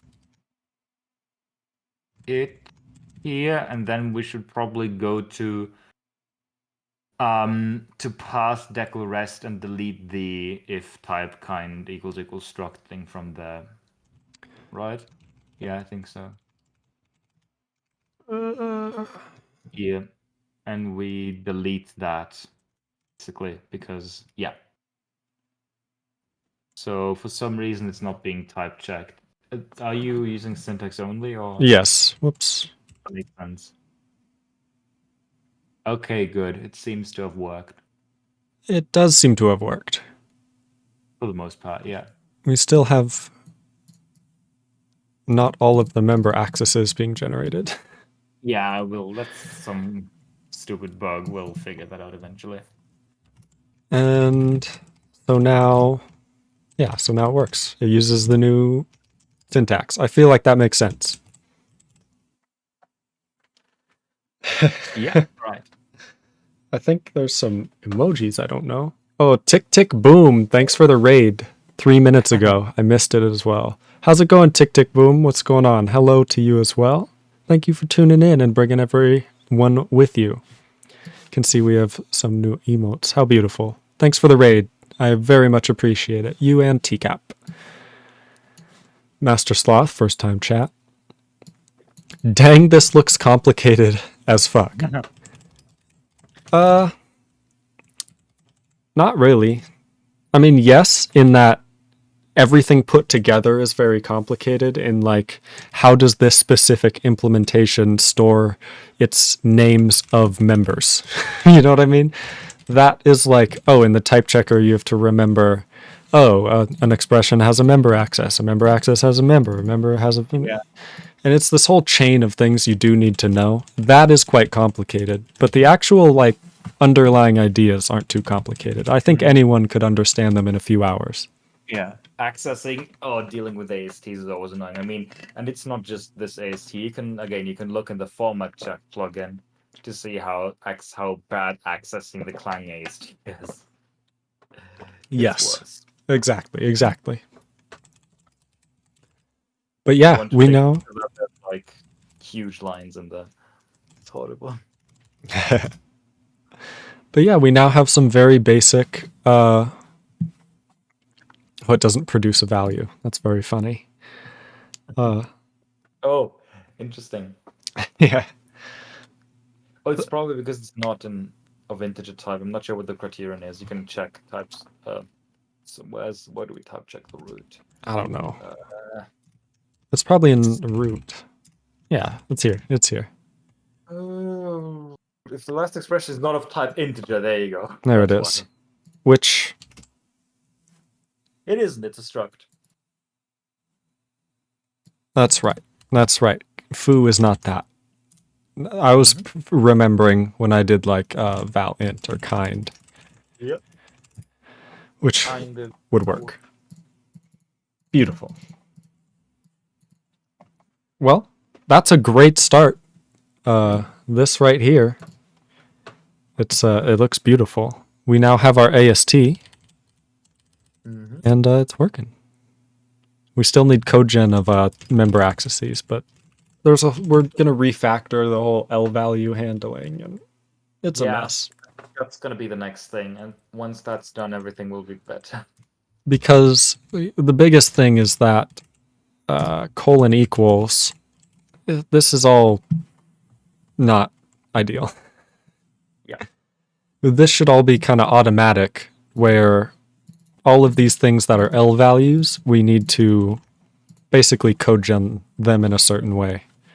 Yeah, So- it should be as simple as just call codegen L value on the left-hand side and then just emit the store, and that's it.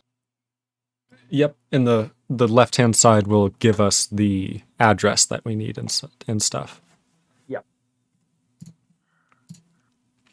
Okay. I think we did it. I don't have anything to plug other than that I'll be back on this channel very soon, live doing more stuff. Mm-hmm. What about you? You got anything to plug? Shout out? Not really, I think. Alrighty. Then I will just say I'll start the wind down. I'll go to scratch. Go to goodbye. Ah, yes. How beautiful. All right. Thank you, everybody, so much for watching. Tick, tick, boom. Thank you so much for the raid right at the end. That was glorious. It made this 5 hours worth it. Master Sloth, thank you so much for the follow. I appreciate it. Be sure to, if you really want to stay tuned, there's a Discord, and you can join, and there are announcements every time I go live with a link and, yeah, what I'm doing, in case you don't want to watch me make an idle game or write assembly and only are interested in the compiler. Ooh, there's stuff I get to read. But yeah, it's a ton of fun. You can get help with programming. You can just talk about programming, talk about anything in off-topic, post memes. Off-topic is for anything that isn't illegal in your area. And if it is, no one will tell on you. But yeah, we are also into linguistics. We like making languages and conlangs and talking about it. And it's just a really amazing Discord community. I'm really happy with what it is and what it's become. And mostly with its members, like the glorious genius Sirraide that we have with us today.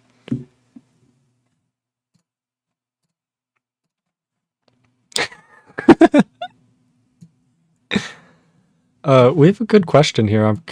Might be some good discussion. Hey guys, are the call stack and stack memory the same thing?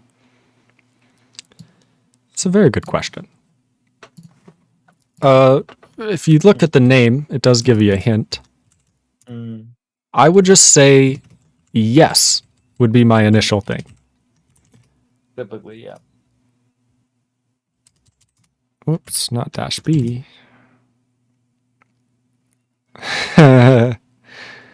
So that's a thing. Incomplete type integer. It's brilliant. That's not good, I think. Could be argued. It's not that bad. It's just a minor thing. Don't worry about it. Hold on. Just don't worry about it. Hold on. What have I done? Don't worry about it. It's just a few failed tests. It's not that bad. It's just dereferencing still works. Look at that. I was honestly surprised. I thought most everything would be broken. All of this is still multi-line strings are working. I'm surprised, honestly. Overloads are working, sort of. Arithmetic, strings are working great. Only 8 tests failed on OK 8 error. Sure, that's 16 in total, but that's not half bad. That's not at all. Mm-hmm. You know what I noticed? You still have some. What you could do, I think you still do. Do you still have some tests locally that you haven't committed? No, not in here. I see. Okay. You have some examples that you haven't committed though. Yes, which is just the struct definition, which I modified. All the Emacs stuff, have we? No. Probably smart to do that. I was answering a question. That's right. Yeah. Yes. Basically, whenever you in assembly, this is kind of scuffed because I don't have assembly right now. I could, but I don't. So let's say you like do something. This will move the stack pointer down, right? And this will store whatever's in RBP onto the stack. So when you call foo or like printf or myfunc, right? The call instruction is actually the same as push rip and then jump to myfunc. If that makes sense. So then the ret instruction at the end of a function, right, will pop. That's bad. Pops, what does it pop? Pops return address. Yeah, it pops into RIP basically conceptually. That's a great way to put it. Where call myfunc becomes the following. Okay. Yep, I know. Horrible badness. Becomes the following. And this is going to be pop rip. Which effectively is a jump. Because the instruction pointer, the next instruction will be this thing. And it actually does push rip plus. RIP Don't worry plus about it. whatever instruction size is, essentially. And for push, it's typically a byte or something. But yeah. Yeah. So It kind of does it in one thing, yeah. So it plus the size of the call, technically, but yeah. yes, they're the same thing. Call pushes a return address onto the stack within stack memory, and then ret will subsequently pop that address off of the stack and use it as a place to jump to. Mm-hmm. Hopefully that makes any sort of sense. Did I... Pretty much, yeah. Oh, I pasted it twice. That would be confusing. And also, technically, it's not $rip, it's %rip, but sure. Good point.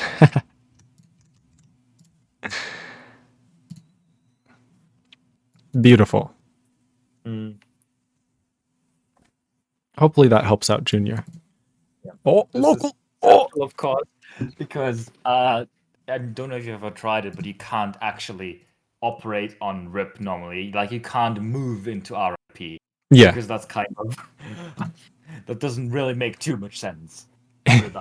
Definitely. I think really only... How do you even get the value of RIP? I think the only way is just to call something, really. I'm not sure if you can move out of RIP. I've never tried it. But You can push rip. Can you push it? As far as I know. I might be wrong. I mean, I wouldn't be surprised if you couldn't, because there's not much use to it, because typically you're not manipulating the instruction point in some weird way. Like, I think the Very only true. like function that somehow manipulates RIP is set jump, I suppose, does that, sort of. Which is probably just done through jump. Yeah, could very well. Yeah, if the way it jumps back, probably, yeah. But the way it gets where to jump to. Yeah, the only time I can think, even in the OS, when I read RIP's value, it's gotten actually from the interrupt stack frame by the hardware. Yeah, it's very rarely that you actually need to modify the instruction pointer in some weird manner. Like, yeah, a scheduler would do it, for instance, but it's not that common. Sequence of calls used to get the company, yeah. Thank you, MXP. Thank you so much for the follow. MXP. That's a very triconsonantal word. I've been watching like Arabic. This is definitely not on topic, but I've been watching like Arabic writing lessons for children. I see. And it's like, be, and then they draw it, and it's like, I feel like a 5-year-old, but it's honestly so much fun because just watching the script of Arabic being written is amazing. I could do it all day. It's beautiful. I don't even know if I can insert Arabic that well. Oh god. Okay, it's frozen. I don't even actually know that many scripts. Again, I know obviously the Latin alphabet and also the Greek alphabet because I taught that to myself once as a kid, and ever since I know it, and it's pretty useful in maths, for instance, also because I did ancient Greeks for 2 semesters. Very true. Look at that. Bien. Isn't that confusing? So Right, that's the confusing part, yeah. imagine moving your cursor past it. So Yeah. the hardest part for me still is highlighting text. That's something I still can't understand very well. And Emacs doesn't do it well either. Like, what is happening here? It separates them, yeah. And then that's me going forward 1 character now. Like, huh. And then when I go back here, I go up a line. It's confusing. Oh, but the bay is literally just this tooth, like this L shape, with a dot below it. That's literally all it means. It's just, that's bay. That's the B sound. And then there's no vowels, is the beautiful thing. All the diacritics, yeah. Yeah, and they aren't used most of the time. They're just not written. Same as I don't really know Hebrew, but I've looked into it before, so I know the concepts. Also, I'm linguist, so I do know about that stuff. That would be crazy. I guess you could count Y. Well, no, Y in this case is a vowel. Crazy. I is a vowel. That's true. It's a vowel sound. Can you imagine like writing, this is how you normally write? It would Is be... it not? It is, which is the scary thing. This is how probably you... normally...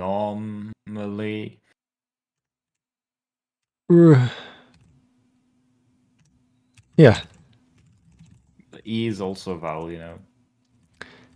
It's a vowel, but not a vowel sound. Oh my god. It's not even pronounced. Like, the worst thing is Arabic doesn't write vowels that are pronounced. English writes vowels that aren't even pronounced. That's right. That's right. But yeah, this is just how Arabic works, where it's like, this is how you normally write. And you can say things differently, where you could say like, this is how you normally root. And it wouldn't be that hard to understand for somebody Arabic. Which is amazing, because they have things like, I copied something from the Unicode. I copied Niku from Nico, right? They did like a ye Niku de. Okay, sure. I can see that. That's how they say Unicode and spell it. But That makes... I could see something like that because Arabic only has 3 vowels. A, I, was it A, E, and U. that's right. But yeah, so what I thought was interesting was I just copied and pasted some random bit of this, which happened to be Niku, which means fuck. Brilliant. Brilliant. Which is just a good example because Niku isn't actually here, but the way you write Unicode, it wouldn't be Yenakuda, it would be YNKD Unicode. Something like that, yeah. So, and then you might have like a special diacritic to make it Unicode.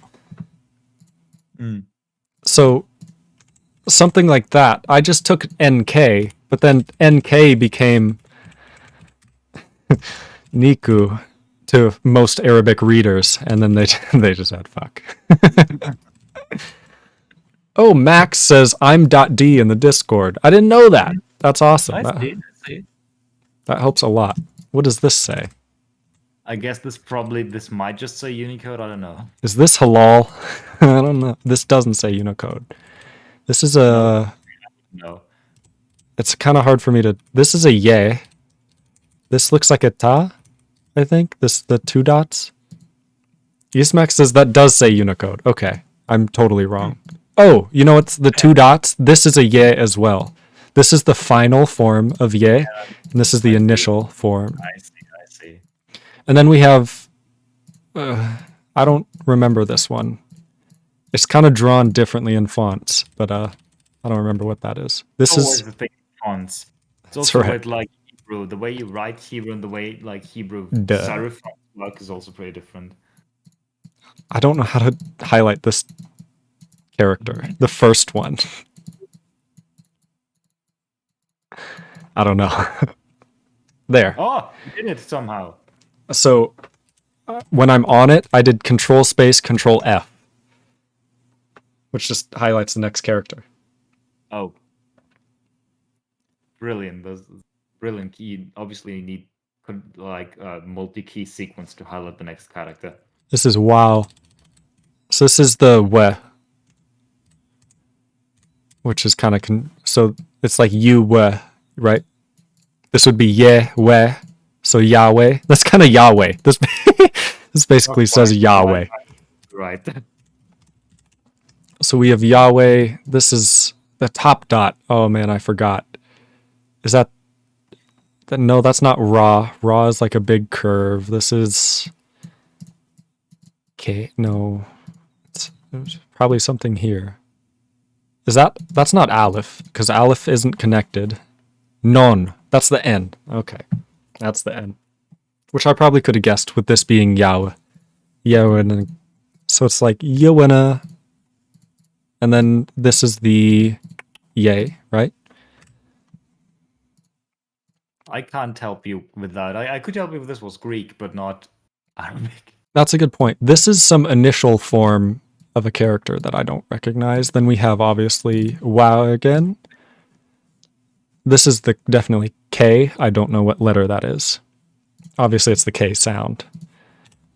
And then this is de. I know that one. It's just like a little dunk dunk, and it's not connected in its Interesting. at all. Yeah, so everything has different rules for like be can be connected not on the left or on the right, or you know what I mean? And then they have all these like not connected rules Yeah. where de isn't connected. At least Hebrew, it has final forms, but that's it. It only has a couple for a few characters that has final forms. Otherwise, they just always look the same. That's At right. least Hebrew is easier in that regard. That's right.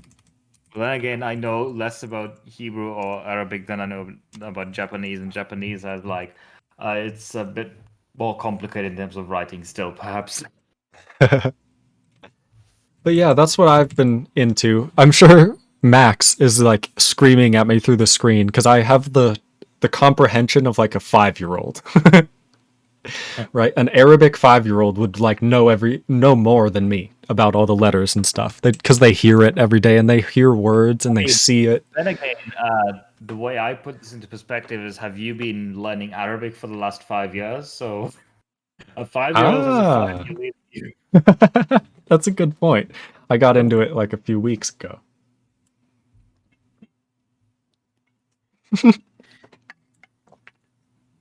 Max says, "Good job, lol." Thank you.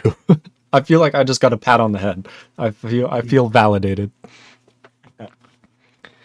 There are so many letters, and they all look the same. I'm not trying to be mean here. I'm just being real. Just like, okay. That's even the worst thing about Japanese is that I don't have an excuse, because there are so many letters, but they all look different. They don't even look the same. They all look different. It's just so many of them. Like,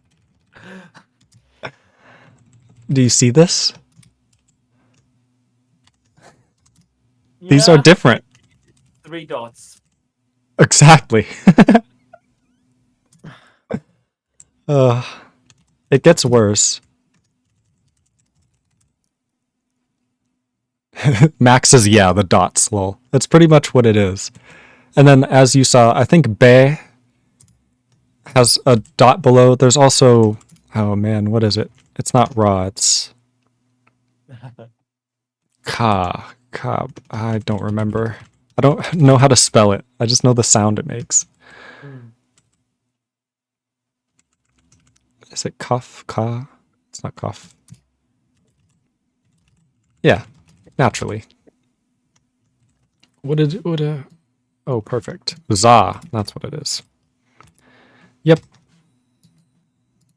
Oh, and you know what the hardest part for me is? Is that this letter, when you put something after it, becomes that. It's... Pause. Look at that. This is the same thing. It's like, oh, how do you... You take this leg and you just bend it upwards into the next letter, which is terrifying. The only thing that I know that's similar to this is in Japanese you have these two. The smiley faces. Arabic is cool, 100%. Those are like pretty similar too. Is this Su? That's yeah.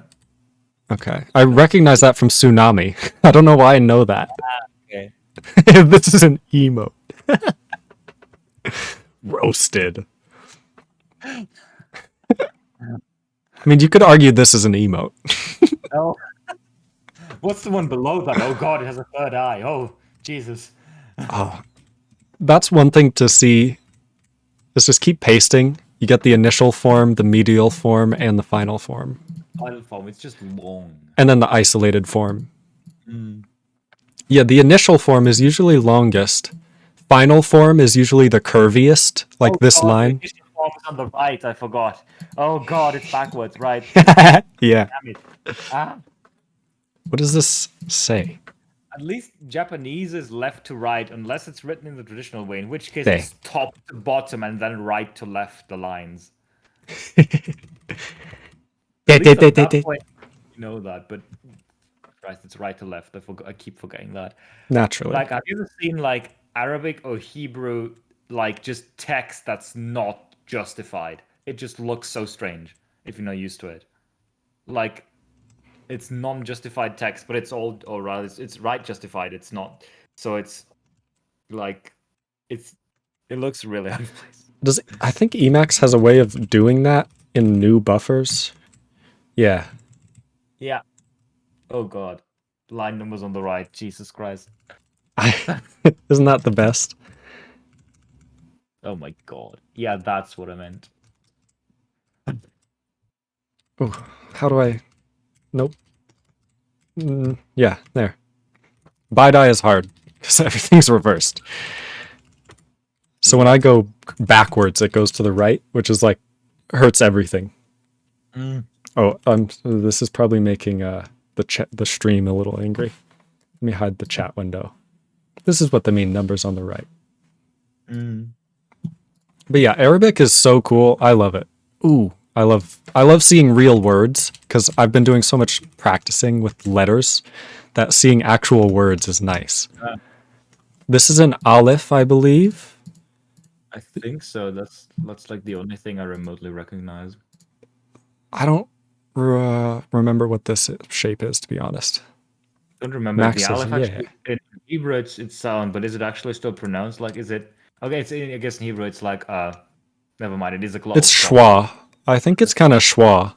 No, it's a glottal stop technically. So it's aleph. That's probably.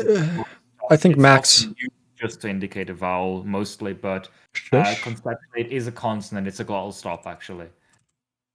Not just conceptually, it is a glottal stop. Pretty sure, yeah. In Hebrew, I don't know about Arabic. It's a sheen. Seen. This is seen. Yes, sa. Seen. Yeah, I recognize that from it looks in Hebrew. There's also letter that's, I think it's also shin and sa or whatever it's called. But those are pretty much the same except for dots. Like it looks to me like if you go to the third word, I think the first letter of the third word. Yes. I don't remember what that is. Is that sheen with the 3 dots? I think sheen has 3. Yeah, I think in Hebrew there's a letter that has 3 dots, and without the 3 dots, it's a different thing. Okay, this is an interesting thing. Oh my god. It's right to left, don't worry about it. Oh, So this is, I think this literally might be the J sound. Did you see that? Look at that bug. That- Ooh, juicy. Oh my god. See, text editors aren't good at BiDi. You can accept that now. Look at my mouse disappear too. On stream. Brilliant Emacs. Oh yeah, now it's not disappearing. It just turns into a black like line cursor. So it does. text cursor, but it's black, so it's really hard to see because of the background. But you can still see it ever so faintly. That's Your right. mouse over it better than now. Even then, you can't really see it because then it turns white because of course it does. Naturally. So this thing is these two together. Is this an aleph and this is a oh man. That's this, right? In its medial form. This is its isolated form. This is the medial. That's why you're saying this. Just try and type it together. Oh, I'm breaking everything. Good point. Just try and type it together. So I have to type an aleph Arabic. This Aleph. is definitely the fastest way of typing Arabic, guaranteed. Just insert character in Emacs. That's definitely the way to do it. Definitely how people do it when they write Arabic. See, J is the same thing but with dots, so it's not that. I need to figure out this thing. Apparently the other way around. The I don't know. J shape first, then the Aleph. Yes. Oh, there we go. Beautiful. What is this? Give me this name. I'm bothered. It's lamb. So that's an L. That's the L. I always forget. J is the it has 3 dots. It's an L with backwards L with 3 dots. The J itself is actually just lam, which is L, I believe. So what is El Aleph? Is that like the end of a word? Like halal? Does that end with that? Or does it not matter? I love that that's your example word for just Arabic word. I honestly see it in grocery stores. And apparently, Max said, yeah. See, I'm starting to get this down. apparently. Yeah, that's halal. Uh, Because this is ha, which is like the weird, I don't have it here anymore, but it's this crazy thing which by itself is, mind-bending. And or ha or the pharyngeal ha. Which one is this? pharyngeal? Yeah, there's doesn't Arabic have a pharyngeal fricative? I'm not sure if it's the voiced or the voiced one though. I don't think English has this sound, so it's not ha. It's like it's X. Ha. I think it's this. That's ha. That's a different one. I think that's ha. I think this is ha. Halal, right? I can't make the sound. I know I'm butchering it. I'm sorry. Yeah, it's ha. Max says, yeah. Yeah! I know it. Voiceless velar fricative. X. X, which doesn't make the X sound. Yeah, So- well, Sorry, I saw a first time chat from Zeronix that says hello, and I just realized I am a stream in the programming section. yeah, that's true.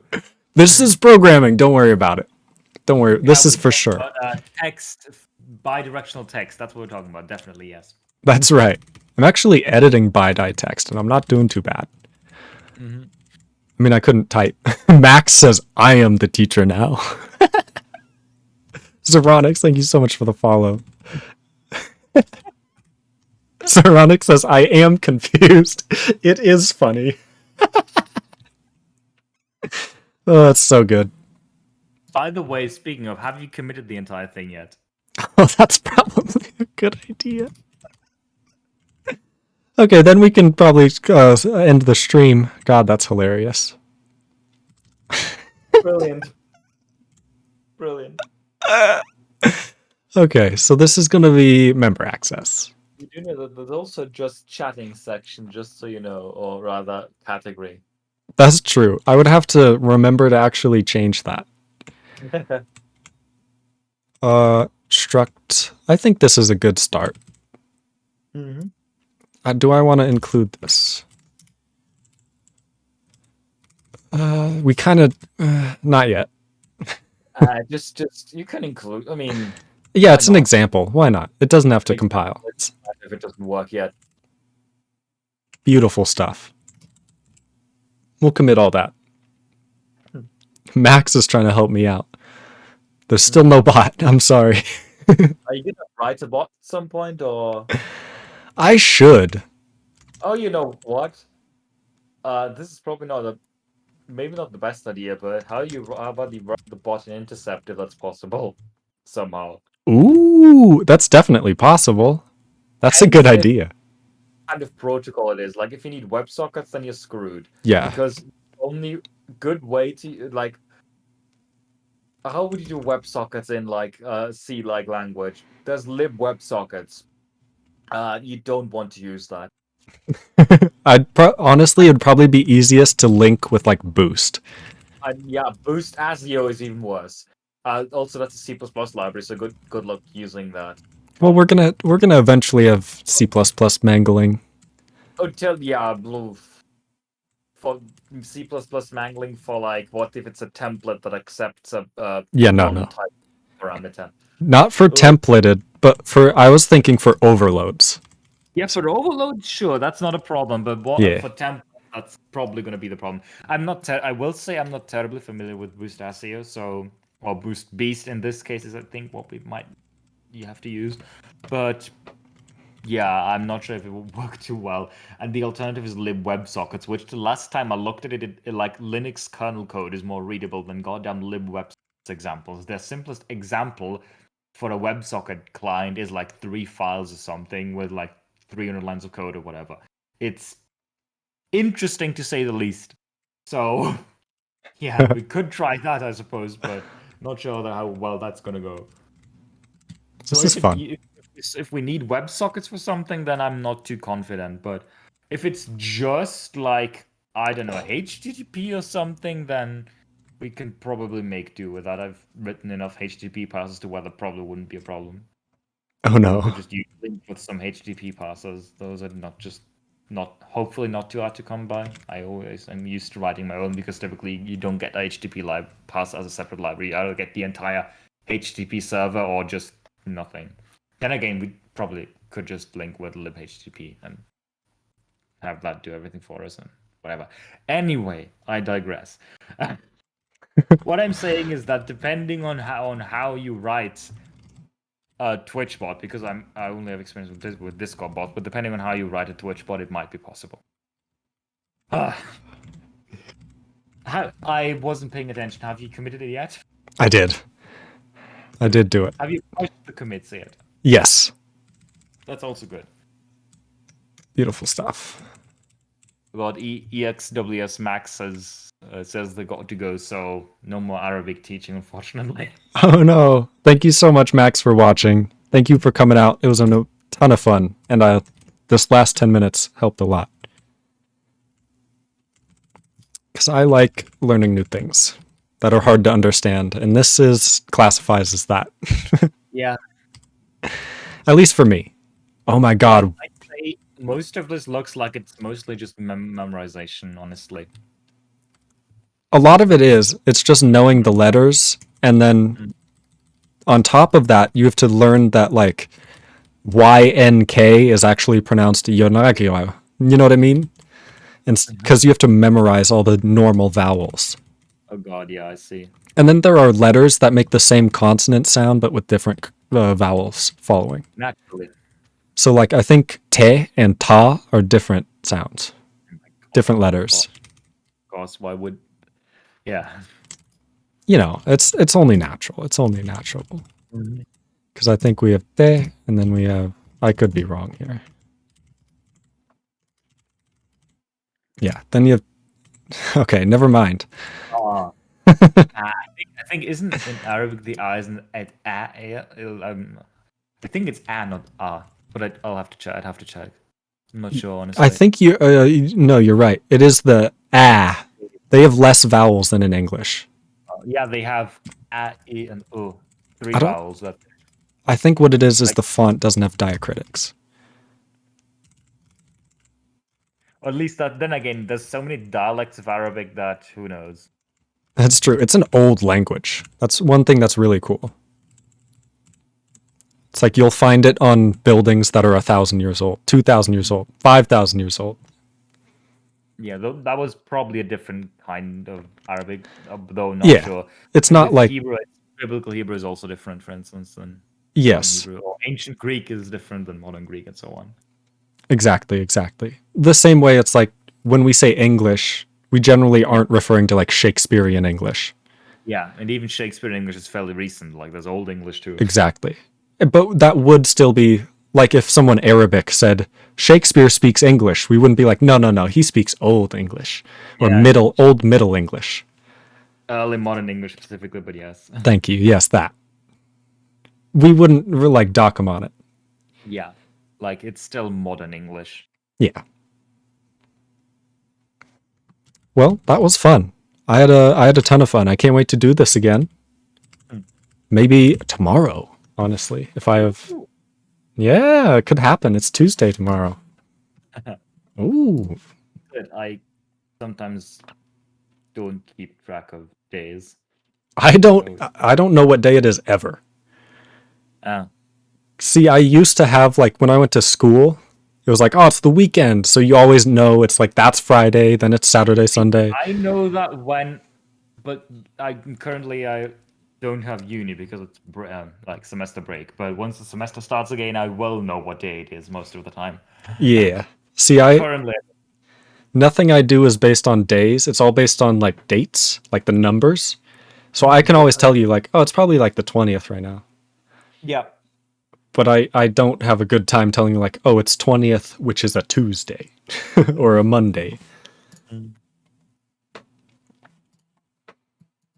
So much fun. Thank you everybody so much for watching. I had a great time. Max was in here.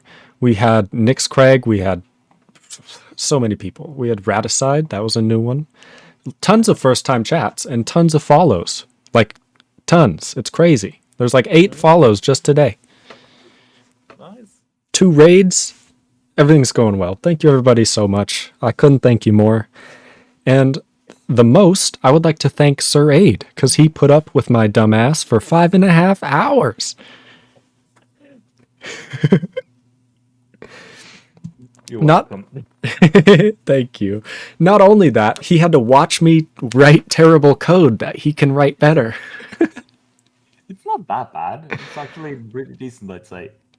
Thank you. I appreciate that. But the L value code is still horrible, but that's also a part of what I wrote. So We'll take a joint responsibility on that sucking. Oh, so much fun. Thanks everybody. If you have any questions, concerns, comments, stick them up your butt. No, come to the Discord and air them out. We love to talk and get things done. It looks like Junior had some more questions and Local is doing some amazing help. Ooh. Very nice.